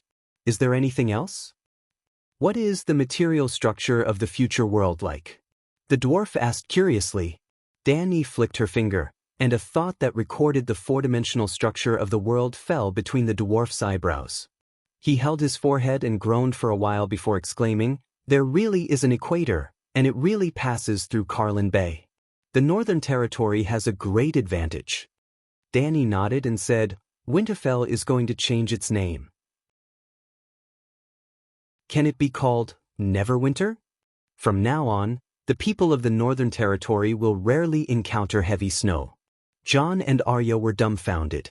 The dwarf said with a complicated expression, "The Sosros continent has crossed the South Pole, and there is a large continent to the north of the Trembling Sea. The future economic and trade center may shift from the Summer Sea to the Trembling Sea. Bravos will definitely become one of the richest port cities." "Slaver's Bay is a bit of a loss," he said again. "It is not a loss. Slaver's Bay is near the Tropic of Capricorn, and the climate is more pleasant. Moreover, all the land under the heavens belongs to the king, and all the people on the shores of the land are the king's subjects. Why should I care if the sun shines in the front yard or the backyard? The world is so big, even if Simba has 10 sons, it won't be enough. Looks like we have to find him a few more lovers," the dwarf muttered. In the end, it was Arya who asked a question that had been hidden in her heart for a long time. "After Jegeret died, I went to find Sansa and asked her why she was so stupid and worried that Jon would steal her Iron Throne. You had promised that whoever wears the human crown, you would ensure that her dynasty would last for 10,000 years. She told me that you would most likely redefine your promise for Jon. Would you?" She stared into Danny's eyes and asked. She did not participate in the trial. After killing King Strange Ghost, she did not return to the Barren Land. That day, she took Nymeria, King Kong, and Wonkai to the 7 hells of the Land of Eternal Winter. Later, she chose to exile herself and did not return to the Westeros. She did not need to go back personally. Her mental projection could instantly go to any corner of the world. There was a moment when she really wanted to cut off a part of Sansa's body with her scythe. When Arya used the scythe to draw on Sansa's body, she was not trying to scare her. She was just hesitating and did not know where to start. Perhaps she saw the determination in her sister's cold eyes. Sansa was so scared that she cried. She cried and told her the reason why she messed with Jon. Now, Arya wanted to know. Since the Dragon Queen could see everyone's fate, did she know that her words would cause Jon and Sansa's current situation? Chapter 1093. Danny smiled with interest. Why would she think that? Arya frowned and recalled. She said she had been studying you and studying you. She knew you very well. On the day you killed the Ghoul King, you didn't say it explicitly, but you kept hinting at Jon to let him accept the human crown. You even changed your promise for Jon. The vassal's achievements belong to their lord. If you do not reinterpret your promise, Sansa will rightfully wear the crown. At that time, the 7 kingdoms will be convinced and won't call her, liar, Sansa behind her back. She will be at ease.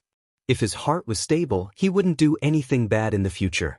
Although Sansa got the throne from Jon in the end, because of your words, her dynasty lost 90% of its legitimacy and was mocked by the people of the 7 kingdoms.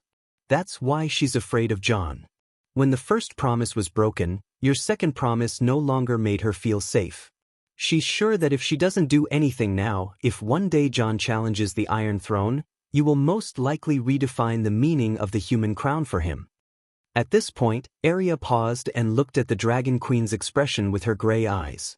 Danny said slowly, "The human crown, the deed of saving the world, I deserve it. The 7 blessings bestowed by the gods. The meaning of the human crown is written in plain words for everyone to see. It's not just a sentence, it's a rule. No one can redefine it, including me."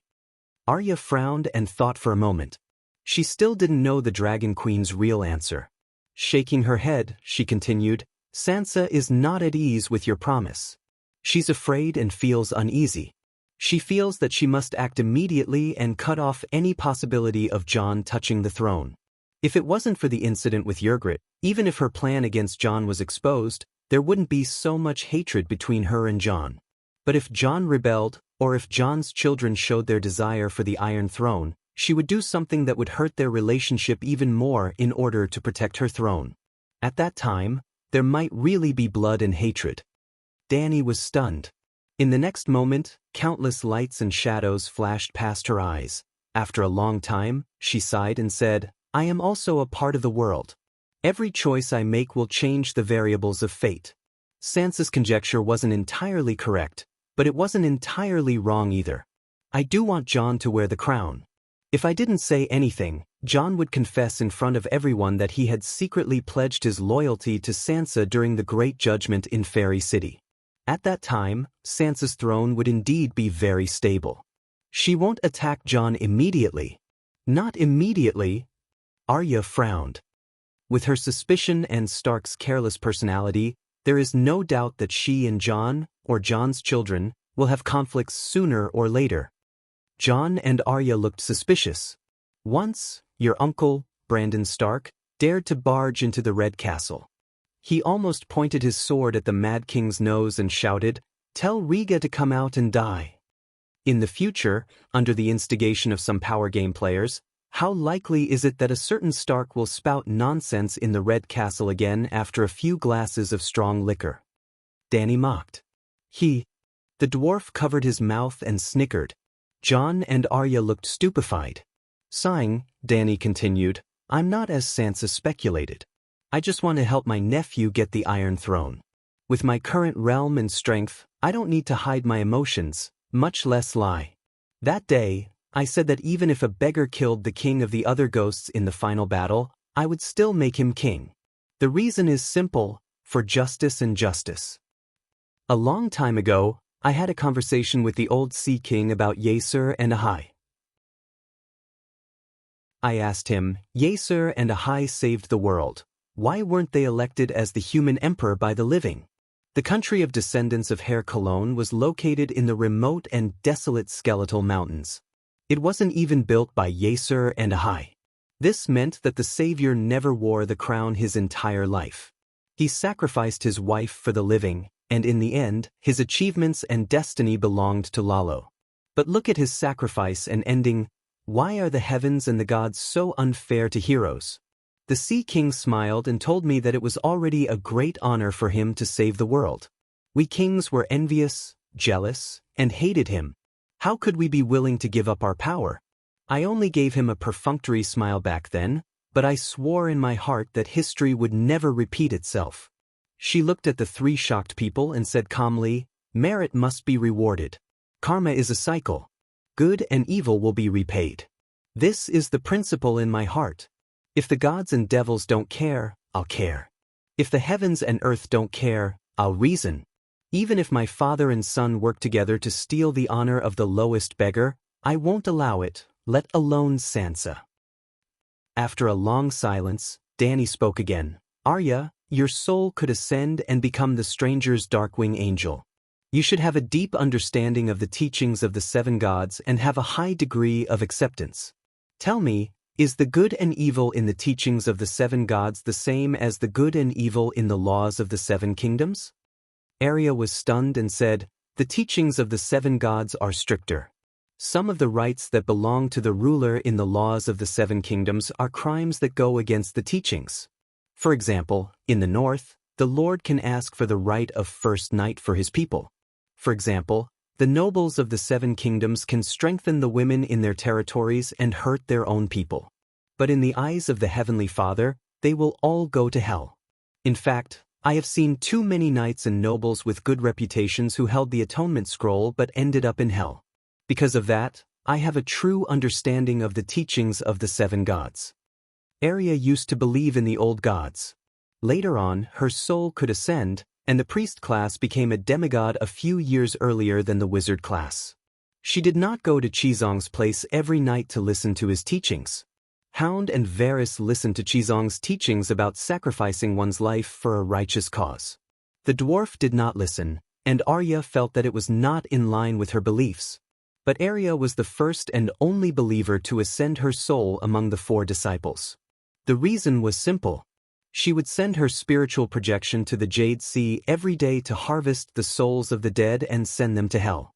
In hell, she had seen the Heavenly Father's judgment of the dead too many times. Arya could not quote the scriptures like Seven Zong and explain the doctrines with fervor. She could not even remember the doctrines of the seven gods. She was the silent nun, the wife of a stranger. She rarely read the doctrines of the other six gods. However, through her experience in hell, she gained a deeper understanding of the doctrines of the seven gods. She even had an epiphany and became a demigod.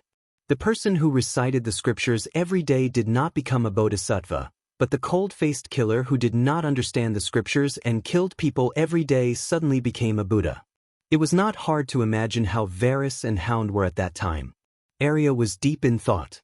The justice and justice of the seven gods will not accommodate the laws made by mortals. Dany looked satisfied. Whether or not I see Jon and Sansa's final outcome in fate, I will give the Savior a chance to break his vassal's vassal oath with any monarch on that day. The justice of the seven gods will not only not accommodate the laws of mortals, but also do not care about their fate. In other words, everything has its own rules. Fate has its own rules, and the justice of the seven gods is the common rule of fate for the world and all humans. Then she turned her gaze to Jon and sighed. As I said that day, I set the rules of fairness and justice. It is up to you to choose your own path. When I persuaded you to accept the crown, it was because of my personal feelings for you.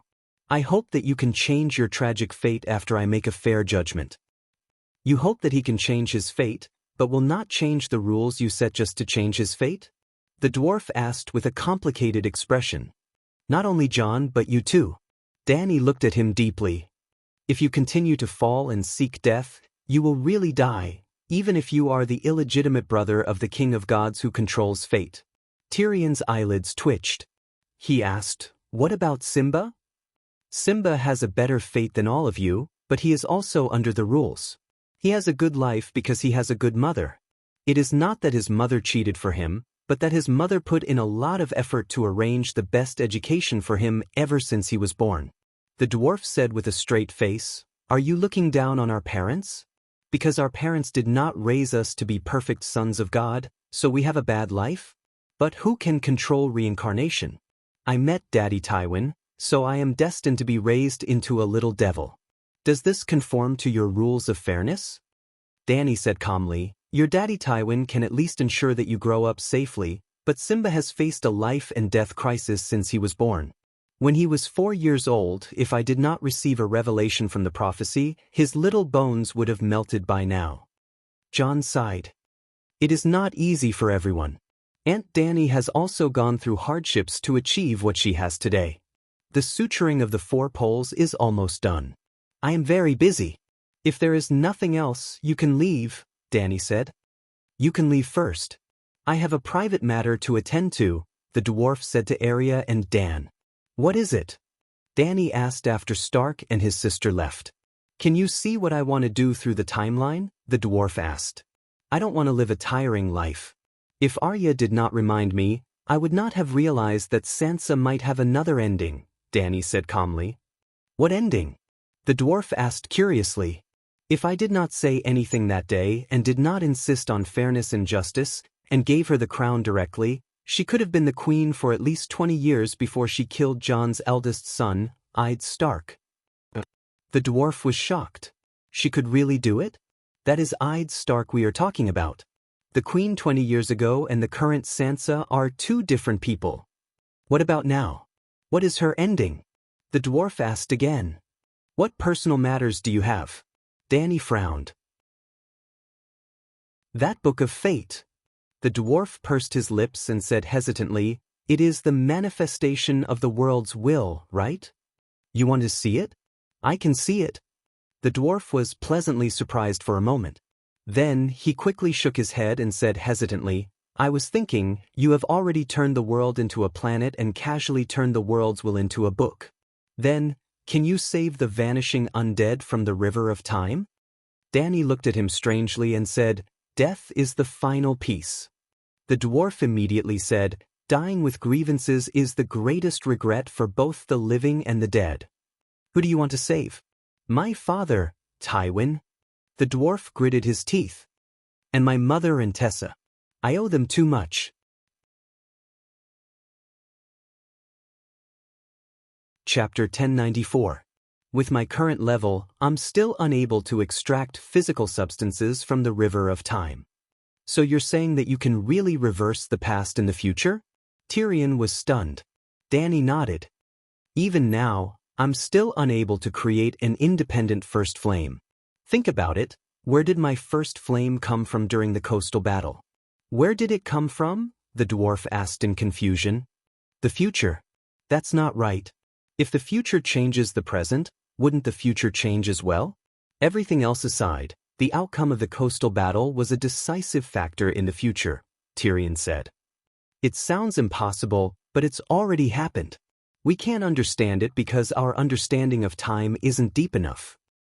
Then, after a moment of silence, Tyrion asked, "Can you tell me what happened to Tessa?"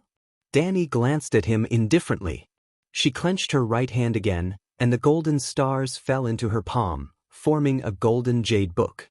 "You want to read it yourself?" She tossed the book over. The dwarf did not expect her to be so straightforward. He did not react in time and was hit in the face by the jade book. Swoosh!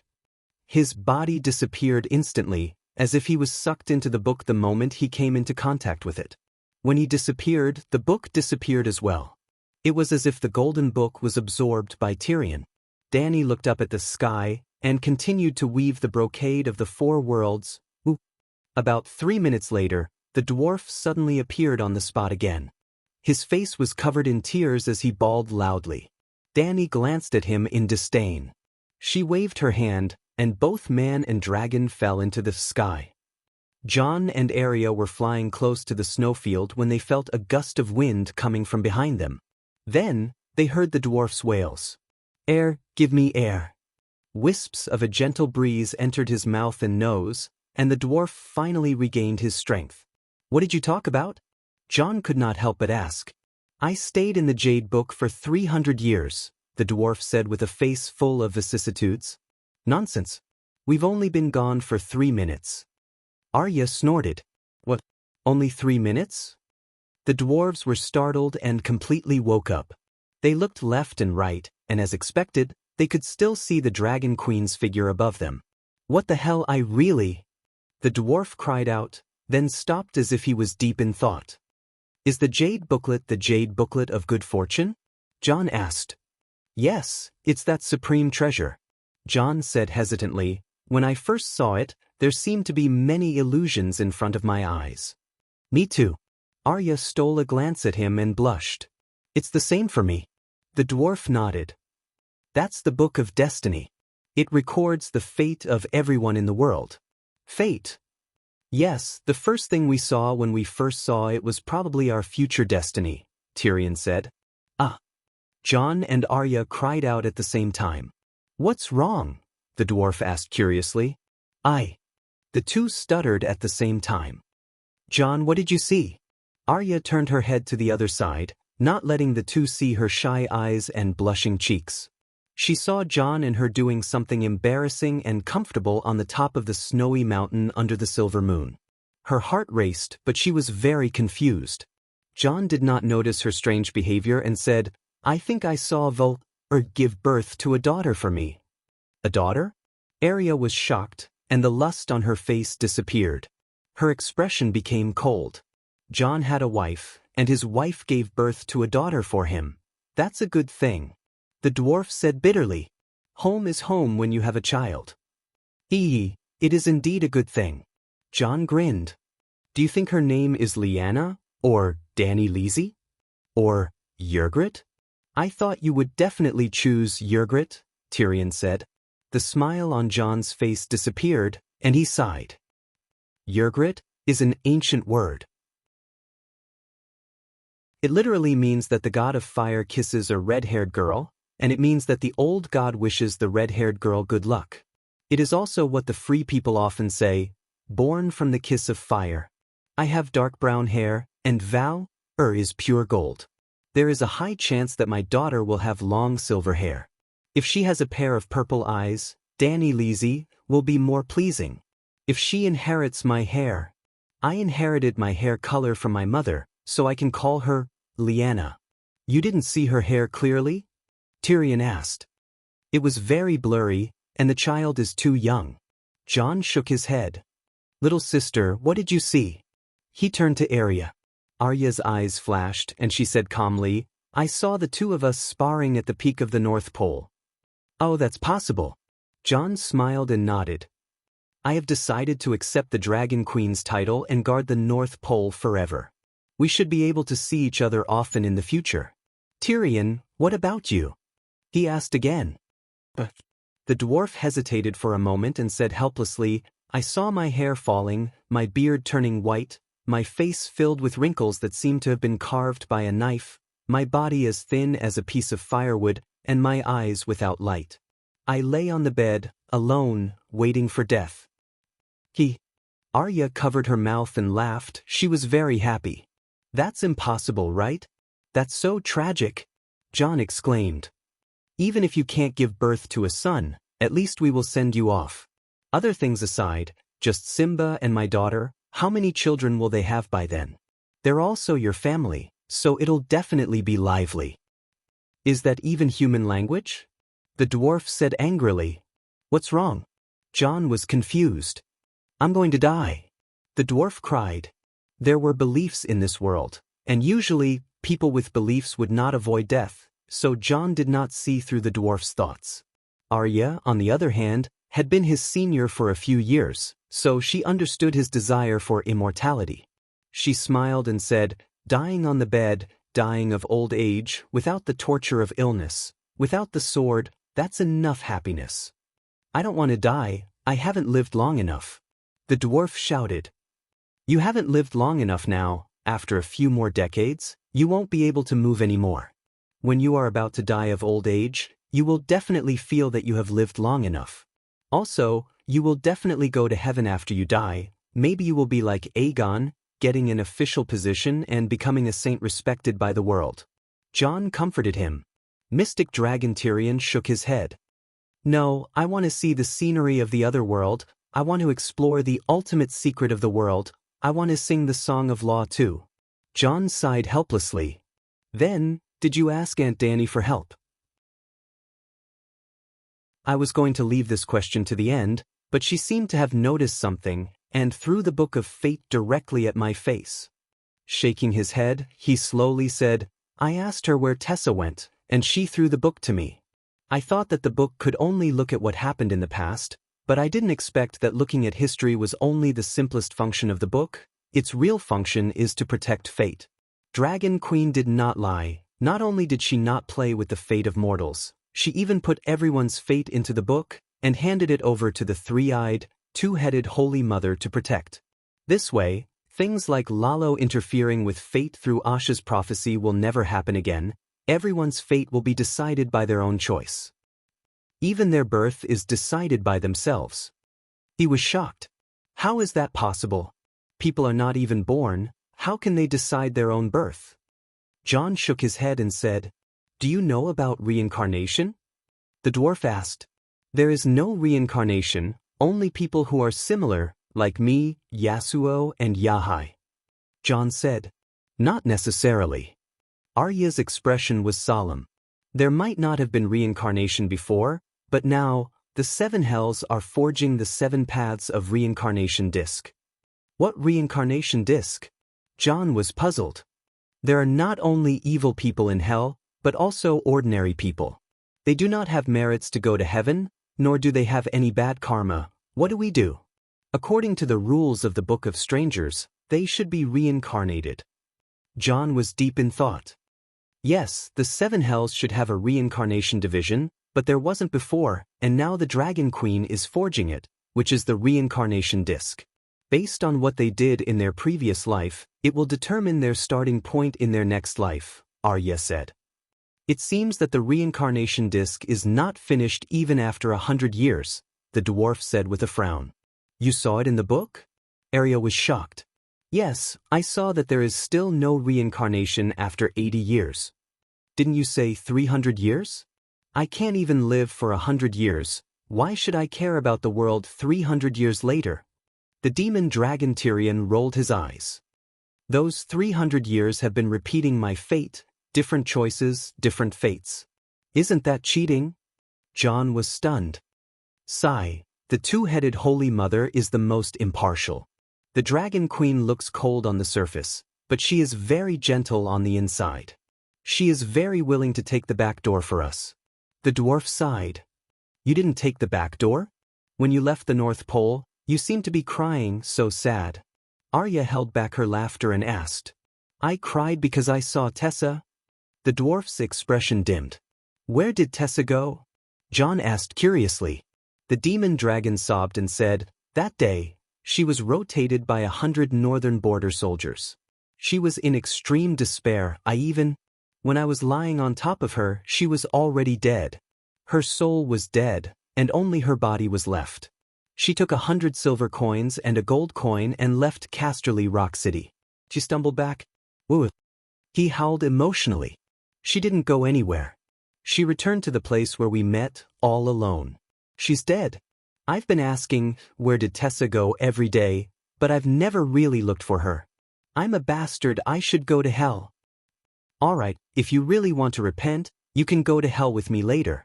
Arya laughed coldly. I don't need to prove anything to you. I will redeem myself for my sins. The demon dragon Tyrion slowly regained his composure. How do you redeem yourself? A woman after drinking? Arya looked at him with disdain. I will, There seemed to be a hole in the clear sky. From the other side of the world, evil black smoke spewed out, accompanied by the demon god's terrifying laughter. After 10 million years, the dimensional vortex has finally shattered. After 10 million years of being sealed, I'm finally back. The demon god's voice was filled with hatred and joy. Sealed for 10 million years? The dwarf was shocked. Could it be a peerless demon king from the ancient times? Two blood-red eyes the size of Ferris wheels appeared in the black smoke. A megalosaurus that can talk, but not a demigod. And a two-headed megalosaurus. Are you Targaryens? How did you know?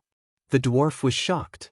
I didn't expect that after 10 million years, that bitch Dany Rise still has descendants alive. The demon god sighed.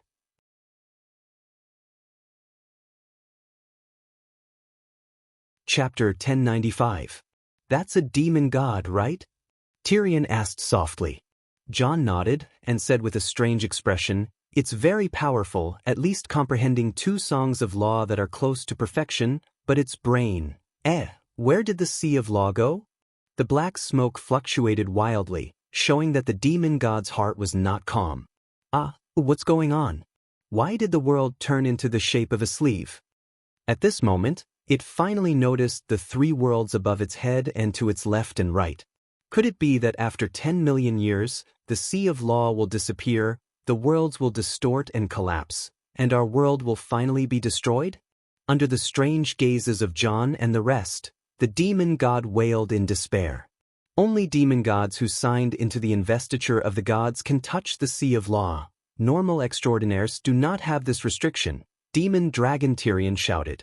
Stupid dragon, what are you talking about? I can't sense the sea of law anymore, the demon god said angrily. The sea of law has been put into the king of gods cauldron by Dany Rise. She's now the king of gods.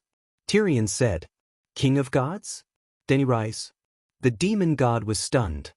Impossible, Dany Rise is only a chess piece of the gods, a medium that Lalo used to cheat the first flame destiny from the world will. How could the gods allow her to live and even let her become the king of gods? The demon gods who refused to obey her were all burned to ashes by her, the dwarf said with a smile. No, impossible Lalo, where are you? Night Lion, Inami, Storm God?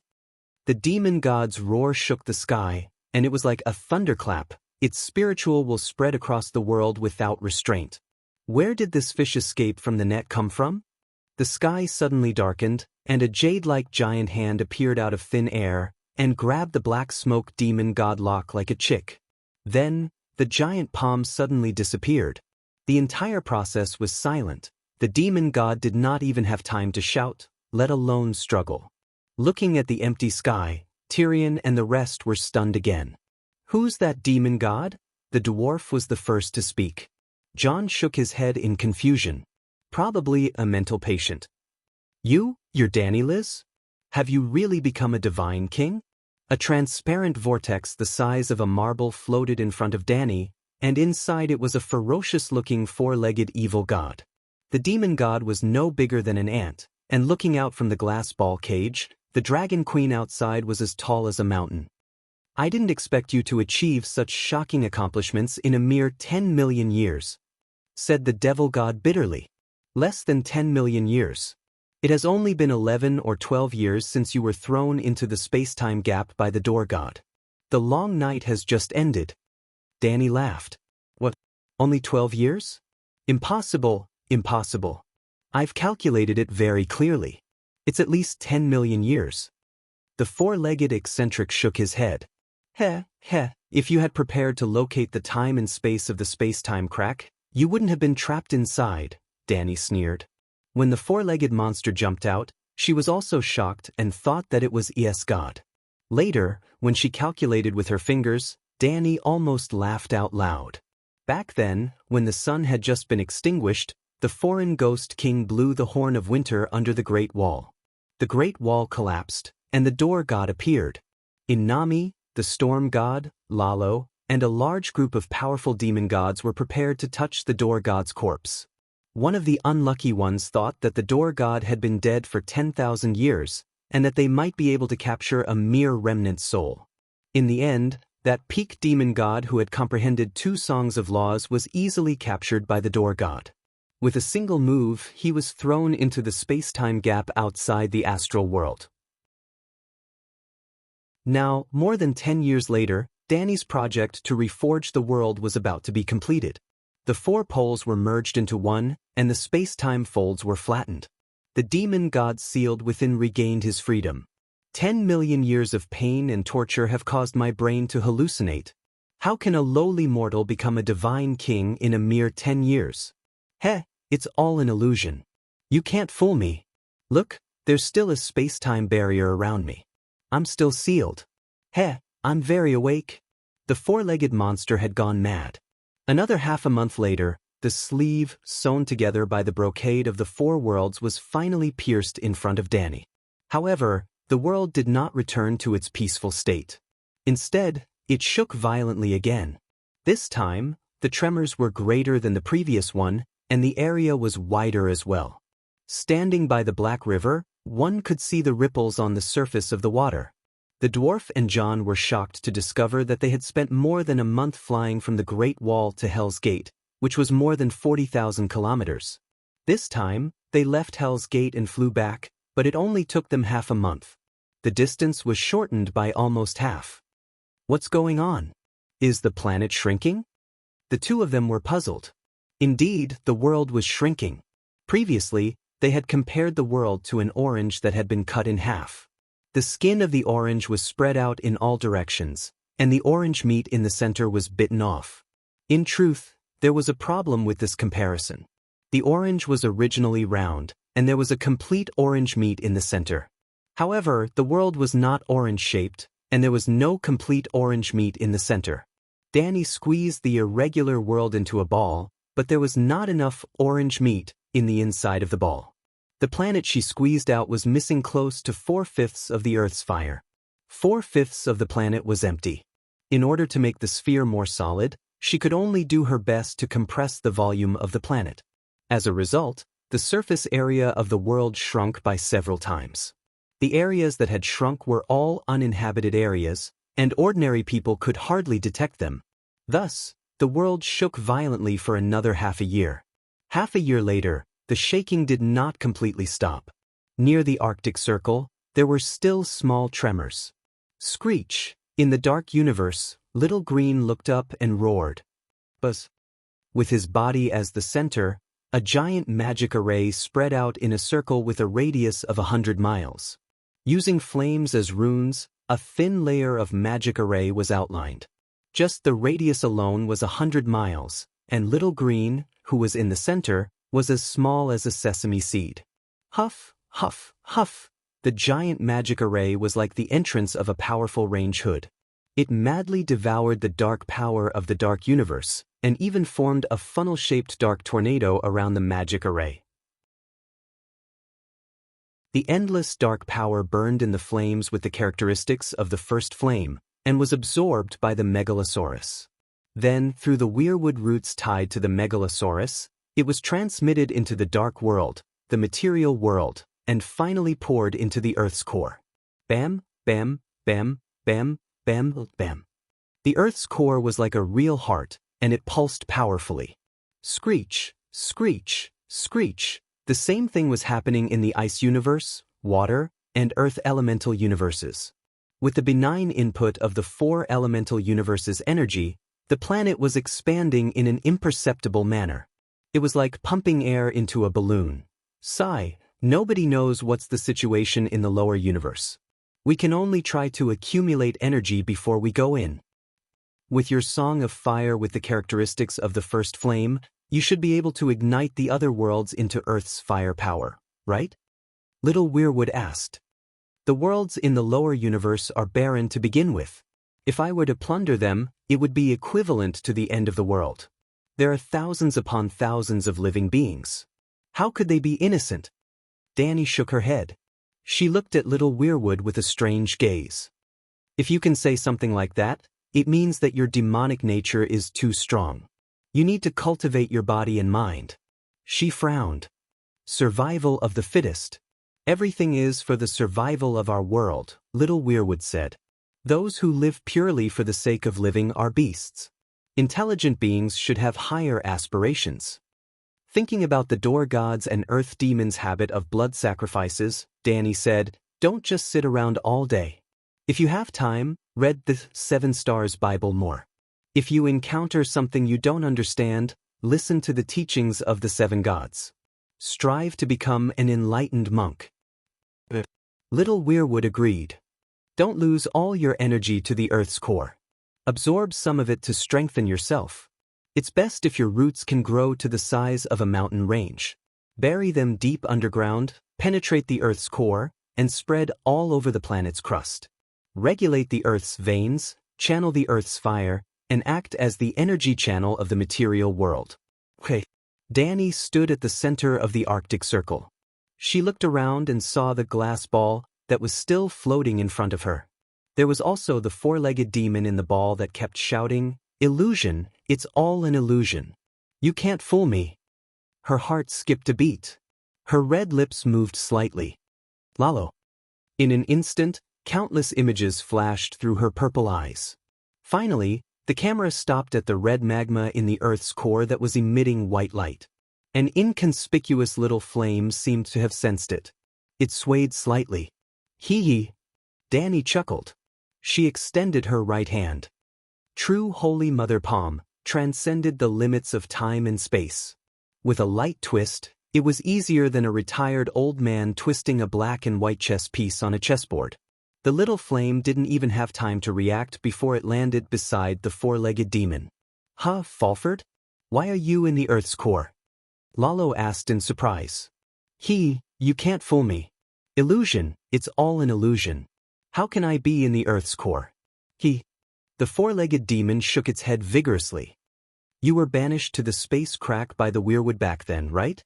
Lalo asked hesitantly. The 4-legged demon stopped shaking its head. It stared at the flame with its blood-red eyes. I'm in the space crack. Lalo, how did you get in? I'm in the Earth's core. This is, oh my God. It finally saw the familiar smiling face at the top of the sky. Illusion? The flame fluctuated violently. It was on the verge of collapse. Yes, it's all an illusion. You can't fool us, the 4-legged demon said hurriedly. However, Lalo was awakened by its words.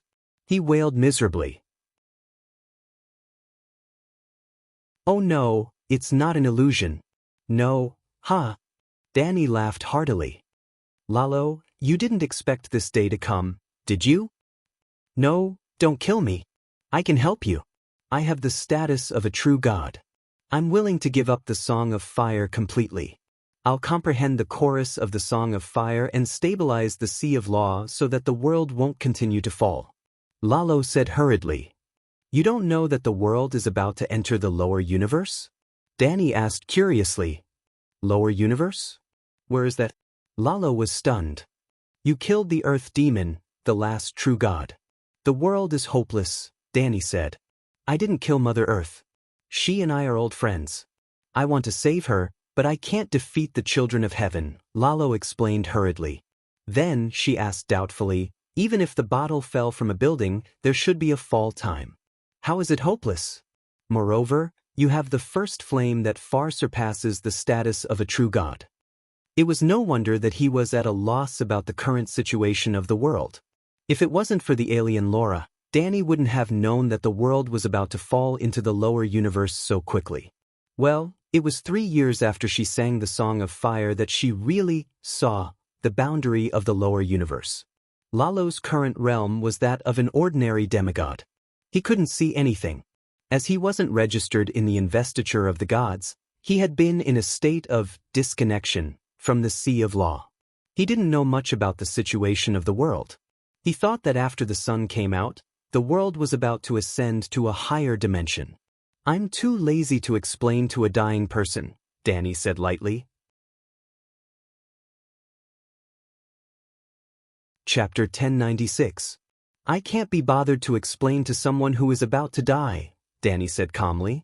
I've saved the world, I've contributed to the war against the ghosts, I've even joined the united front against the ghosts. You once swore that no matter what grudge you had, you would never. Lalo, who was yelling excitedly, was suddenly stuck. Danny had indeed said that in the long night, she would not attack any faction that fought against the ghosts, even if there was a blood feud between them. When she said that, the world was in a special situation. Not only was Slaver's Bay being surrounded by the Allied army, but the Seven Kingdoms also had Cersei, Erlu, High Court Tyrell, and many other factions that had a grudge against Targaryen. So, she needed to use this oath to make them feel at ease against the ghosts. But now that the long night was over, it was time to settle the score. Danny Rise, you can't deny my achievements in the long night, right? He begged. 20% of your achievements, 80% of your mistakes. If you didn't mess with the Righteous Alliance to go against me, millions less people would have died in the world, and Nami and the Storm God would not have gone astray, Danny said coldly. Lalo cried out, I'm innocent. Everyone gathered together because of the fear of the twilight of the gods. They wanted to stay together for warmth. I didn't feel the threat of death back then. I was only pulled into the Righteous Alliance later. Danny frowned and thought for a moment, then said, Your life is worthless now. It doesn't matter if I kill you or not, but you have to give me a reason not to kill you. I've contributed to the world, Lalo quickly said. You're just doing your duty as a true god. I want to know what benefits you can bring to me or to the world in the future, Danny said. I'm the first flame since the world was born. There's still some use for me to keep, Lalo said bitterly. There are too many first things since the world was created. The first human, the first piece of shit. What's the use of that? I can help the world adjust the Earth's fire, Lalo said. You're like a chef who's bad at cooking but has evil intentions, a chef who might poison the food. There's no use for you. It's better to kill you. I'm knowledgeable and can be your advisor. For example, forging tile steel and building Blackstone Castle. Lalo pleaded. I can find any secret in the River of Time. No, some of the rivers that are related to the secrets of the gods have long been cut off and destroyed by the people involved, Lalo said hurriedly. The secrets contained in the River of Time are definitely more than what you know. Lalo was anxious and at a loss. I'm a true god, and for a long time, I was the #1 true god in the world. Why can't I find any benefits now? Suddenly, he caught a glimpse of the four-legged monster who was looking at him in confusion. He had an idea and shouted, Danny Alice, you are so powerful, but you are the Holy Mother. You even killed almost all the dark demonic gods. Do you know that the world will lose balance because of this? What balance? Danny asked curiously. What would happen to a world that only had kindness and justice, without any evil or darkness? Lalo asked. Danny was deep in thought. If the gods were divided into factions, the 7 gods would definitely be lawful and good. She had thought in her early years that gods, like celebrities, needed a persona. Hence, the persona she set for Blackie was absolute lawful and good. At that time, she thought that if the world needed a balance between good and evil, in this world where lawful and evil were everywhere, the 7 gods who had lawful and good personas would be very powerful. Now, the facts seemed to prove her thoughts at that time. If she killed Lalo and the 4-legged monster now, there would be no more powerful evil gods in the world. Then, if balance was the truth, then an evil heavenly god would definitely be born in the future? Why would you have such an idea? Danny asked curiously. Isn't the supreme law of the universe the song of ice and fire, light and darkness, life and death, kindness and malice, justice and evil? As long as the opposite attributes are balanced and unified, one can control the strongest power, Lalo said. It's rare for you to have such insight. Danny sighed. You think it makes sense too? Lalo was surprised and surprised. I really couldn't find a reason to live, so I just said it randomly. You have to change your attributes in the future, Danny said in a low voice. What attributes? Lalo was confused. Danny explained the 9 factions grid before saying, the 7 gods are lawful and good, so you have to be chaotic and evil. I'm not evil enough? Didn't you want to kill me because I'm an evil god? Lalo said blankly. You're Lalo of fire, which can be considered lawful and neutral. Lalo of Shadow Devil is the true chaotic and evil. The complete form of Lalo of Shadow Devil and Lalo of Fire is lawful and evil. I want you to give up the characteristics of Lalo of Fire and completely transform into a Shadow Devil. Lalo was a little hesitant. He was actually quite ambitious and always wanted to be a hero who saved the world. Even the teachings of the Red Gods mostly urged people to be good. It was easy to understand after thinking about it. How could the teachings of the Church, which could become the mainstream religion of humans, blatantly encourage evil? Why you can't do it? Danny narrowed her eyes. Can't I be lawful and evil? I have many believers, and it's so difficult to be a bad person without morals and beliefs. Lalo of Fire begged. Your Majesty, he can't, but I can, someone suddenly interrupted. Danny and Lalo looked over, but the 4-legged monster had unknowingly regained his consciousness. You're not crazy? Danny asked curiously. The 4-legged monster squeezed out an ugly smile and said, I've never been crazy. I'm a powerful heavenly god who has comprehended 2 songs of laws. How can I be crazy? It's just that reality is too magical, and I can't accept it for a while. I heard your conversation just now, and slowly, I confirmed that everything in front of me wasn't an illusion, and gradually accepted reality. Danny nodded and frowned. You want to replace Lalo and become the future Demon King? Demon King? Lalo and the 4-legged monster were stunned. Great Demon King, the king of evil demon gods, on the same level as me, the divine king, Danny said. Plop. The 4-legged monster knelt down and kowtowed. He cried out excitedly, Thank you, Your Majesty, for your reward. I'll definitely be the most sensible and honest great demon king. Lalo panicked. Fulford, don't forget your identity.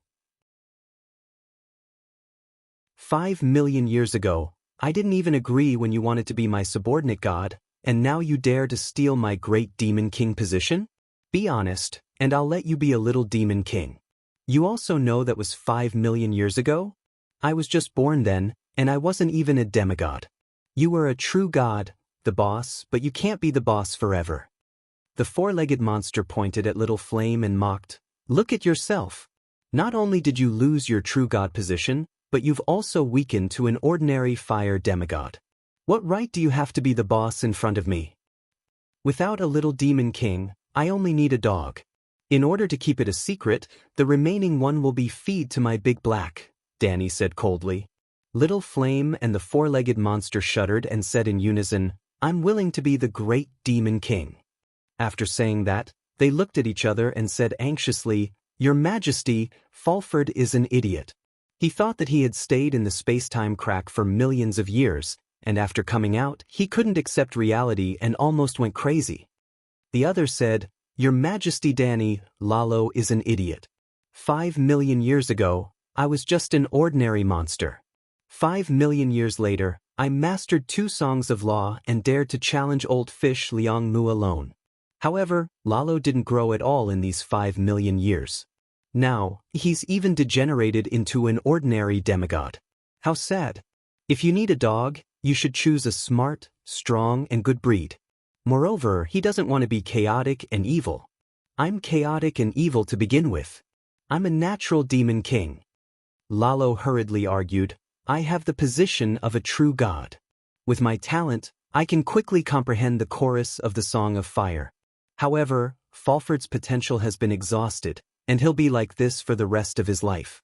If your Majesty doesn't believe me, you can keep the 2 of us in the space-time whirlpool and see who escapes first." Haha, you're a fellow who hasn't improved in tens of millions of years, and you're saying that I've exhausted my potential? The 4-legged monster couldn't stop laughing. Sigh, looks like I can only choose Lalo. Danny sighed. The 4-legged monster was stunned and said in disbelief, "Your Majesty, you can't really believe that his talent is better than mine, right? In just 500,000 years, I've comprehended the Song of Clouds and the Song of Smoke. In the entire dark world, there aren't many more geniuses than me. In fact, for the first 500,000 years of my life, I've always been the number 1 person in the transcendent world's younger generation, or the number 1 person in the middle generation." Lalo was overjoyed and shouted, "Your Majesty has good eyesight. You can see through the surface and see through my talent." Danny said with a wooden face, "You've all misunderstood. I want to choose an idiot." What? The 2 demons were stunned. Danny said, "My big black is one of the 7 gods. In the future, I might leave this world, and the throne of the divine king will naturally be handed over to him. However, Megalosaurus is dull by nature and has poor cultivation talent. Therefore, I have to choose a great demon king whose talent is inferior to his, lest my dog becomes an ingrate and bites my big black. With Lalo's talent, there's no one more suitable than him to be the great demon king." Chi, the flame in the magma of the Earth's core was extinguished and turned into a lump of flickering charcoal. The 4-legged monster was dumbfounded. He opened his mouth so wide that his chin almost fell off. After a long time, he howled, "No, Your Majesty, listen to me. My potential has been exhausted, and I haven't improved for millions of years. There's something wrong with my brain." After that, he even put on a silly look and muttered, "Illusion, you can't fool me. Everything is an illusion. Look how stupid I am. I definitely can't threaten your position as Megalosaurus," the 4-legged monster cried. A dim yellow flame rose from the magma again and said shyly, "Actually, I'm not that untalented." The 4-legged monster quickly nodded. "Yes, you're very talented. I've only been the number 1 person in the younger generation, but you've been the number 1 true god in the world for 10,000 years. Your Majesty, you heard it too. Lalo admitted that he's smarter than me." Lalo was anxious. Danny waved her hand and interrupted the 2 demons' argument. She said, "At the moment of life and death, Lalo still said that he's not stupid. It shows how stupid he is. There's no need to fight. He won. He's the dumbest." "You can do that?" The 4-legged monster was dumbfounded. Chi, Lalo extinguished again. You're tuning in to the Passion Pages YouTube channel. We're so grateful for your support, and don't forget to subscribe to join us on this incredible journey through captivating stories. Your generosity through donations truly makes a world of difference, as it's the primary source of revenue that allows me to expand and enhance this channel for you. Thank you from the bottom of my heart for being a part of this adventure.